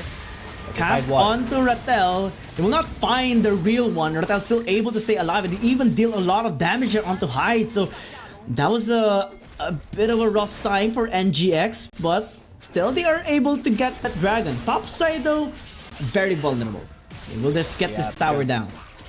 Going Zero, just rushing that tower down. It goes away, and unfortunately, it was a couple of seconds late for Enigma Galaxy to respond with their own. They could have gotten the first tower there, but they were just a tiny bit slow, even with the Ziggs satchel charge available for him. So, so far, KT.RY, they do have a tiny itty-bitty gold lead, just about 700 there. Enigma Galaxy really doing a great job of staying in the game here. That's a goal here. They really need to be safe in the early game, because again, Rattel has been very stable in our fight. So far, 2-0-1 in his scoreboard, and the Divine Thunder definitely just working for him so much in the team fights, consistently sustaining himself. NGX grouping up. Mel got spotted up, but wasn't slow there by Joshi. So that will pave the way him to be able to escape. Yeah, Joshi now on the hunt himself. He's looking for more. He's looking to take whatever resources he can get in the enemy jungle. They're going to try to contest this blue, and Zero does get it. Yeah, they dive though. Joe is here. Wow, okay, that is very ambitious though, but just get taken down, burned to death. Fate Seal not gonna do much here as Zir just gets obliterated as well. Rattel trying to pick a slack. Cyclone doing a lot of crowd control. The damage is also there from the Zoe. Demon Guy trying to run away. Can Aaron actually turn the fight around? Rattel is chasing down Demon Kite. The answer is no. KT.RY is just too strong with Rattel just doing the work. Yeah, 3 for 4 there, and while it looked really good for Enigma Galaxy, unfortunately, Rattel, once he was able to get onto Demon Kite, you know, this just wasn't able to do anything. If he was able to do some more damage while the Riven was distracting, he could have actually gotten that fight down, but that was a very big catch onto the Kitty Cat, into the kill onto the Yone. But this, I don't quite understand what happened here, because Rattel and Nomel, as well as Luna, just bursted everybody down, leaving Aaron alive, and him and Demon Kite just had to fight a losing battle there, and Rattel with a flash just secured that kill. What could Demon Kite really do in that situation? 3-man full range battle star there. Just so brilliant by Luna. His last will in that fight definitely cemented the victory of KT.RY. In that fight, Rattel now gonna be going towards Judge, forcing the cast quite early. So now without it, Luna has to be very careful. But since there's no Nautilus, nobody can actually punish his overextension now. KT will be forcing an engage here on the draw. He's in a very, very difficult scenario now, as Hyde is just taking a lot of damage. That's Fate Sealed as well. Was massive coming in from KT, zoning everybody away. Justy has to just slow them down and try to run back. The paddle stars are just hurting so much here on the side of NGX. KT chasing them down. They will let Aaron and Justy live, but this mid will not. What a fight there, and the health bar is just pretty much even in terms of percentage for KT.RY. They really fought like as a unit there, almost like a wave crashing against Enigma Galaxy. And you can see, even with the Mega Inferno Bomb hitting 4 people there, Demon Kite, he was able to contribute so much damage, but NGX just was not tanky enough to withstand the continuous push and pull of KT.RY. And yeah, Rattel just being incredibly slippery of a monkey, and the Paddle Star AoE getting NGX time after another. What a series of plays by KT.RY, but the lead is, again, just minuscule. Yeah, lead not so much, but it's the gold funding that actually is massive here for KT.RY. 603 on this Wukong. Nobody can actually kill him right now at the state of the game. And they have to really invest on anti-heals here for the Wukong, because the longer the game, the longer the team fight goes by, the more Luna can actually just continue to land those paddle stars, and more consistent damage coming from Rattel. It has been the main frontline, the main hero here on the side of KT.RY. NGX simply has no answer just yet. Yeah, I mean, NGX, what can they really say when KT.RY's question is, hey, can I have this for free? I mean, what are you going to do? This dragon is not set up for you. I mean, Enigma Galaxy, they have to hoof it so far just to contest this dragon. And while that's happening, KT.RY is putting pressure on their middle lane. So it's kind of lose-lose situation there, as Zero may have gotten engaged on by Hyde. As he starts to chase under the turret. Not the best tower to actually protect them. No, it's gonna get obliterated. Never mind, goes to stasis. Mega Inferno Bomb not gonna do the trick here for NGX this time. Everyone just stuck in that dead tower. And Draw just trying to escape. Can they actually do so? Aaron is trying to be the front line here. He does save him. Only a 2 for 2, but now flashing by Aaron, not really on the best target. Rattel just outplayed him in that. Can they actually stay alive? The answer is yes, as Hyde just dies there. NGX, that was a mishap for them. Yeah, Enigma are just risking so many things. They're getting so desperate here, while KT.RY, they are forcing fights that they know they can win. That oh my god, what a catch on that Sleepy Trouble bubble by Luna. If KT was anywhere close, that would have been a dead Kha'Zix. And this is so difficult now for Enigma Galaxy, because they have been out team fought every step of the way. What can they really do? The Garen is not super effective. He's just kind of a big neat shield that half the time KT even ignores. Yeah, you have to give this drag away. You simply cannot contest this at all if you're NGX. The state of the game. Now, KT will use that RH in the bottom lane. It's going to be very difficult. This is a slow bait here actually towards Hyde. So that they can actually force a 5 versus 4 team fight in the topside river. NGX should recognize this. Should be giving space for the meantime, but KT just being so clean in the team fights.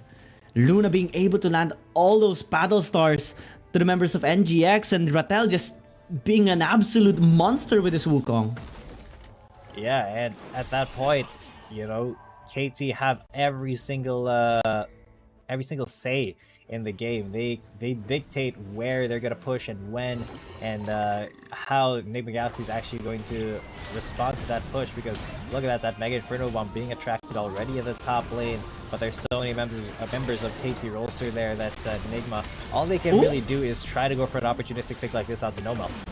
Yeah, they will get it. That was a nice pick off by Draw. Really nice job, especially after seeing the Nautilus overextending for a little bit. KT.RY still in this game. The only thing that happened to them is a delayed gratification on the Baron.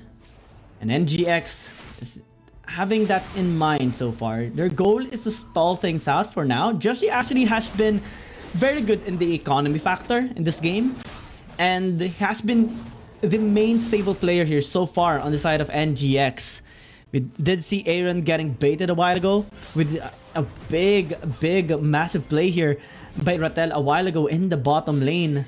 Quick reactions actually by Rattel as well, being able to dodge that in a very small distance. Flash was invested by Aaron, but was still able to dodge with the clone.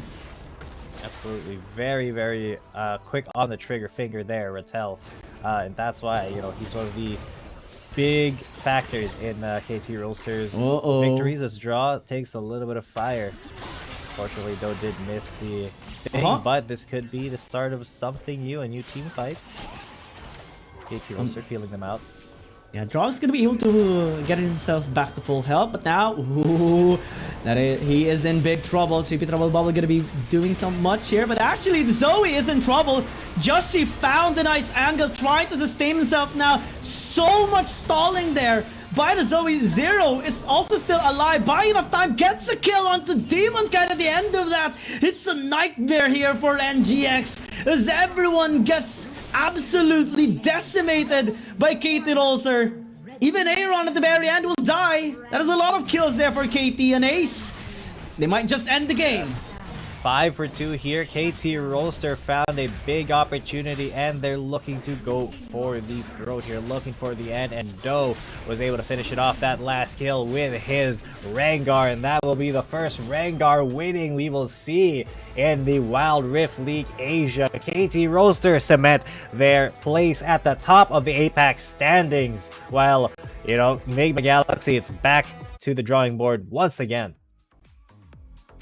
Massive team fight there by KT.RY. Basically one big outplay, because Luno got caught there in the backside. Joshi had a really good position, but the main problem was he had double stasis, and I think that bought enough time for KT.RY to actually retaliate and catch them off guard. And Zero as well onto the backside, able to take down Demon Kite. Was so prone to any threat, and that was just so sad coming in from NGX. This is the second time that KT.RY was able to pull off a reverse sweep against an APAC team. First it was Cerberus Esports, now NGX has fallen to be a victim of KT.RY's prowess as well.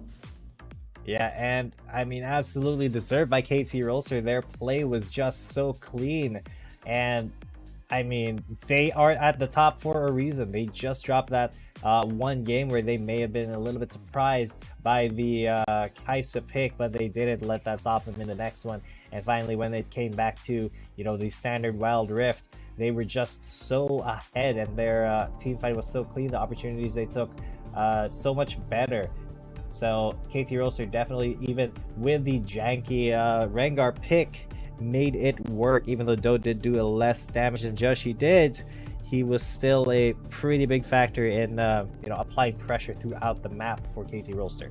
Luna as well dealt so much damage, and this is one of the reasons why he is just so good with his champion, able to play around safely as much as possible. And he actually still has relatively high win rate actually with this champion. And whenever he gets his hands on this, you just know that he will deal the necessary damage onto any member, any opponent that he comes across. So far, he has 5 consecutive wins with this champion. And that just shows how big KT.RY is using the meta right now. The APC still is much better as of the moment, but that game number 1 was very interesting as NGX was able to pull off a game win for them. But I think that KT.RY in that last game was just such in good form. Rattel with a Wukong, I believe either it's going to be Rattel or actually Luna getting the MVP. But I do want to give it to Rattel, honestly. His performance was just necessary to keep the game, keep the series rolling for KT.RY. I believe he only died once as well, or maybe not at all even, because even the bot side fight, he was able to outplay Aaron despite his flash engage onto him. Yeah, and Rattel, he did so much work. What an immovable object there in the Baron lane for KT.RY. He still is showing that even with the surprise Kai'Sa pick from Nigma Galaxy, he can make pretty much anything work. And well, the Galaxy have to kind of be a little bit more scared of that. Even though they won't be facing off against KT.RY in their upcoming games, it is still not looking all too good for their hopes to get into the playoffs. Because how many losses is that? That's 3 losses in a row, I believe, for Nigma Galaxy. That has got to hurt. So they still have that little light at the end of the tunnel where they did win against Trace Esports, but unfortunately they won't be winning today. Luna, though, will be winning MVP 5-2-10 with 79% kill participation on that Zoe. And yeah, you cannot leave the Zoe up. 36% of his team's damage too. Still 100% win rate by Luna whenever he gets his hands on the Zoe. Well, it's primarily because that the only series they actually lost was against J-Team, and so far now they have cemented a 4-game win streak. That is just really good coming in from this APAC team. KT.RY just cementing a really good performance, being on the top of APAC teams generally. Basically saying that they are the number 1 in the APAC region, and they're the chance for the APAC to actually try and defeat the Chinese teams. It was very interesting how NGX was able to win a single game against them, especially with a standard draft. But I think APC is still the way, unfortunately, here in this game. And one of the ways KT.RY was able to tell that is just simply denying the Lulu a while ago in game number 2 against NGX. And game number 3, they just showed how big of a difference they actually have against NGX in the meta right now in terms of APCs, and also even able to take away the Wukong away from Aaron. That's true. So with all that being said, we will be having a little interview here with I think whichever player was the overall MVP there for KT.RY in just a little bit. So we'll be staying on until that. So I hope you guys are looking forward to learning some of KT.RY's secrets right now. Like, why are they so feared right now? Why are they so strong as an APAC team? And could this be a little bit of some reverse history? Because in League of Legends PC, it was the Koreans who dominated at first, and then the Chinese came and stood up to them when I think it was Invictus who won the World Championships against the Korean team. So this could be a little bit of the opposite happening. This time it was the Chinese who were dominating Wild Rift first, and then KT.RY coming in to stand up against them. But time will tell if KT.RY are this consistent still into the rest of the league. Oh yeah, I mean KT.RY I think is the most consistent. I mean they are the most consistent team so far here in the side of the APAC region, having to cement a 3-time or 4 consecutive wins rather against the APAC teams, and 2 reverse sweeps as well, one against Cerberus Esports and one against Nigma Galaxy just now. And also it's just such a big redemption honestly by Ratel, because we saw him prior, at least on the first week against J-Team, to really just struggle in the battle lane. He actually used Wukong there against J-Team at that time. It was against Dawn as well with his Gwen, and he just suffered entirely the whole game, pretty much negligible the whole time. But now as we see him get comfortable again with the Wukong and tried it out against Nigma Galaxy to take away that champion from Aaron, it just cemented such a big development for Ratel and KT.RY in general, constantly improving, constantly working on themselves, and constantly adapting even mid-series against all of their opponents. And I think that is something that is just necessary for a team to be able to compete on the highest level. And the highest level is this, against the Chinese teams, because they're just the top of the world right now. Basically the gods here of Wild Rift or any sort of mobile game right now. And 我们邀请到的是中路选手 Zero。那么第一个问题想问到他的是怎么评价一下今天的这场对局当中的表现呢？ So congrats on taking them down and thank you for joining me. So how would you like to reflect your performance for today's matchup? 우리 승계 계속 승리 거였죠. 끝에 같이 긴 시간 남겨주시면 될 것 같아요. 오늘 경기를 어떻게 준비하셨나요? 자신으로. 일단 상대팀이 필리핀에서 되게 잘하는 팀이기도 하고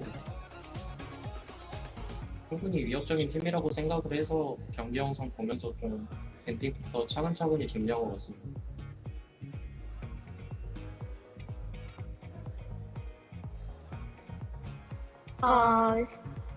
This is the first time we is dynasty in the language, so we just start to do our best. We play based on distance, and do not focus on winning on no thing. We just play the way we want, and it was just one. OK， 那我们这个 Zero 选手说呢，其实今天呢，他们是想要使出全力去打的，但是可能这个比赛的时长还是比他们预计当中的要长了许多。第二个问题想问到的是，为什么在第一局呢，他认为悟空是非常好的一个选择，去对阵对面的中路永恩。So in game 1, why do you think that Wukong is a good pick to play against a unit? 첫 번째 게임에서 우공 노래와 경기하기에 좋은 챔피언이라고 생각했어요. 일단 초반 라인전 자체는 이제 50이 좀 유리할 수 있는데 사이드 단계에서 연애가 템이 뜨면 뜰수록 50을 좀 압도할 수 있어서 잘 연애를 했던 것 같습니다.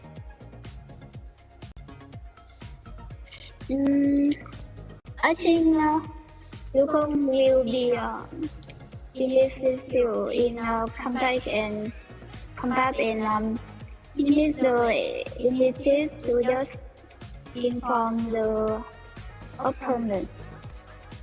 OK， 那我们的 Zero 选手说呢，他认为就是悟空这个选手呢，可能是在对线上面呢，对于相较于永恩来讲的话，会更有优势一些。那么最后一个问题想要问到的是，他们有没有想到就是对面会在今天使用卡莎？因为在这个版本其实卡莎是很少上场的。想问一下他怎么评价一下对面卡莎的表现呢 ？So did you expect they're gonna pick off Kasha for both game 1 and game 2? How do you like to reflect their performance today? 상대의 가이사 카드 선택을 모두 첫 번째 게임과 두 번째 게임에서 어떻게 평가하고 싶습니까? 사실 NGX라는 팀에서 저렇게 카이사 같은 원딜 요런 쓸 줄 몰랐는데 좀 나와서 좀 당하긴 했지만 그래도 저희가 연습 과정에서 못 만나본 건 아니라 충분히 대처할 수 있었던 것 같고 저희 팀이 좀 잘해가지고 이긴 것 같습니다. Our best practice and never eliminate team Kaisa be too strong in first game. In second game, we discussed it again and problem. Last Kaisa was the problem, and in the end, we still won. We still won, and even though they had Kaisa.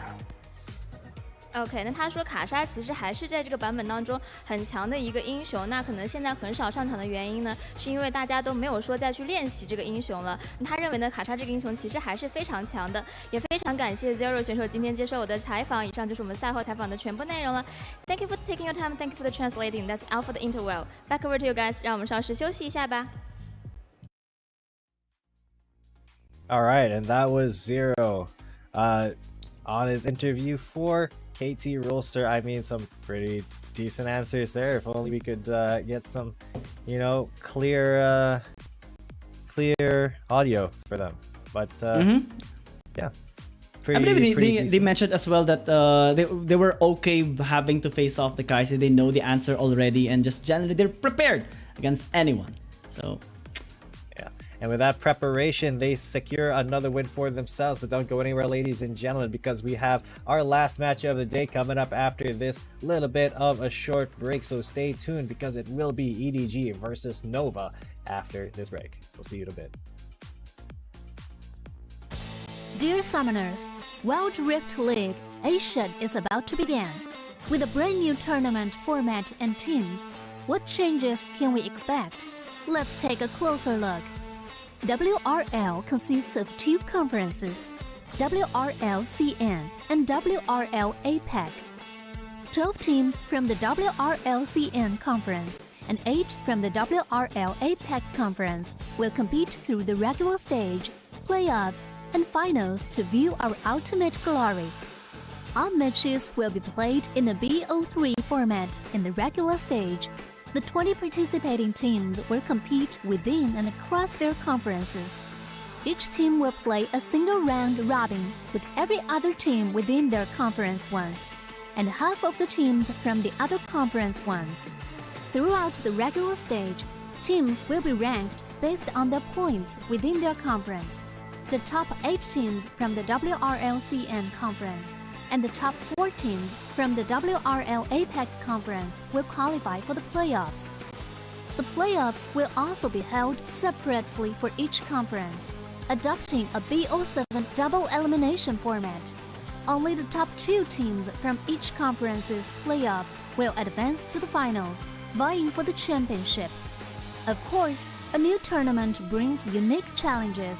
The Wild Rift League Asia Season 1 WRL A1 Finals will be a 3-day extravaganza. On the first day of the finals, the 4 qualifying teams will play a single round robin in BO1 format. The top-ranked team will advance directly to the grand finals, while the remaining 3 teams will battle it out in a single elimination bracket on the second day to secure a spot in the grand finals on the third day. The 2 teams that make it to the grand finals will face off in the BO7 showdown to claim the championship.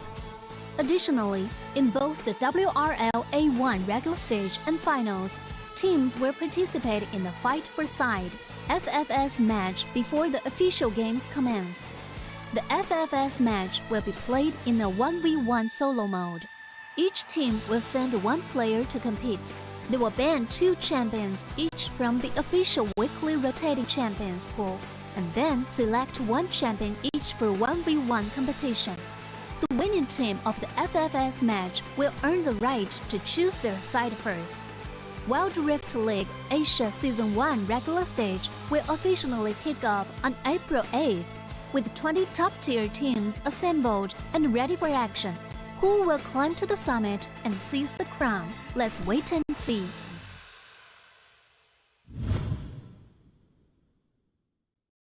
Dear Summoners, welcome to the Wild Rift League Asia 1. With the new season comes a fresh upgrade to our Spectator UI, designed to provide everyone with a better viewing experience.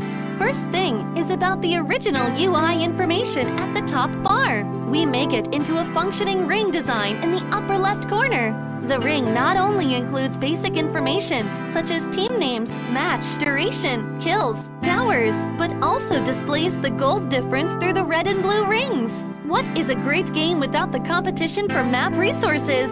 When a team takes down the elemental dragons and gets the buffs, the stunning special effects not only make the acquisition of resources more ceremonious, but the elemental dragon's specific color-coded buff energy blocks will also be intuitively embedded in the corresponding red and blue sides. Whether a team speeds up the match tempo by getting Rift Herald, expanding their lead by killing Baron Nashor, or stealing the Elder Drake for the final victory, the countdown timer special effects and the resource-specific color coding will help summoners watching the game to quickly understand what is going on in the game and capture the critical information. Additionally, we will display the whole in-game map on the top right corner. When the elemental dragons, Rift Herald or Baron Nashor is about to spawn, the corresponding resources exclusive countdown will appear in the top left corner of the map in real time, providing clearer information on team tactics and map resources. The new UI will introduce 4 panel modes: the landing phase mode, pre-team flight mode, team fight mode, and post-team fight mode, a combination of 4 refined panel modes to ensure that the most important real-time data in the game is presented more intuitively and comprehensively than ever before. In the landing phase mode, in addition to the real-time images of the players,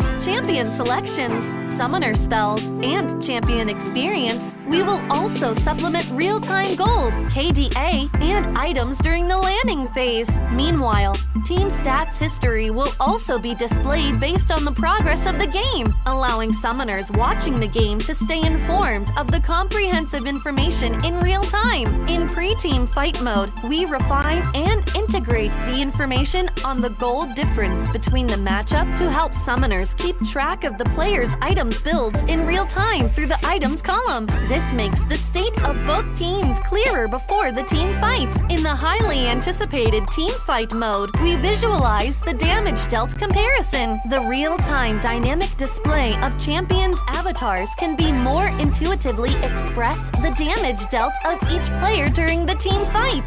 The closer to the red-blue intersection, the damage is higher. We maximize the screen space for exciting team fights and gameplays. After the fierce team fight, we integrate the damage comparison of each champion to help summoners quickly understand the damage difference between the champions in each matchup during the team fight. Depending on the different game situations, there are more diverse UI combinations waiting for summoners to unlock. Our comprehensive, intuitive, and comfortable UI design aims to provide summoners with a better, more informative, and higher quality viewing experience. The exciting first season of Wild Rift League Asia is waiting for you. Summoners, we'll see you in the Rift. Dear Summoners, Wild Rift League Asia is about to begin. With a brand new tournament format and teams, what changes can we expect? Let's take a closer look. WRL consists of 2 conferences, WRL CN and WRL APAC. 12 teams from the WRL CN conference and 8 from the WRL APAC conference will compete through the regular stage, playoffs, and finals to view our ultimate glory. All matches will be played in a BO3 format in the regular stage. The 20 participating teams will compete within and across their conferences. Each team will play a single round robin with every other team within their conference once, and half of the teams from the other conference once. Throughout the regular stage, teams will be ranked based on their points within their conference. The top 8 teams from the WRLCN conference and the top 4 teams from the WRL APEC conference will qualify for the playoffs. The playoffs will also be held separately for each conference, adopting a BO7 double elimination format. Only the top 2 teams from each conference's playoffs will advance to the finals, vying for the championship. Of course, a new tournament brings unique challenges. The Wild Rift League Asia Season 1 WRL A1 Finals will be a 3-day extravaganza. On the first day of the finals, the 4 qualifying teams will play a single round robin in BO1 format. The top-ranked team will advance directly to the grand finals, while the remaining 3 teams will battle it out in a single elimination bracket on the second day to secure a spot in the grand finals on the third day. The 2 teams that make it to the grand finals will face off in the BO7 showdown to claim the championship. Additionally, in both the WRL A1 regular stage and finals, teams will participate in the Fight for Side FFS match before the official games commence. The FFS match will be played in a 1v1 solo mode. Each team will send 1 player to compete.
It's a summer love affair, putting flowers in your hair. Windows down in the Jeep as we pull up to the beach. Got this feeling like a crush.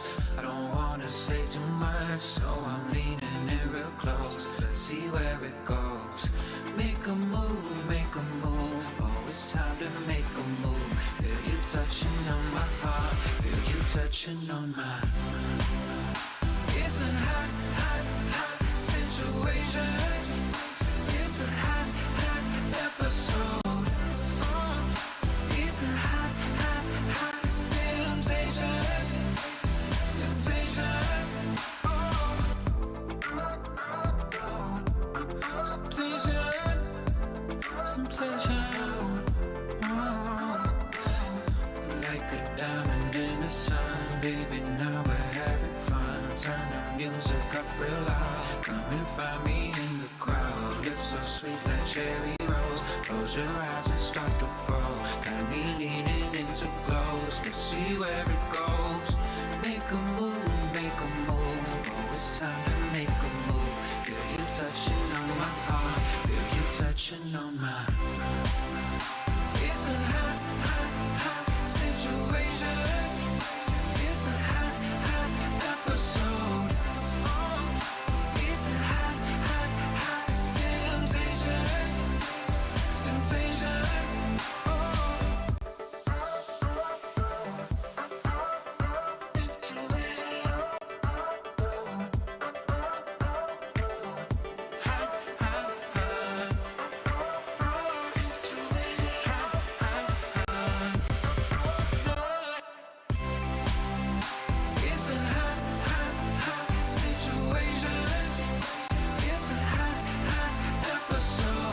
Don't need no thing.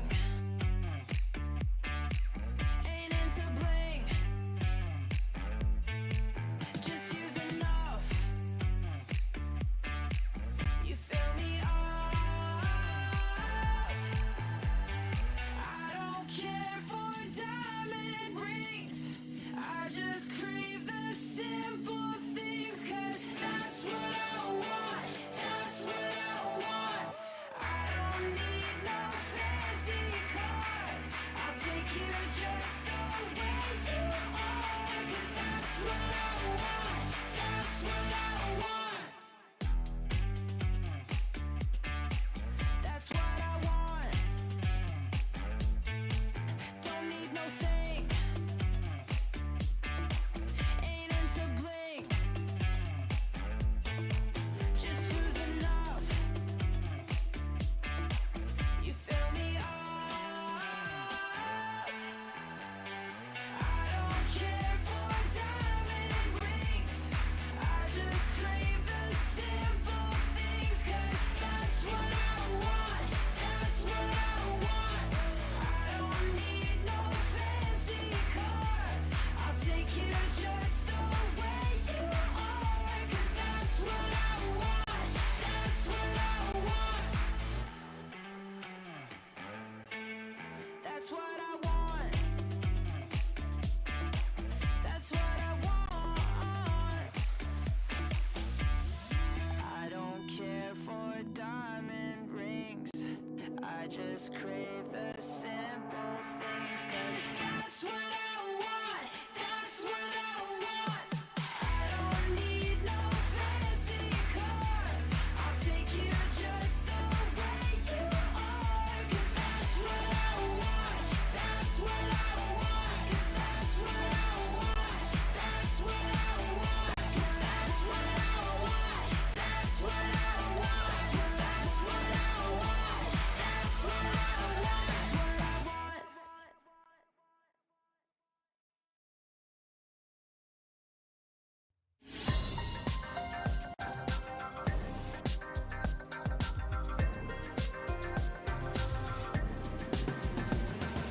Moving forward in the future. Now that we're together.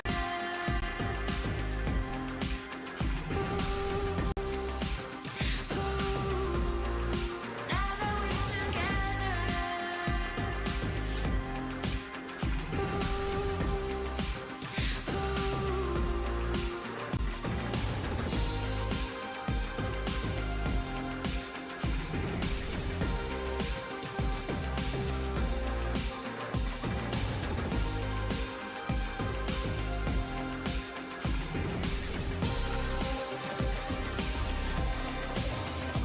Moving forward in the future. Now that we're together.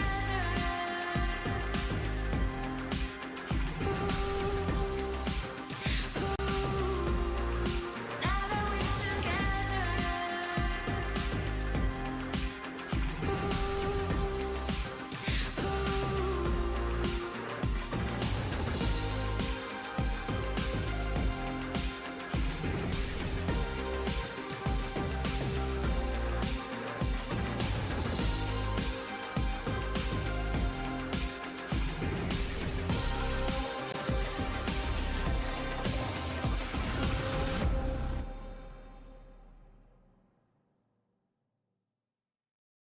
We just wanna have a good time, good time, good time, good time, good time, good time. We just wanna have a good time, good time, good time, good time, good time, good time. We just really wanna feel fine, feel fine, feel fine, feel fine, feel fine, feel fine. We just wanna have a good time, good time, good time, good time, good time, good time.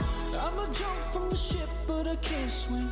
I'm a run from the life that I'm living. Like a ghost fading into oblivion. Big win, big win.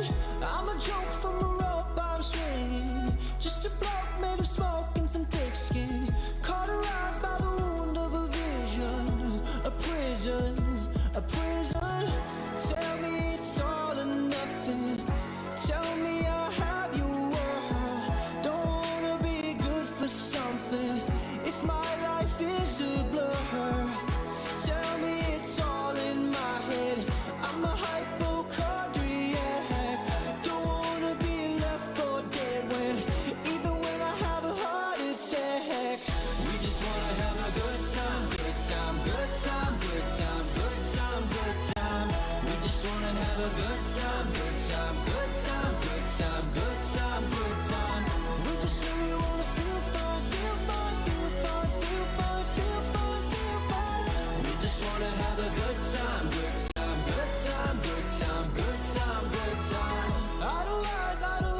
it's a word game.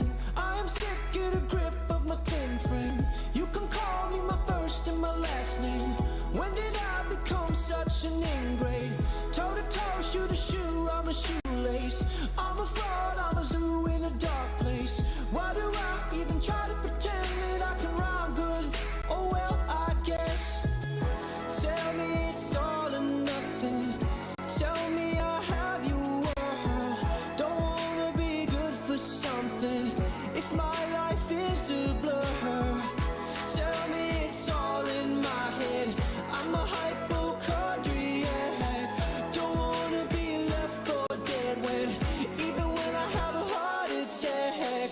We just wanna have a good time, good time, good time, good time, good time, good time. We just wanna have a good time, good time, good time, good time, good time, good time. We just really wanna feel fun, feel fun, feel fun, feel fun, feel fun, feel fun. We just wanna have a good time, good time, good time, good time, good time, good time.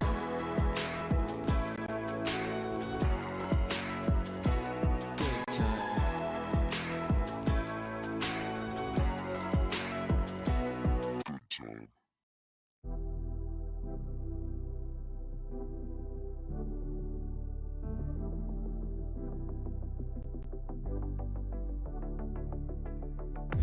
Don't you wanna tell me about the time that we felt fake?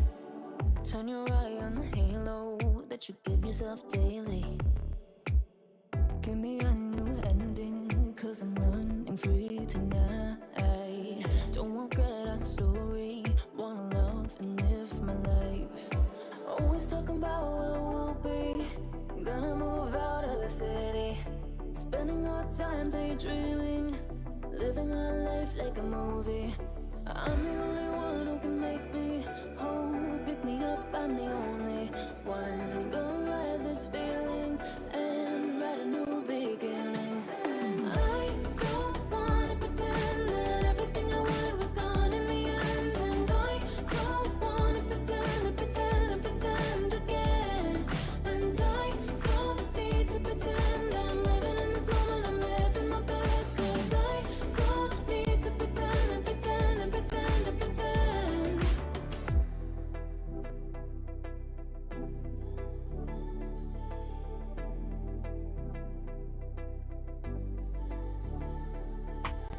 Don't have life in envy, shine a bright energy. With the waves I'm making, gotta make sure I'm happy.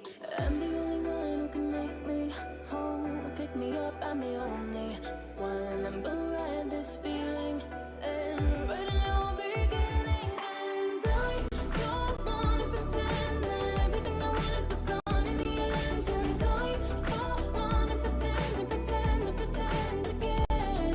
And I don't need to pretend I'm living in this moment, I'm living my best. Cause I don't need to pretend and pretend and pretend and pretend. And I don't wanna pretend that everything I wanted was gone in the end. And I don't wanna pretend and pretend and pretend again. And I don't need to pretend I'm living in this moment, I'm living my best. Cause I don't need to pretend and pretend and pretend and pretend.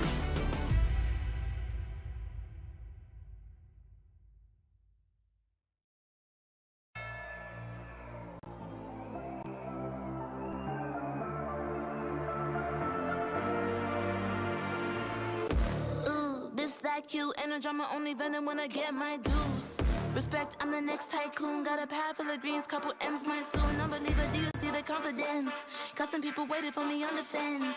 I live it, but never see me on the fence. Best believe that when I win, it's common sense. I'm designed to fly, defeat all demise. The best me, no fear, no compromise. 100 degrees, I breathe more to life. You should disconnect and throw in the west. And a hand that's in this. Gotta back it up a high percentage. Got a heart in my sleeve, non-stop. Stepping up to the seat, more shots. Getting those I'm alive, unleashed in the fire. Out in the wild, you can never stop me. Watch me dive and free, and it's my time. Up in the stars, you'll never forget me. We're not holding back on this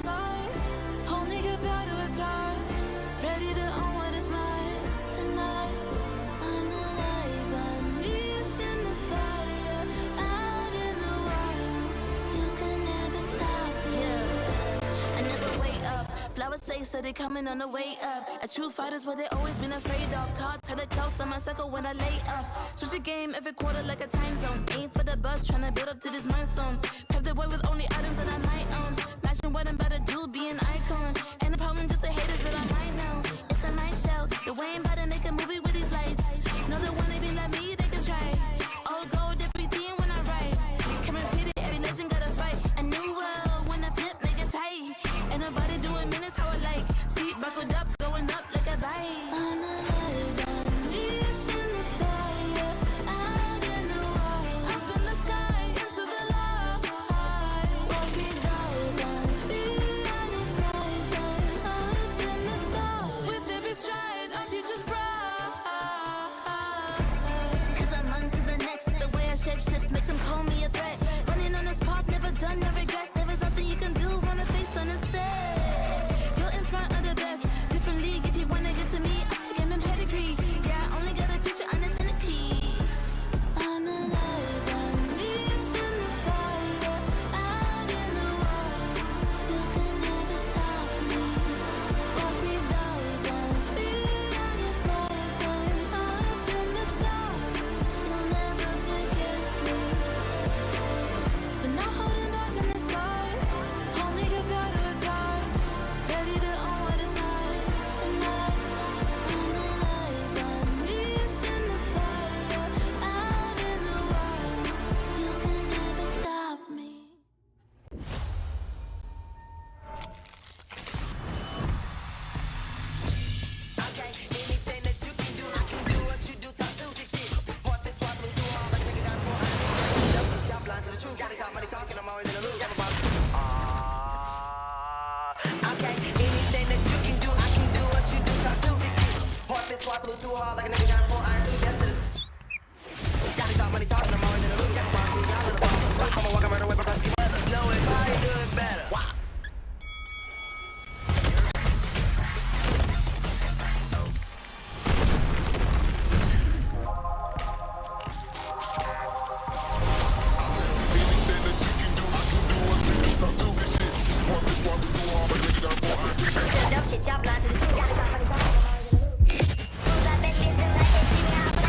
Sun and rain, sleet, snow, any weather. Just know if you can do it, I can probably do it better.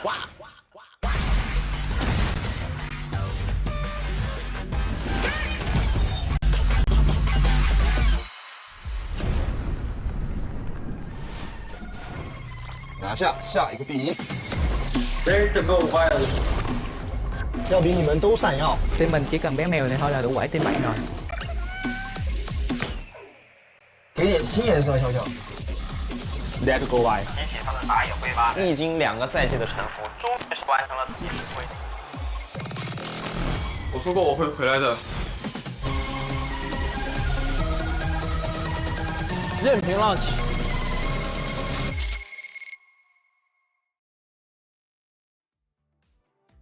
Welcome back, ladies and gentlemen. You are still watching the Wild Rift League Asia Regular Season 2023. My name is G10 coming at you. We are now in our last match of the day, and it is going to be a banger. It will be Nova Esports versus Edward Gaming. Oh yeah, this is going to be one of the most anticipated games that we have talked about actually prior to the series, because both teams actually are just having a really nice performance overall. Nova Esports actually had an explosive start, winning against one of the best teams so far in the WRL, KBG, in a 2-1 scoreline. The only team actually to be able to defeat KBG so far. And that includes KBG defeating EDG, OMG, FPX, and ThunderTalk.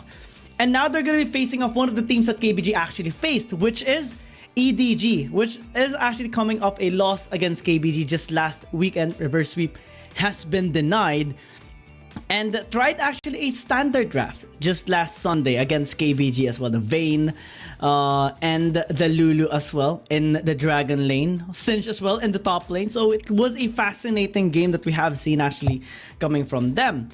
But now as they face off Nova Esports, one question pops into mind for me. Do they try the standard draft again, or do they go with what worked for them. And also, Nova Esports, again, the skins of Nova has been released today. So Riven, Lee Sin, Lucian, Morgana, and the Nasus here for our team is now available. Are they going to be using it?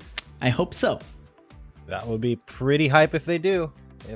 So keep an eye out for those champions, ladies and gents. We'll see if Nova do decide to use them in their matchup, but it is going to be EDG who are going to be stopping them at the gates here. One of the most feared teams so far in the entire Wild Rift League Asia, but they have already suffered a loss.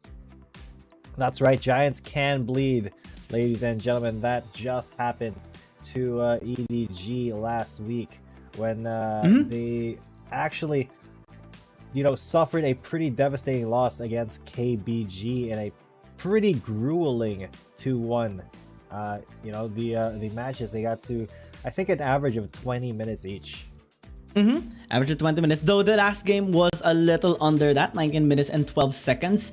And most of that, or both of the games that they actually lost against KBG, they were on blue side. So that reflects here as well on our stats. And pretty similar stats overall on the first Dragon, first Herald. The only difference is the proactivity in EDG actually cementing that tower takedown pretty early into the game, or at least faster than their opponent. So that can be something that Nova Esports has to keep their eyes on heading towards this game, because they just really love picking up champions like the Ziggs and stuff, just having that lane dominance and translating it always towards a tower. 个人实力突出的 NOVA 战队搭配上手套英雄联盟手游冠军系列皮肤的 buff 加持，能否在今天以紫金旋风席卷赛场呢？而发挥稳定的 EDG 战队则是凭借着完美的团队配合，位列 WRL CN 赛区积分榜前列。他们今天又将带来怎样的惊喜表现呢？让我们共同期待一下吧。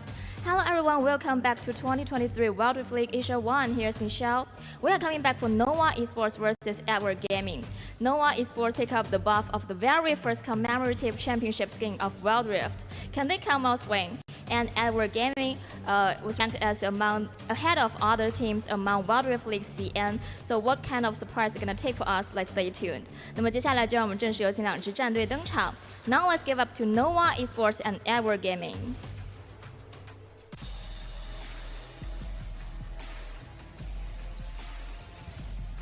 心抖是吧？打得你继续发抖。前几场用你们冠军皮肤的都输了，你们今天还用吗？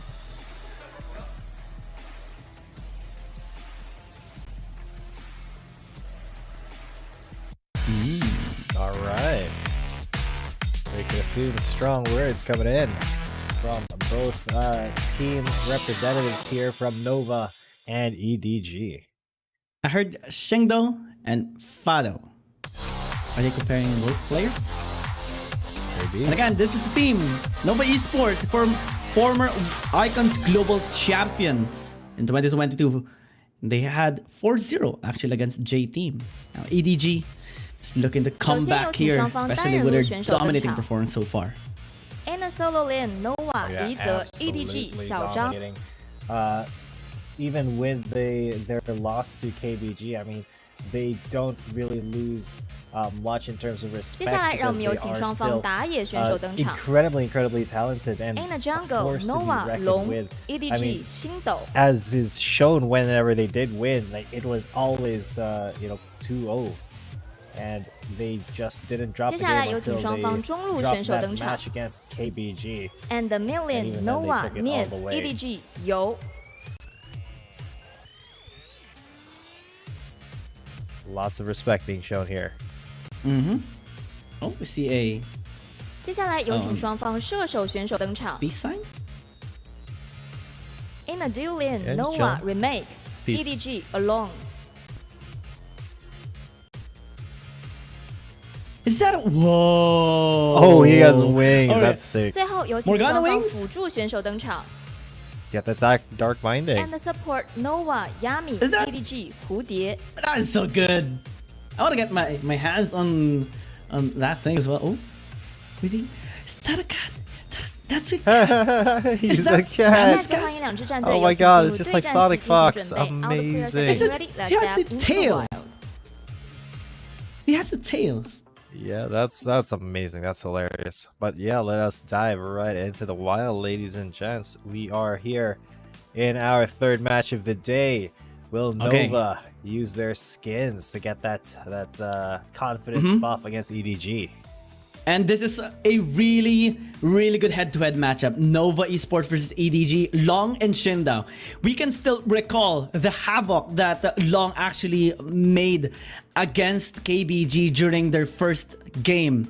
And he's just so good with the Olaf and the Kazakhs, able to get all, if not most of the objectives and steal it even from their enemies. Shindao has, though, a massive playmaking potential that actually helped EDG perform at the top level.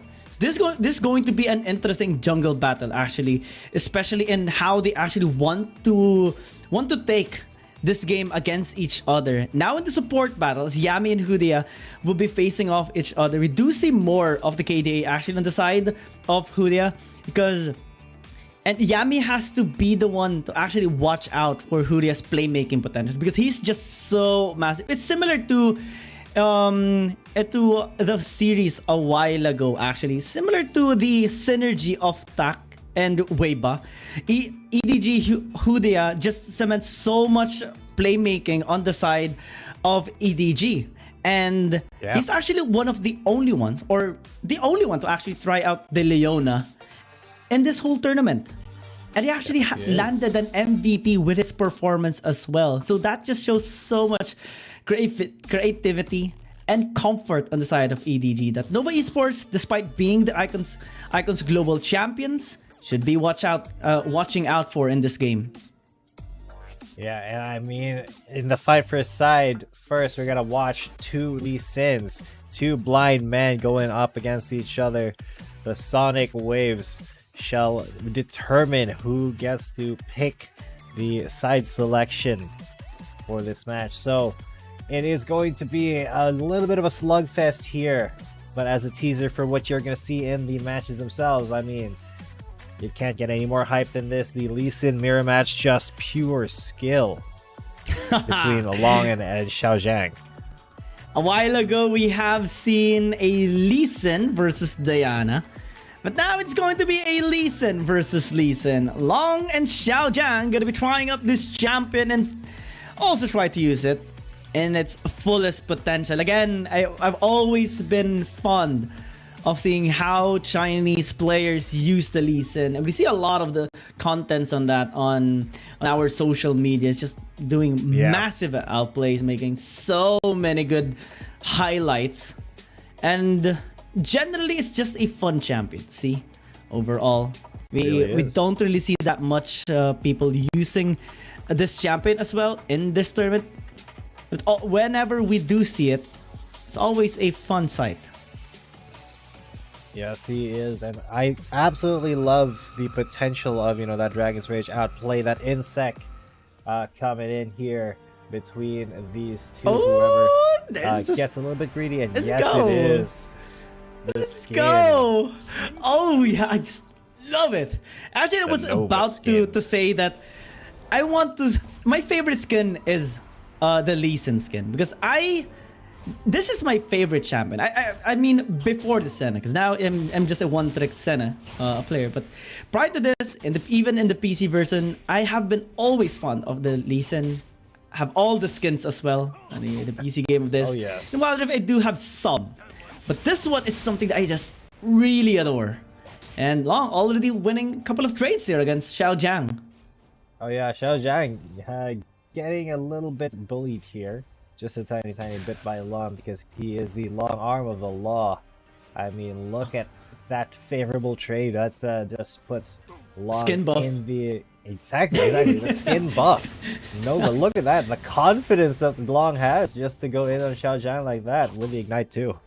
You may have the Muay Thai Lee Sin skin, but I have the Nova skin of our own skin. I mean, that is just the biggest flex ever. Yes, it is. And while Long to give the damage though has to fall back, I think. Oh, Xiao Zhang as well. Wow, okay. Extend your limits. Exceed expectations. Some of the quotes here of Lee Sin. And They're not falling back. Wow, okay. They are not long. Oh, he's baiting. He's flashing out. Xiaozhang. Touch and go. Both of them are so low. Your will, my hands. Oh yeah. Let's go. Xiaozhang, will he actually get the kill? Sonic Wave gonna be connecting. Gonna get the heal here for Long as well. Xiaozhang does have some health advantage here against Long. It should be trying to tempo in. Again, Sustaino is there. He's gonna be trying to constantly catch him off guard. Oh, took a range cannon minion damage here onto Long. So that just is putting him in a bad spot so far. Sonic Wave gonna be connecting. Gonna be going with a resonating strike. Outplay, but the tower. 1-for-1 trade at the very least. Xiaozhang getting the first blow here. Yeah, and that does count as a kill as well for Long, unfortunately. So that does mean that both of them are going to be coming back to lane to just fight over one kill. It's 1-1. There's a cleaver on the side of Long. And what is Xiaozhang waiting for? He's waiting for the Divine Sunderer, and that's what he's got. Oh, I love that. I love that item. And I also like how they are just exceeding their potential here, their limits. And again, for those who are just tuning in, this is the fight for side before the 5v5 version of their game. And this is actually to determine who is going to be having the side selection priority. As Long took a bit of damage there. And actually want to use a code that Lee Sin does have. But for that, Xiaozhang goes again, once again. Dragon's Rage, one more auto attack with the turret! Helps Xiaozhang. Long was like, oopsie. And Xiaozhang says, oh yeah. Outplay. I won against one of the best Lee Sin players in Wild Rift. The one that has his own skin. Yeah, the skin buff not proving to be a good luck charm enough for Long. I mean, yeah, he got the skin, but the skill got the win here for Xiaozhang. So that does mean that EDG, they will have side selection. This is very, very dangerous now. They will be picking blue side for themselves. So, you know, EDG will have that one champion priority to really give them that edge that they need. So EDG will pick blue side, which is understandable. They want to secure that one champion that they can actually threaten against this Nova Esports. And yeah, we see a lot of smiles here from Xiaozhang. I mean, that is just a wonderful experience. Yes, fight for side. And just wanna sneak away one little quote from the Lee Sin that I really adore. And this is it. Those who do not know their limits will never reach their potential. And they exceeded their limits a while ago. I mean, one hit away, still staying there. And man, I mean, generally these players and all our esports players, especially here on Wild Rift, have been, you know, constantly exceeding expectation, breaking their limits, and just pushing each other really far in terms of expectations. So we can't help but feel happy and appreciate all their efforts and their prowess here into the game. As we head down into our 5 versus 5 now. Yeah, and in this 5 versus 5, of course, we're going to get into the picks and bans first. And thank you for staying with us, ladies and gentlemen. This is going to be the first game of our last match tonight. So this is a pretty big question, you know, since Nova, they did kind of wait for the skin to get released here. Will they actually stack all of their game plan on having at least one, maybe two of their own skin champions in this this first game, at the very least, you know, to kind of flex it over EDG? I hope so. I want to see the exact lineup, though that's not really the meta as of the moment, especially the Morgana one. Maybe the Nasus, we can see it here if there is like a Senna, but the other champions aren't really, you know, part of the meta as of the moment, particularly the Morgana. If they use it, it's not really having the highest win rates, even in the WRL or the Huya the Legend Cup that these Chinese teams participate mostly in. So take a look. It would be a gamble, but it would be also a big flex. I mean, Nova skins look so good, so good. That's right, and I mean, we got a taste of that in the fight for side already with the Lee Sin. Unfortunately, that mirror match was not gonna go the way of Long. Xiaojiang just a little bit more ready on the trigger, had a better outplay game plan than his counterpart Long. So, who is going to play what champion now in the actual game? We will be getting into Champ Select, the picks and bans in just a little bit. Well, while we're waiting for our picks and bans to actually commence, I just want to put a little bit of a trivia here on Nova Esports. Long actually picked up Lee Sin just recently during their match against Weibo Gaming, and even if they lost in the series, their game wherein Long picked up the Lee Sin actually was a game win for Nova Esports, and Long picked up the MVP at that time. So that's something that maybe they can actually look forward into getting, because his performance was really massive at that time. 4-2-11 was his KDA with 79 kill participation, able to secure a lot of objectives, including the Elder Dragon, after they actually were forced to commit onto that by Weibo Gaming. But again, the performance was just really, really massive, with Long having his hands on this Lee Sin. Yeah, and Long's Lee Sin, definitely a respectable champion, something that you need to really think about coming into the draft here. And you know, you have to decide whether or not you want to face off against that Lee Sin at all. You know, because it is, he has this kid for a reason. And that reason is he's really, really good. So will that be a risk that EDG take, or will they try to maybe steal that Lee Sin away for themselves? Interesting proposition there. You asked a question a while ago, what champion these teams are actually going to be prioritizing with. And I have an inkling on what champion the Nova Esports might want to get, at least with the game. Not really as early as like a first pick, but something that they have been picking quite a lot in all of their games. The Renekton for Yize. They actually picked it up 5 times in a total of 8 games that they had in this tournament, and won 3 of them. So relatively high win rate. And overall, just a dominating performance, or at least a stable performance overall against all of their games. And they actually landed MVP in 1. And it was a match against KBG as well. And he was just an absolute beast with this against KG. Well, the matchup was a Renekton Garen, so it's not really that much good as well for KG at that time. But something to be look forward, something that we can actually look forward in this game. With Yize picking up this Renekton, maybe the Lee Sin on Long as well. And in the recent series as well against KBG, they had Renekton and Lee Sin in that. So maybe that can be the take here of Nova Esports. Yeah, and maybe that maybe Nova does want to go for, you know, a signature champion. That comfort is a pretty big factor, especially when going up against roster that's as experienced and as lethal as EDG right now. So going into the picks and bans phase, ladies and gentlemen, here is the first ban coming in from EDG on the blue side. Nova did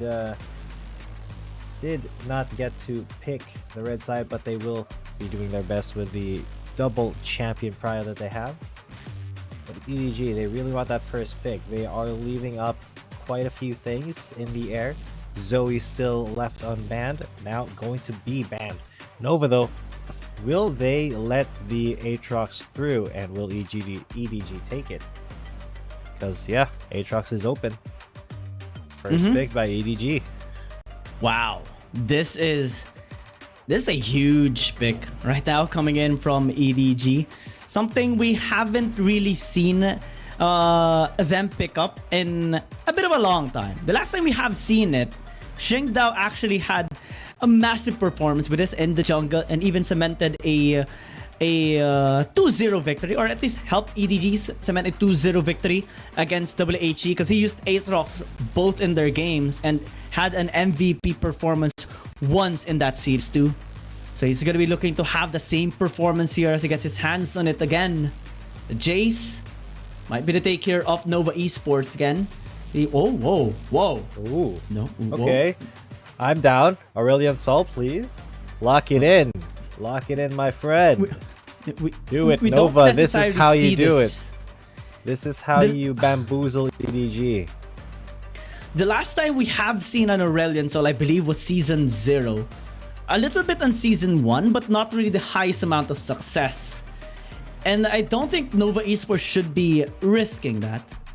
As of the moment, mages are a good thing, but not really the type that Aurelion Sol is. Yeah. So, A little unfortunate, but it is what it is. Still going to be a very decent champion pick right here for Nova. They will secure that Gragas for Yami, most likely. I mean, if they want to flex it up towards the top lane, we have seen that kind of work for Hyde. Ooh, Garen. Recently. Garen, though, going to be picked up here. Could be in the top, could be in the mid lane. If this is going to be top lane, would Nova Esports... Okay. I was about to ask the question. If they are going to be picking up the Renekton, because again, Yeezy had an MVP performance with the Renekton when he was facing against KG with a Garen. And that was first week in this WRL 2023 season number 1. And I'm going to be looking forward to his performance here this time because they're facing it off against EDG right now. Again, this team has been... They had a 4 series win streak. One against FPX, OMG, JDG, and WHG. All Chinese teams so far has been defeated by them except for KBG. Yeah, KBG remains the only team to have stood up to EDG so far. Can Nova be the second? And that all can be seen as we finish off this drafting phase. Their second band's coming out. Jack's going to get the axe. Karma not going to be let go here by EDG. The Corky's still up though, so is Illusion. Couple of good options there, but the Akali will not be coming out for you. Not at all.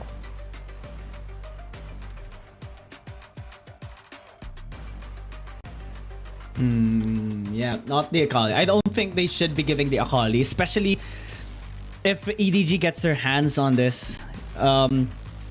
He's just an absolute monster with this champion as well. We can expect him to just naturally win a lane when he does use this champion. Most of the time we do see it actually being denied of him or either banned away.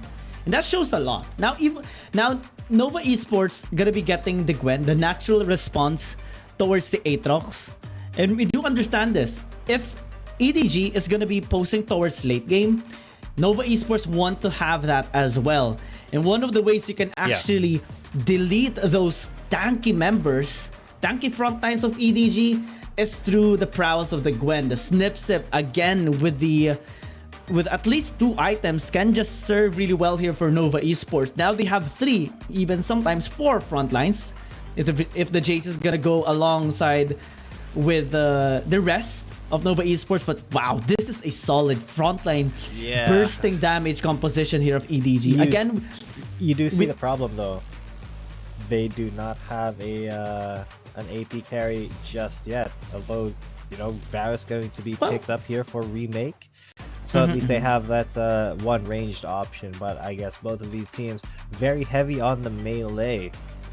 Nova Esports though, they look like such a solid split pushing / 1v1 / 2v2 / just generally good team fighting composition versus EDG that's kind of just slapdashed around with you know, that Aatrox and the Alistar in the front line along with the Garen, you know, alone is going to have to kind of fend for himself as the Ziggs. So it's gonna be Yiz who actually used this Gwen in the Baron lane. Interesting, as he actually used the Gwen already in the Baron lane against Trace Esports. It was against Lisa at the time with the Jax, and actually did a really good job there as well, helping out the team win and also just being a solid damage dealer.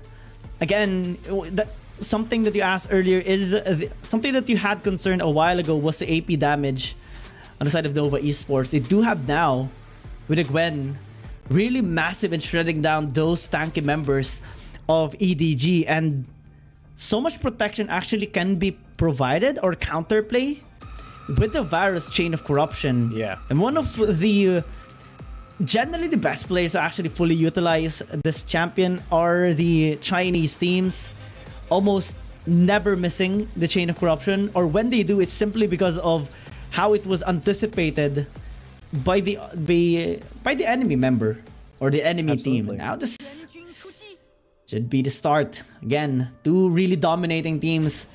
The former Icons Global Champion against EDG, one of the most dominating teams right now, only losing to Keep Best Gaming. Yeah, EDG, excuse me, they have something to prove. They have to prove that they are still on top of the rankings here, on top of the leaderboard, because they, after having fallen to KBG last week, do need to kind of pump up their reputation a little bit more. They did, you know, kind of lose a little bit of power in the power rankings by getting that one loss, so J-Team is ahead of them. But if EDG can consistently get these Ws, they can, you know, instill that fear once again into the hearts of their enemies. Oh yeah. I mean, they're trying to get back in their groove, get back to their fullest form after the one loss. Nova Esports against Weibo Gaming and EDG. Oh wow, whoa! That's what we have been talking about. Yiza with the Gwen is just an absolute monster when he gets his hands on this champion, and he does get that early first blood, 1 minute and 15 seconds. Wow, that is pretty dang good. That is a very easy peasy lemon squeezy there. And let's see how that happened once again.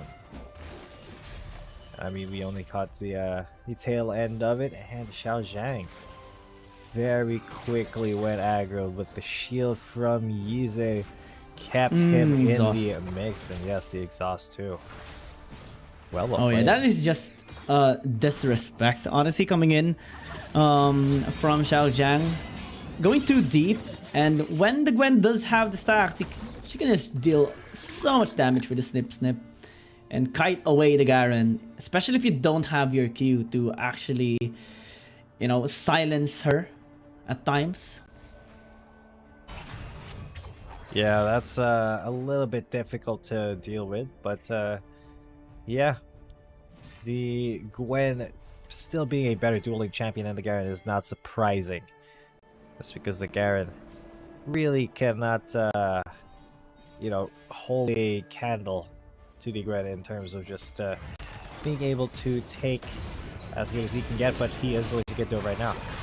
Yeah, 3 versus 1. Yami is here, but that's not gonna help Yize stay alive.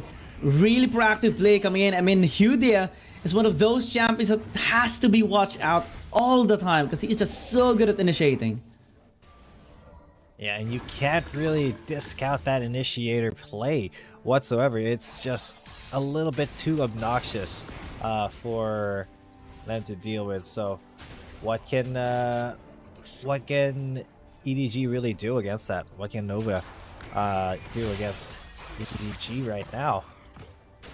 Well, that is just one pick off to kind of attempt to shut down Yize, but still able to maintain his standing in the top lane. Meanwhile, our Dragon laners are just chilling down, a little bit delayed on Remake's rotation towards the mid lane, as we do see Mostly our Dragon laners going here on in the 3.5 minute mark. Gonna be clearing out the waves, attempting to maybe work around the map as well, as our supports are just looking for an angle in how they can actually get another initiation onto each other. So far, equal standing by EDG and Nova. We do see Xingdao having relatively good KDA so far. Yeah, Xingdao being a little bit instrumental in that one play, but just chilling right now, not really going for all too much. You going to appear from the darkness here as Hootie comes in for the gank. Yeah, Hootie are gonna be going in. Nice pulverize into the headbutt. Neon won't be able to survive that. Of course, the unbreakable will makes Hootie unbreakable at all. Nova Esports though, looking for maybe a play here, but it's going to be quite difficult to actually do that as, yeah, just too late on that. Yeah, a little bit late on the attack there. Nova Esports have to give that up, give that away, but they'll be completely fine. So, with all that being said, Nova is going to be the ones who start the dragon up without any interference from EDG, because EDG, they just chose to go for the Herald, but you know, Yize may have some qualms about that. No, they won't stop each other from just trading objectives. Just trying to delay the taking there on the RH. Remake won't be able to land that piercing arrow onto the RH. Just a small trivia while things are really tempo down as of the moment. Hootie actually has a 100% win rate on this Alistar. The last time he has used this was their match against WHC or Woohoo Gaming. And it was actually Xingdao that landed the MVP at the time with the Aatrox. And he is using this champion as well right now. So maybe the combination can serve good here for EDG. They're paying really good respect so far onto Nova Esports. Hootie says hi. Ian says, well, goodbye. It's an awkward moment there for our support and our mid laner. The little bit of awkwardness never really hurt anybody, but it is a little bit awkward how EDG and Nova Esports are dead even pretty much right now. Even though there is a difference of 1 kill, and EDG, they have been a little bit more proactive in setting up those ganks, those, you know, quick initiations, especially with Hootie on the you know, attacking side. And look at that, the Nova. Yep, just he has that well a while ago in the bottom lane. A little bit of disrespect, yeah. A little bit of fun being poked here by oh EDG. Yeah, I would take that as a positive thing. I mean, the Nova thing is just a big deal, and Nova does recognize that as well. Speaking of items now, Hullbreaker on Jace and Garen. It is a bit anticipated already, but so far they're not focusing more on one lane. He's still pretty much comfortable in the Baron lane to get along with Xiao Jiang, as Neon is still able to be quite safe here in the bottom lane, just holding on against you and Xingdao. So now in the mid lane, Hootie might actually get taken down, able to protobalt away, and they do get the tower as well. So a sizable lead actually here for EDG. Pretty huge there. EDG actually controlling space really well. Hootie is commanding a lot of respect by just having his presence being known, and EDG have already found themselves with a little bit of a gold lead from that, just a tiny bit. If you were to decide though, I want to ask you a question. Yeah, go for it. You were to decide which skin is your favorite. What's your favorite on the side of Nova? For me, I told you it a while ago. I do love the Lee Sin one for long. Yeah, I know the Nova Lee Sin. It is very cool. I don't know. I haven't had the chance. I mean, the Lee Sin one we've just seen it in action.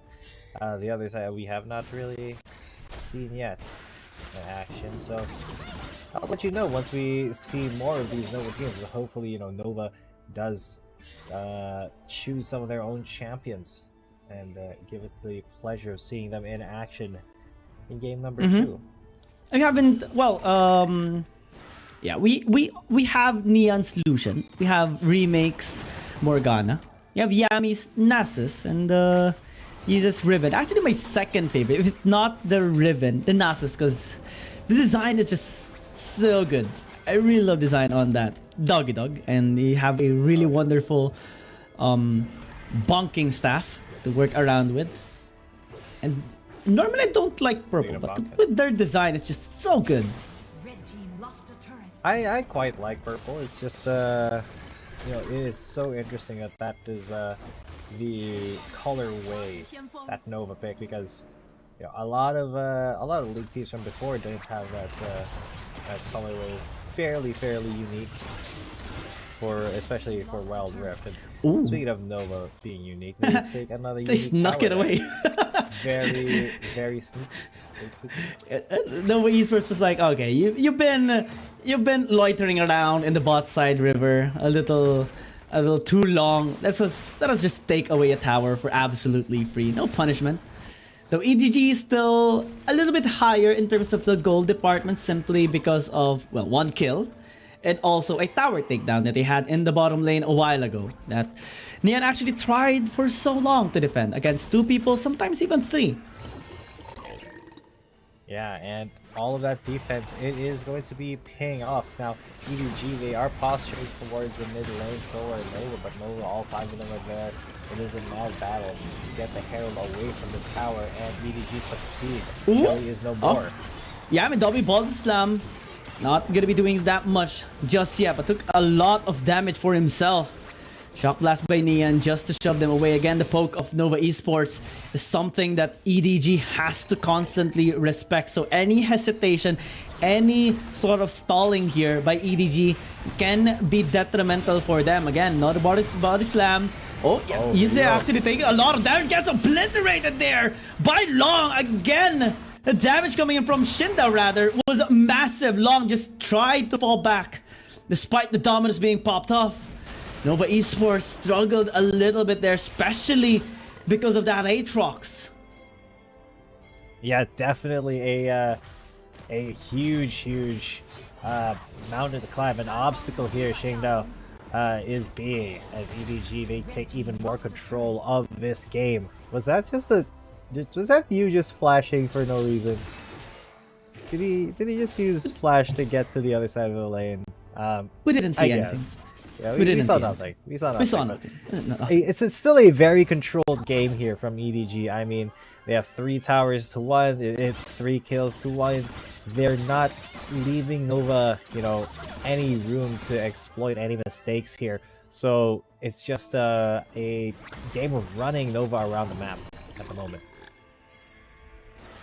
Yeah, Nova actually just stalling this game. They know that they can actually be more comfortable at the very least when Yeze actually is able to scale up. And it's just trying to work around. Still not much threat being experienced here by Yeze.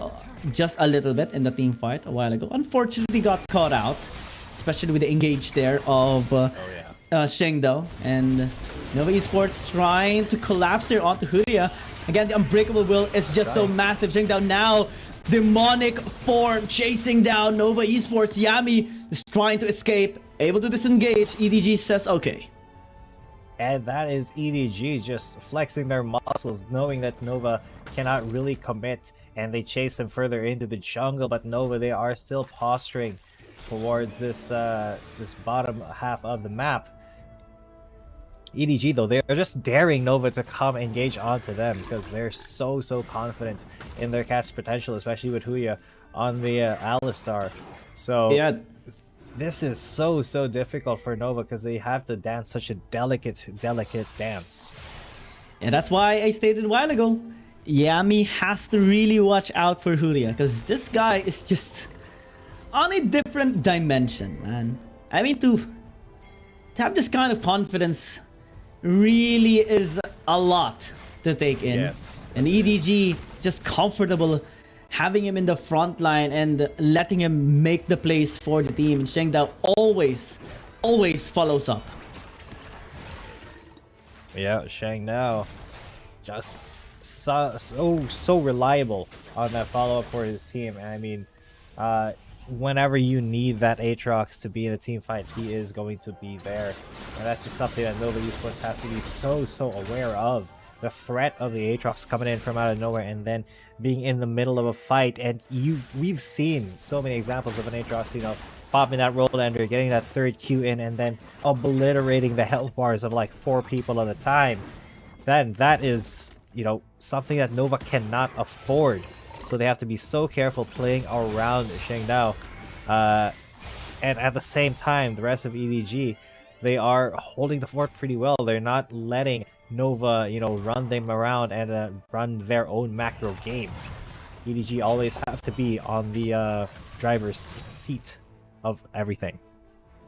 And most of the games actually of EDG, they are the one in the driving seat, just able to manipulate. And it's simply because of Furia. I can't express this even further. Furia is just an absolute beast in manipulating the whole map. Whenever he is in ice, everyone on the other team has their eyes set on him. Because if they set their eyes anywhere else, you're gonna be making those kinds of plays. Chain of Corruption gonna be used just for protection here onto long. But that's a lot of utilities already used here by Nova Esports. 2 ult. Exactly. Just for the disengage. Oh, this Huria can get a little bit dicey. Yeah, Huria in a very forward position there. Maybe looking for something here because Nova, they are kind of cowering together under the tower, but they are clumped up together. This could be a perfect opportunity for Shengdao. Might be a catch. Oh, Huria might actually get taken down, able to withstand so much damage, burning to death, but still able to stay alive. Nova Esports was so unfortunate. That is just EDG playing things safe. They know when they actually need to go in or even go out. And they were able to mitigate what could have been disastrous for them. Yeah, that could have been really bad. However, they were able to get back up and really turn that fight around. Even though, you know, it was less of a fight and more of just 2 teams feeling each other out damage-wise. Nobody really died there, but they might be dying here as the dragon fight is going to commence now. Nova on the bottom and EDG on the top. You from the backside. What's he gonna do now? The dragon goes lower. Lascone is available. That is a nice push on Yami. Oh no, that is gonna be very bad for Nova Esports. What can they do? That's a lot of damage Long actually took there. And Yita got even pushed. EDG just now pushing in the front. Shengdao all alone in the backside. Huria wants to help him out, but it's just so deep. But EDG working around long. Can they actually get the kill? They do. With at least 1-4-2 trade, but they want more. Xiao Jiang serving in the front. Ian flashed away. But Yitze, what are you doing? That's too deep. And it gets taken down as well. EDG, they're just hungry for more. They know that Nova Esports can't actually escape anymore. Remake tries to flash away, but you can do anything here against EDG now with an ace. Yep, that is, well, at least Yami is here. Can they actually defend? Versus 3, I don't think so. It's just a Gragas. There's a Mega Inferno Bomb. He gets taken out. Tries to defend the base. That's gotta be it. EDG just speedrunning it. Off of one thing. Hello? Hello? 20 HP! 20 HP! Oh no! Minions going to take the last hit! Yes, MVP. It will! MVP Minions. You see that smite come out to hit the one in the front? MVP it didn't matter Minions, for the cannon ones though. Wow! Big win by the Minions for EDG, clutching it out. That was a little bit of a blooper right there. But still, EDG cementing a solid, dominating victory actually against Nova Esports. Game number 1, 18 minutes is the time elapsed in this game number 1. And an overall dominance here by EDG and Nova Esports. They seem to be struggling, especially dealing with Hudia. Whenever he just makes the plays, you know the pressure being felt there by Nova Esports. Xingdao as well, despite dying pretty early in that fight, managed to draw attention to 3-4 people into him.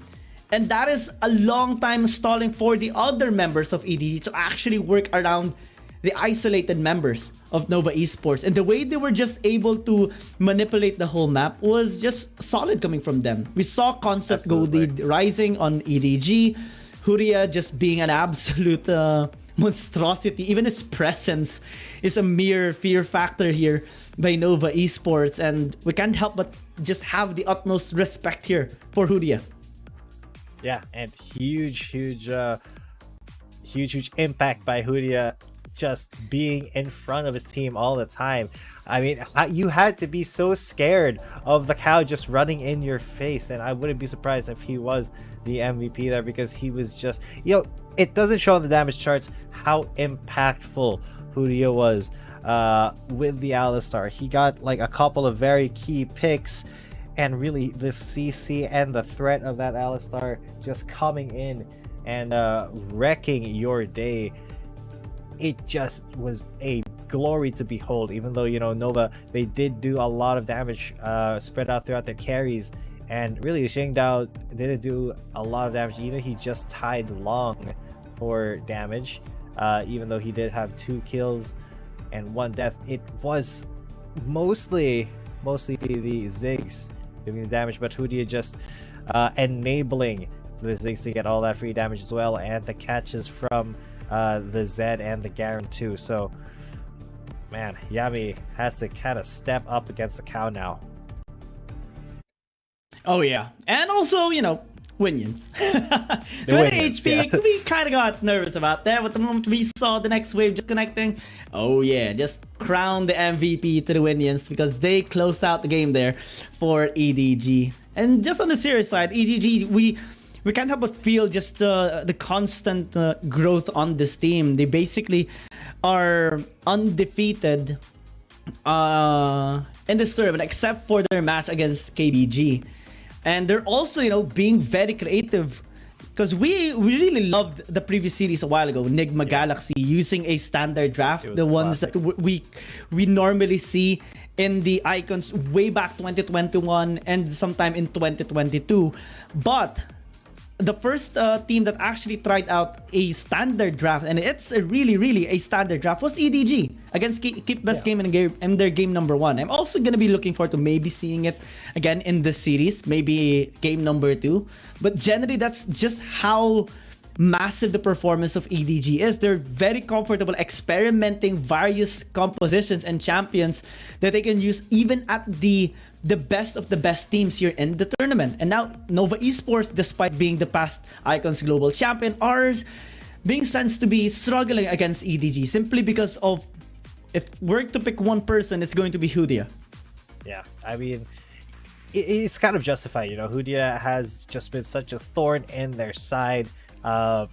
It's just been so difficult to deal with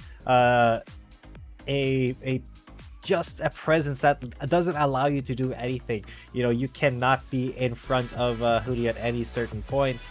So he will get that MVP very deservedly. He set up so many kills as well for his team, and he was just so incredibly tanky, so fast, and so decisive that it's going to be a challenge to really keep up with him. And is Nova Esports up to the challenge? Because Hudia has certainly showed us his big hand here. Oh yeah, he's just an absolute monster. That is his 3rd MVP as well. The last time we have seen in cement an MVP was their match against WHG. He used a Leona in that match, which was very interesting. And prior to that, we saw him getting the MVP as well during their match against FPX. And he used a Galio in that. So he's basically just collecting MVPs now. Yeah, but speaking of collecting, we'll be collecting another game after this short break, ladies and gents. So don't go anywhere, because we are going to be right back. Dear Summoners, Wild Rift League Asian is about to begin. With a brand new tournament format and teams, what changes can we expect? Let's take a closer look. WRL consists of two conferences, WRL CN and WRL APEC. 12 teams from the WRL CN conference and 8 from the WRL APEC conference will compete through the regular stage, playoffs, and finals to view our ultimate glory. All matches will be played in the BO3 format in the regular stage.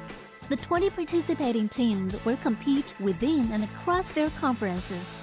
Each team will play a single round robin with every other team within their conference once, and half of the teams from the other conference once. Throughout the regular stage, teams will be ranked based on their points within their conference. The top 8 teams from the WRLCN conference and the top 4 teams from the WRL APEC conference will qualify for the playoffs. The playoffs will also be held separately for each conference, adopting a BO7 double elimination format. Only the top 2 teams from each conference's playoffs will advance to the finals, vying for the championship. Of course, a new tournament brings unique challenges.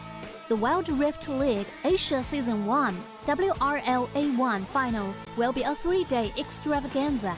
On the first day of the finals, the 4 qualifying teams will play a single round robin in BO1 format. The top-ranked team will advance directly to the grand finals, while the remaining 3 teams will battle it out in a single elimination bracket on the second day to secure a spot in the grand finals on the third day. The 2 teams that make it to the grand finals will face off in the BO7 showdown to claim the championship. Additionally, in both the WRL A1 regular stage and finals, teams will participate in the Fight for Side FFS match before the official games commence. The FFS match will be played in a 1v1 solo mode. Each team will send 1 player to compete. They will ban 2 champions each from the official weekly rotating champions pool, and then select 1 champion each for 1v1 competition.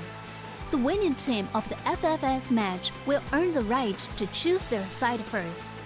Wild Rift League Asia Season 1 regular stage will officially kick off on April 8th, with 20 top-tier teams assembled and ready for action. Who will climb to the summit and seize the crown? Let's wait and see.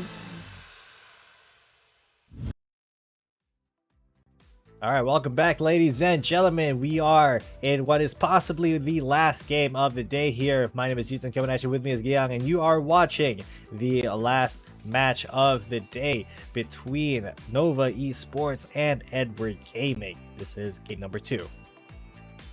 And we just came up from a really dominating game of EDG as well. Nova Esports, despite the lineup that they have built up, that we actually talked about a lot prior to the series as well, and even during the drafting phase, Yitze having Gwen, the Renekton for long, and even Neon on the Jace simply wasn't that effective against EDG, especially because of how they were able to fully utilize their composition and the zone control of Huria. That's why he cemented that MVP for himself earlier, simply because of his overall presence. And I think that is something that really Yami has to look out for. And prior to this series as well, we talked about the matchup between Yami and Huria, Long as well on Shengdao. We kind of saw more strengths or more prowess coming in from Shengdao and Huria compared to Long. We didn't really see that much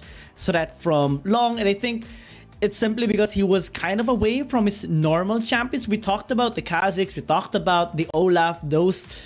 We didn't really see that on the side of Nova Esports in game number 1, and maybe they have to go back towards their roots now.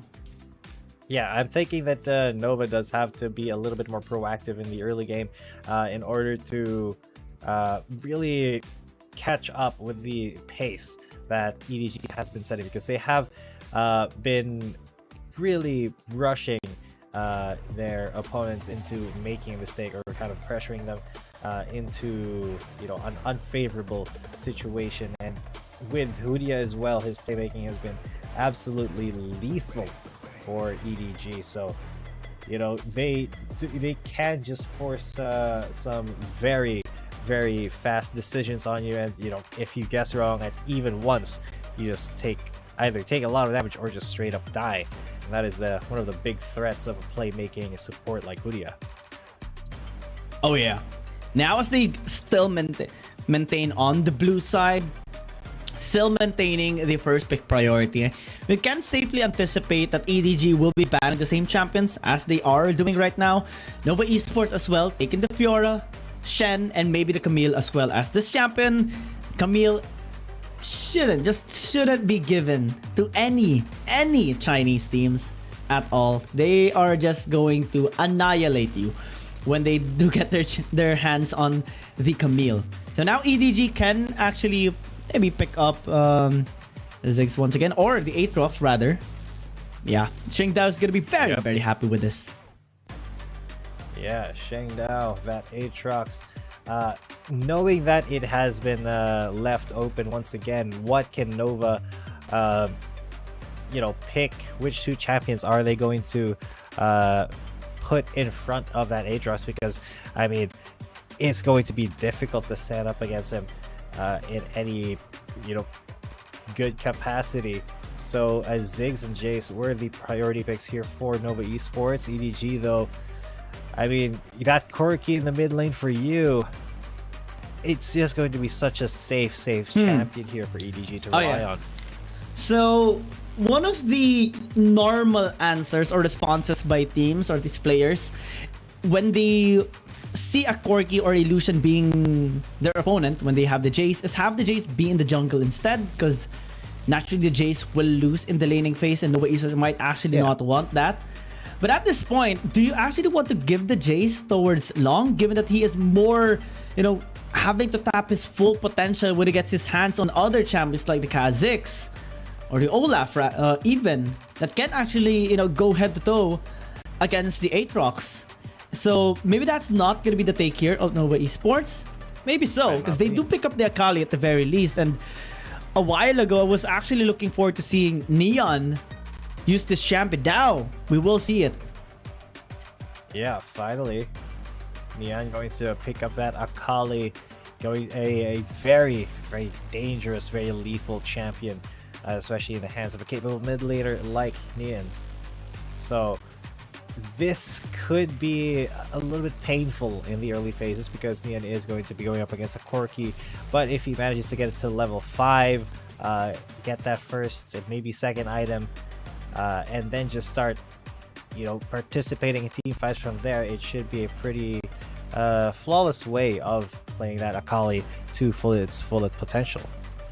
But it is going to be his first time, at least, to actually use the Akali in the mid lane.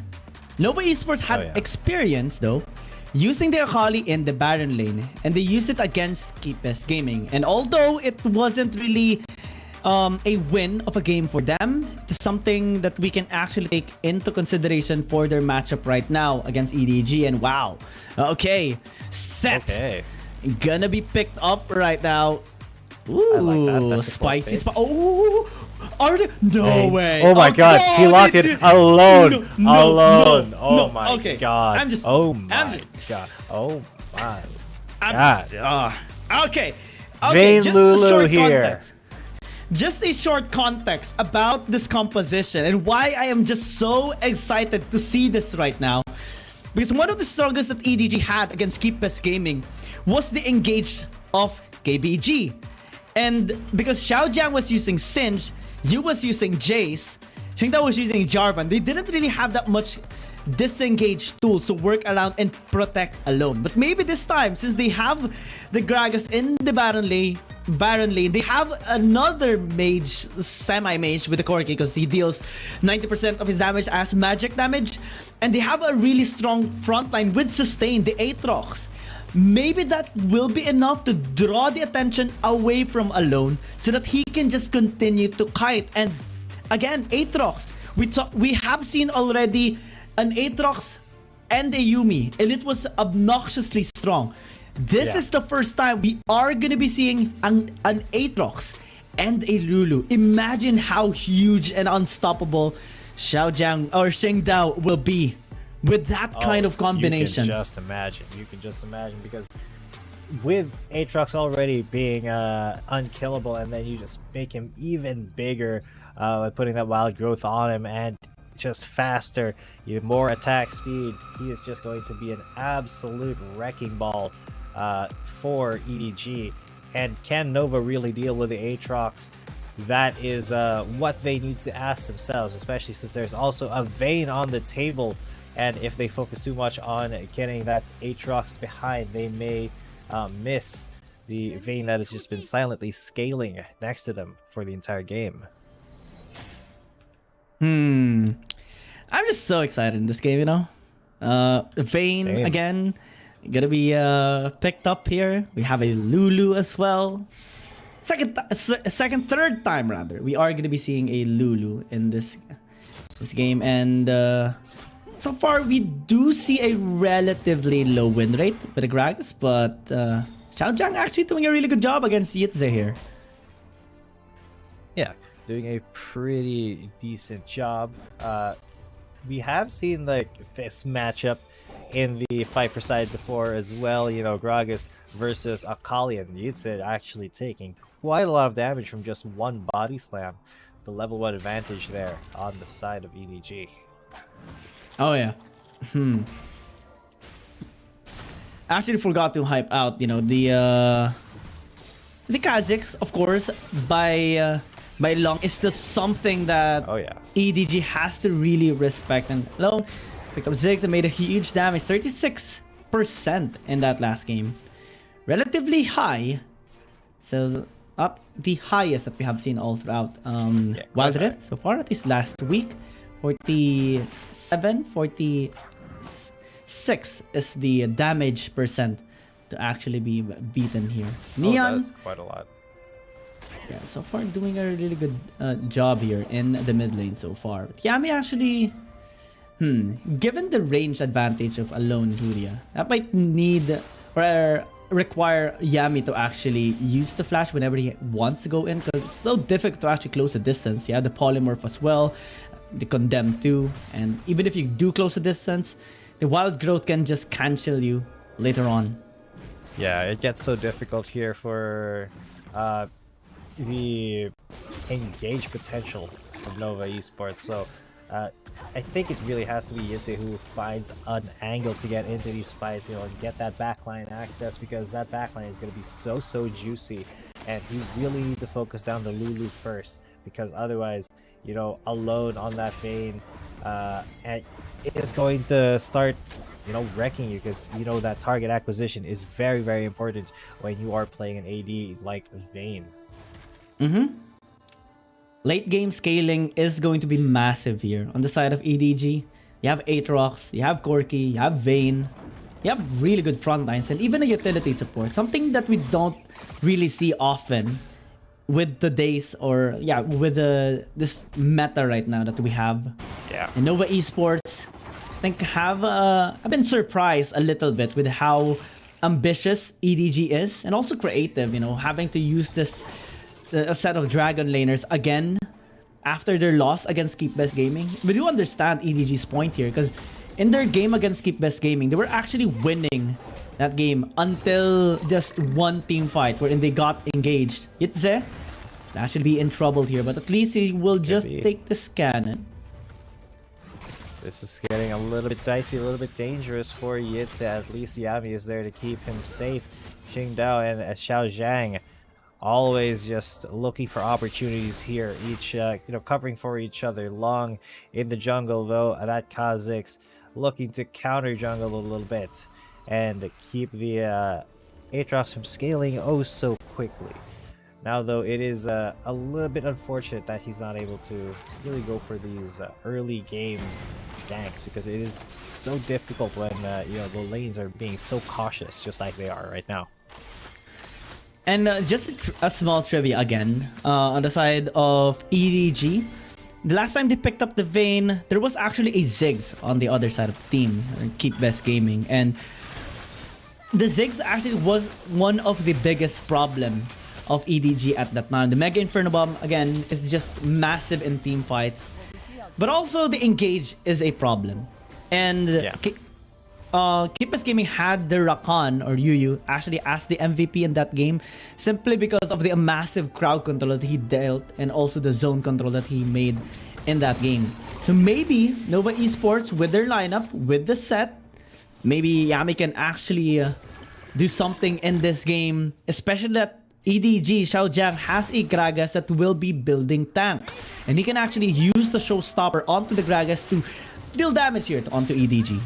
That's true. So they, EDG has to be very, very careful of where that set is going to be coming from. They have to keep track of Yami so well, and the fight like this cannot be segmented. They have to fight together here, EDG. But Nova, they are just kind of baiting that dragon. They do not want to actually risk a commit onto it. They're just trying to see if Shangdao or Hudia will take the bait. So it's alone the Vayne there. They're trying to make Shangdao overcommit here, but Yu is going to start pelting them with missiles now. Yeah. As the, the package will be used in the mid lane because it's about to expire. And Nova Esports will take this as an opportunity to maybe take this dragon up. Again, Long when he gets his hands on the Kha'Zix, has a relatively high take on the dragons, and he does get it. But now Yami is actually in trouble, gets taken down by Shangdao. Also a kill there by Alonso. Not really worth it here for EDG at all as they lose a member. Now Shangdao gets obliterated. Long catches him off guard. Now that's worth it. Now they have access to the RH and no one can actually contest.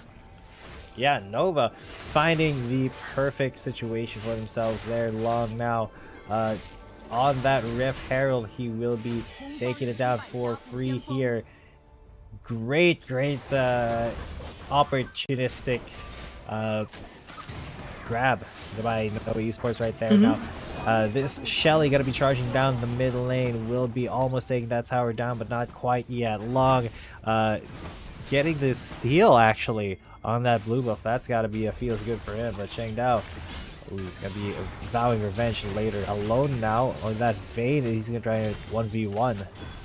Nian as well almost succeeds, but Nian gets away.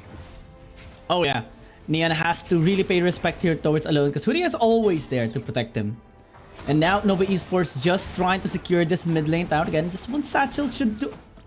Okay, but just alright. A little bit early on casting it, so it wasn't at the threshold. Oh, that was a little bit unfortunate. That would give some ODC factor there onto Remake as Nova Esports is trying to defend their bottom lane from the pressure that Alone and Hudia are putting at the bottom lane. Now Reset coming in. Nova Esports still has the upper hand. Whoa, okay, Yami getting a little bit interrupted there. Still able to get that showstopper. Alone will get obliterated again. The Mega Inferno. It's just obnoxious here in this game. And EDG has to fall back now.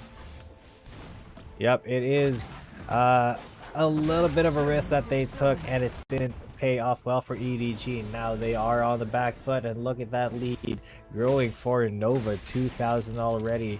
And they got pretty much everything they wanted from that, a free kill.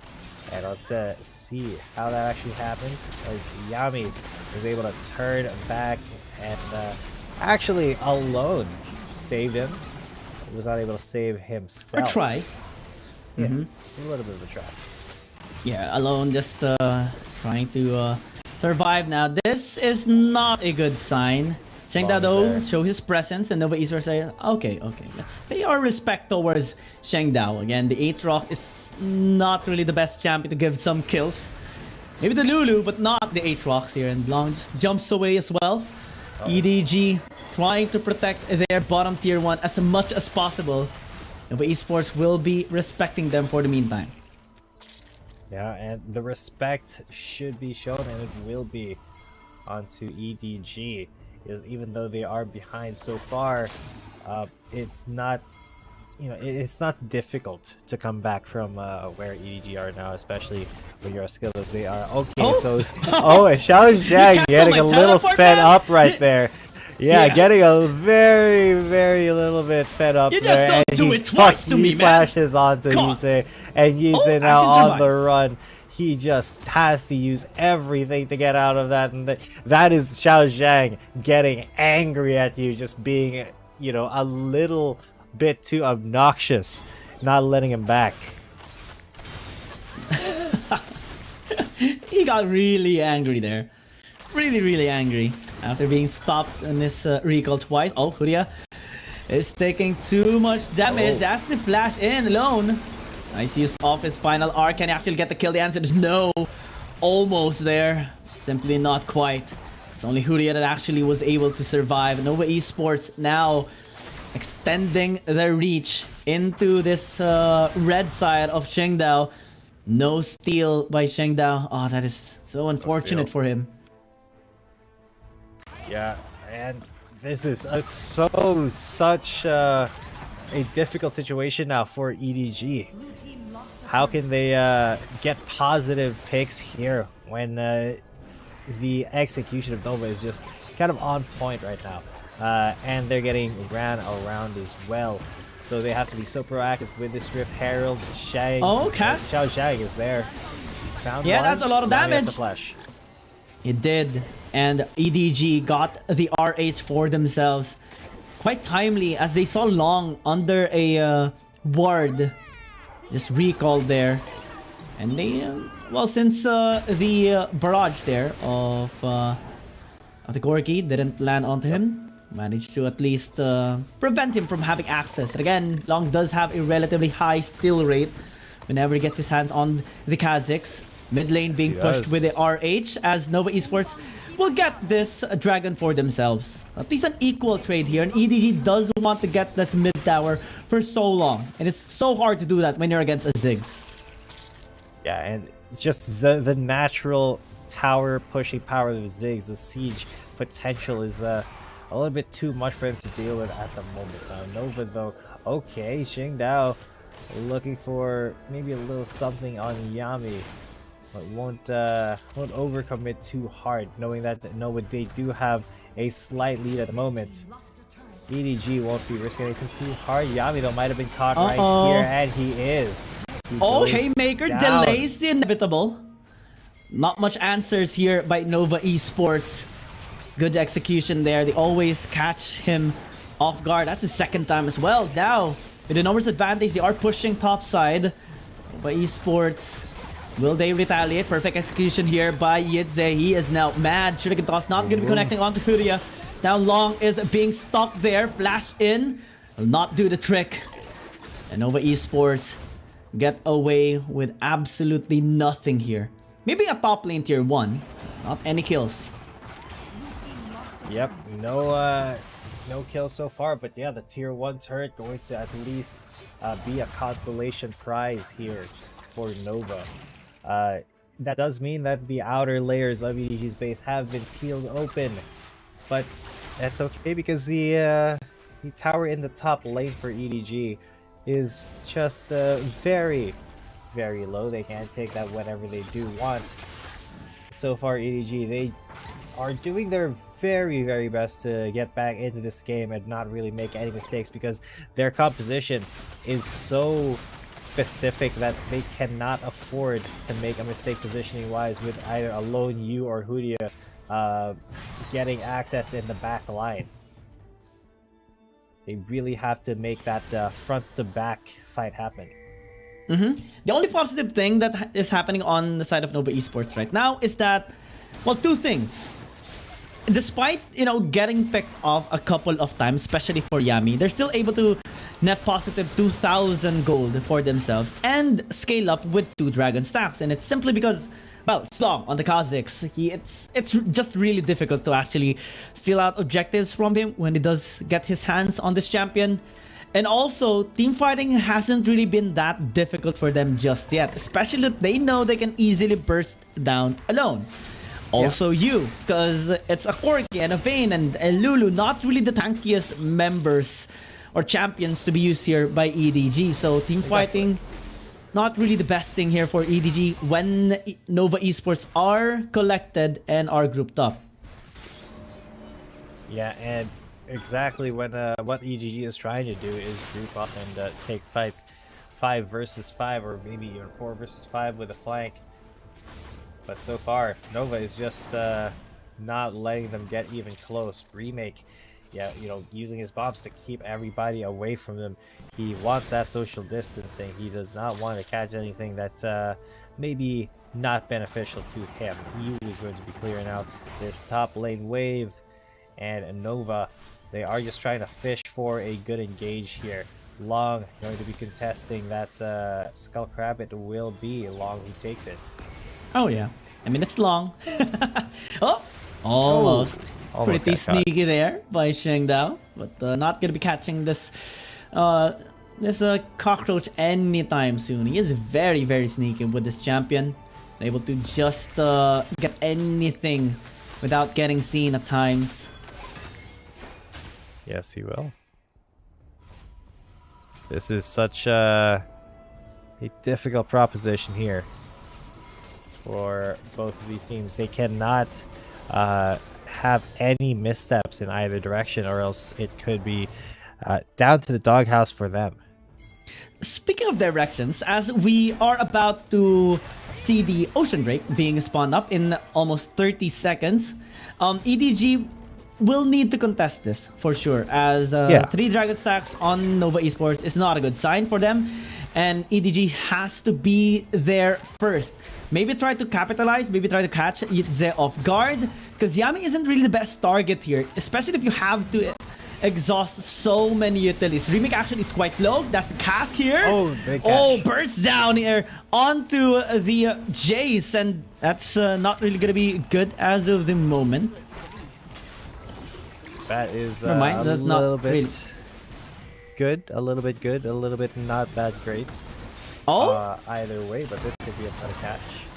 Yeah, they are now having the numbers advantage. Can Nova Esports steal this? Can Long steal this? Again, we hyped him for so many times. Now this is going to be jumped in alone. Condemn onto Yami. Almost gets him taken down. Yet they're just trying to help out. Shigunta's not really doing that much. Gets caught out. 900. No steal. Shengdao gets it for EDG. Now 4 versus 5 still. Nova Esports not letting any casualty push through, despite the efforts here of EDG, but losing the dragon is just so much for them. Shigunta again. No perfect execution. Maybe not a go signal for Yitze right now, but actually Nova Esports turning on the Baron. EDG, they realize this. They have to contest. Long is being so in the front line. Yeah, he's very low. Has to respect MIB, just gonna be zoning them for a while. That Mega Inferno Bomb doing so much damage. Forces EDG to back away too, and it's just going to be a whole reset here for the Baron. EDG though, they're looking a lot more confident and comfortable in fights, as long as Shengdao is able to get a good entrance into the fight himself. Otherwise, if Nova try to set a fight up on their own terms, they can actually do it. They can catch alone Hudia and Yu off guard. Hudia, you may have to decide on which one to protect. So, target acquisition will be key here for Nova Esports. Now Yami going to try to ward here, going to get some information. And that causes EDG to peel off of the Baron. Yep, they got the dragon earlier. They want to steal this Baron away from them as well. But Nova Esports doesn't want any of that. Long, despite being zoned out earlier, doesn't want that to happen again as well. And Yu is actually very low, has to recall if ever, but with that, Nova Esports can actually turn on them. Look at the vision. Deny their up EDG. Now they place a ward. But Nova Esports actually collecting on an air that doesn't really have vision for EDG. And now they are just dealing damage, trying to have an angle here against EDG. Now they're going to be forcing them onto the top side river again. There's a wave in the top lane, wave in the bottom lane. EDG, this is so bad for them. They're turning onto Shengdao. That's the showstopper. Yami, though, will disengage. Nova Esports says this is too deep, too deep. Corki they don't have vision onto Corki. The Mega Inferno Bomb will do the trick. They realize, okay, top side, he is alone. Let's target alone now. They want to chase him down. Xiao Jiang, tanks in the front. Cassius on to Long, but now Shengdao might actually be in trouble. Nice body slam there to stop them from going in the front. Now here comes Yu in the front, dealing a bit of damage. No, that's a bit of damage there onto Nian. Has to fall back. Flashes away. Remake now being the victim. And EDG, they're just shoving them away. So back and forth this fight. EDG and Nova just pelting each other with long-range abilities and trying to get an inch just so that they can get a mile perhaps. But EDG pretty much come out on top of that, and they get the tempo advantage here. Long will be able to take that Skull Crab and have the info advantage onto Baron, but that doesn't really matter all too much because EDG, I mean, Elder Dragon is up in 20 seconds. They are going to back to try to set up for that, and this could be the deciding fight. Mind you guys, it's 20 minutes in. We only have 3 kills on each side, and steadily the game has been looking like Nova Esports, but they just have been holding on to a minuscule goal lead now. Still feels like EDG is good. EDG has been playing this with absolute discipline. Imagine they were able to defend top side, bot side, and still not get taken down in a fight. Alone now is starting to be an absolute beast. Look at the damage there onto Remake. Such huge difference now in terms of performance. With the Elder Dragon, they can actually take this. Oh, that's engaged. A Akali might actually get person down. Alone is still relatively healthy. Yitze will get obliterated. Shutting down now. Demon form. Here comes Xiao Zhang with a cast separating Remake. And it's not an absolute bloodfest. Long cannot do anything right now. That's 3 kills that they picked up. And EDG, they have their eyes set on this Elder. There's absolutely nothing that Nova can do to stop that Elder from being taken right now. They can't even get close. Long and Remake have to respect the threat of 3 members of EDG running at them. Remake so very, very low. And there's a Mega Inferno bomb coming in, and it's going to get a snipe from you. Just the missile tickling his butt and taking him to the Shadow Realm. They do have the Elder Dragon buff, and now Long is going to be the victim. Oh yeah, he's just a victim here. A lonely cockroach will get casted away. And EDG, they struggle against Keep Best Gaming, but they will not struggle against Nova Esports. They redeemed the Vayne Lulu combination in the Dragon Lane. Yes, Vayne and Lulu doing incredibly well here for EDG. Kind of a classic comp that we have seen. That bot lane that we know oh so very well, and even love for some of us. You know, it's just so nice to see it come out here, where the meta usually in Wild Rift is, you know, AP carries in the Dragon lane, but you know, having an effective Vayne like that come out, EDG definitely looking to put themselves up way up there in the power rankings once again, just because they can pull off a comp like that and they don't have to be burdened by the meta. Oh yeah, I mean, that was a double marksman lineup that they had. 1 utility support and 2 front lines.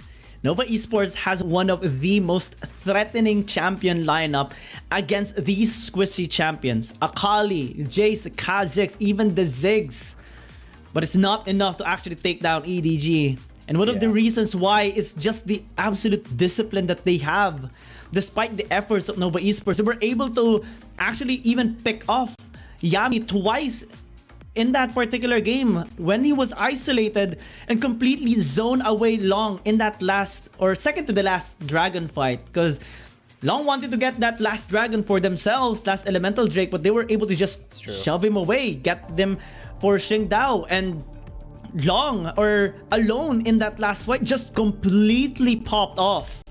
The damage that was obnoxious as well towards Remake forced him to disengage due to the low health that he has. Yitze tried to go in and assassinate him, but given the fast reflexes here and synergy by EDG, they were able to capitalize in the moment and just cement that punish onto Yitze, get the kills, 3 kills actually before they took the Elder, and then just finish it from there. Yeah, with all of that being said, that action-packed last few minutes of the game, it was still a sorry, excuse me. I'm gonna sneeze real quick. Oh, okay. And this one was a 21-minute game. That was relatively long, actually, and it's something long, of a win condition by EDG as well. But if you will notice, it is a relatively low kill game, only 8-3, and EDG really kind of masters of you know, that slow kind of gameplay. They don't really need to go for a big lead in terms of kills, but when they do get a small lead, they can convert it into a snowball, and that's exactly what happened there. Even though Nova was ahead most of the game, EDG, once they got their small wins, they started stacking it up, and over time it became too much for Nova to handle.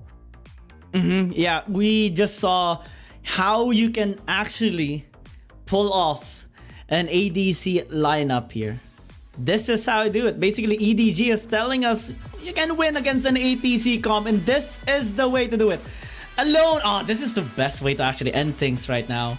The ADC, standard ADC, getting the MVP, and Alone definitely cementing that massive performance, especially in that late game. Wow, I actually got scared when he went in, but never mind. He was an absolute beast. He knew that Huria was just there to help him out. He knew that even you was there to help him out, and the rest of the team just following up whenever there's someone that is actually trying to get reach onto him.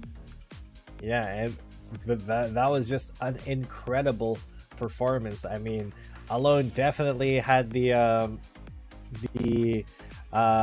late game fantasy of the Vayne, and that activated so well for him. And of course, that will end that series for EDG 2-0. So once again, giving themselves another couple of points.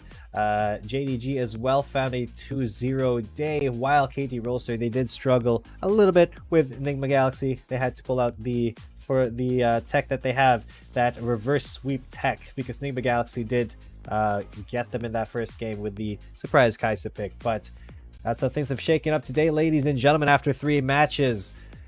And hopefully you had a good time watching with us. Oh yeah, this has been a really wonderful day. We have seen 3 rather, ADC comp games. 2 of which was actually from Enigma Galaxy. And even if it didn't really turn out well for them, can feel but quite happy for KT as well, especially with that massive performance that they have demonstrated. Still undefeated against APAC teams. And for EDG, just a solid 2-0 in general. And I mean, it's EDG, man. EDG. They only lost against Keep Best Gaming. And one of the reasons why is just, well, they were experimenting at that time, the ADC composition as well. In that game number 1. Game number 2, they did really well. In game number 3, they kind of got caught out there by Keep Best Gaming. Now they were able to recover. Tried it out in game number 3 or game number 2 is just very ambitious, and now we do see it just having a really stable performance all throughout the game. We kind of got nervous on the mid part there as Remix started to deal a lot of damage. Yesterday start to hurt as well, but EDG were able to deal with those threats simply because they can and they know how. And they did, and they won 2-0. And yeah, speaking of winning, not a 2-0 this time, but KT.RY with their win will secure themselves as the number 1 in the side of the APAC standings. I mean, 4 wins to just 1 loss. Now it's the one next in line, but they only have 2 wins to 3 losses. So a lot of untapped potential still here in the APAC region. However, you know, KT.RY, they are going to cement themselves even more up there in the top 1 spot, giving them the best chance of actually making it to the playoffs so far. Oh yeah, I mean, now Esports only had their losses against 2 Chinese teams and 1 APAC team, which is Cerberus Esports. So they're still pretty good here so far in this tournament. They also won a game against a Chinese team, which was Rare Atom. So that is a nice thing to take here. So score is still the same, 2-14, but I am going to be looking forward to our next games as well, because we are going to be having another chance. Again, this is going to be our tomorrow's game. Buriram United Esports versus J-Team, Thundertalk against OMG, and Cerberus Esports. Well, they're going to be facing one of the strongest teams right now in this tournament, Yes, sir. Quite a scary matchup, I would say, because Cerberus Esports so far has only 1 win and 3 losses. The only win they had was actually against Naos Esports in a reverse sweep. So a bit of a redemption story again for tomorrow. Yeah, so hopefully you guys are excited for those matches again tomorrow, because, you know, we are just getting started. It's just the middle of the week that we've finished, so a lot more chances. I mean, will J Team keep their title of #1 in China over EDG, or will Buriram kind of get their own stuff going? Will Thunder Talk redeem themselves, or will OMG continue to you know, surprise the rest of the world? But Cerberus Esports versus KBG, I think that is going to be you know, Cerberus make it or break it moment. And congratulations as well to the teams that have won today. Congratulations to JDG, congratulations to KT, and congratulations to EDG. Again, it's still just the mid part, or going mid part of our tournament, but we have more games for you tomorrow. Yeah, so with all that being said, ladies and gentlemen, we will see you tomorrow. Have a good night.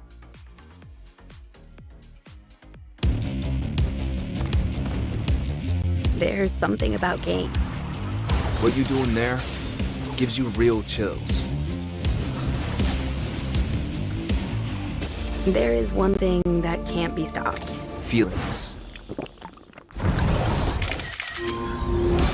And if you can feel it, it must be real, right? And that's real magic.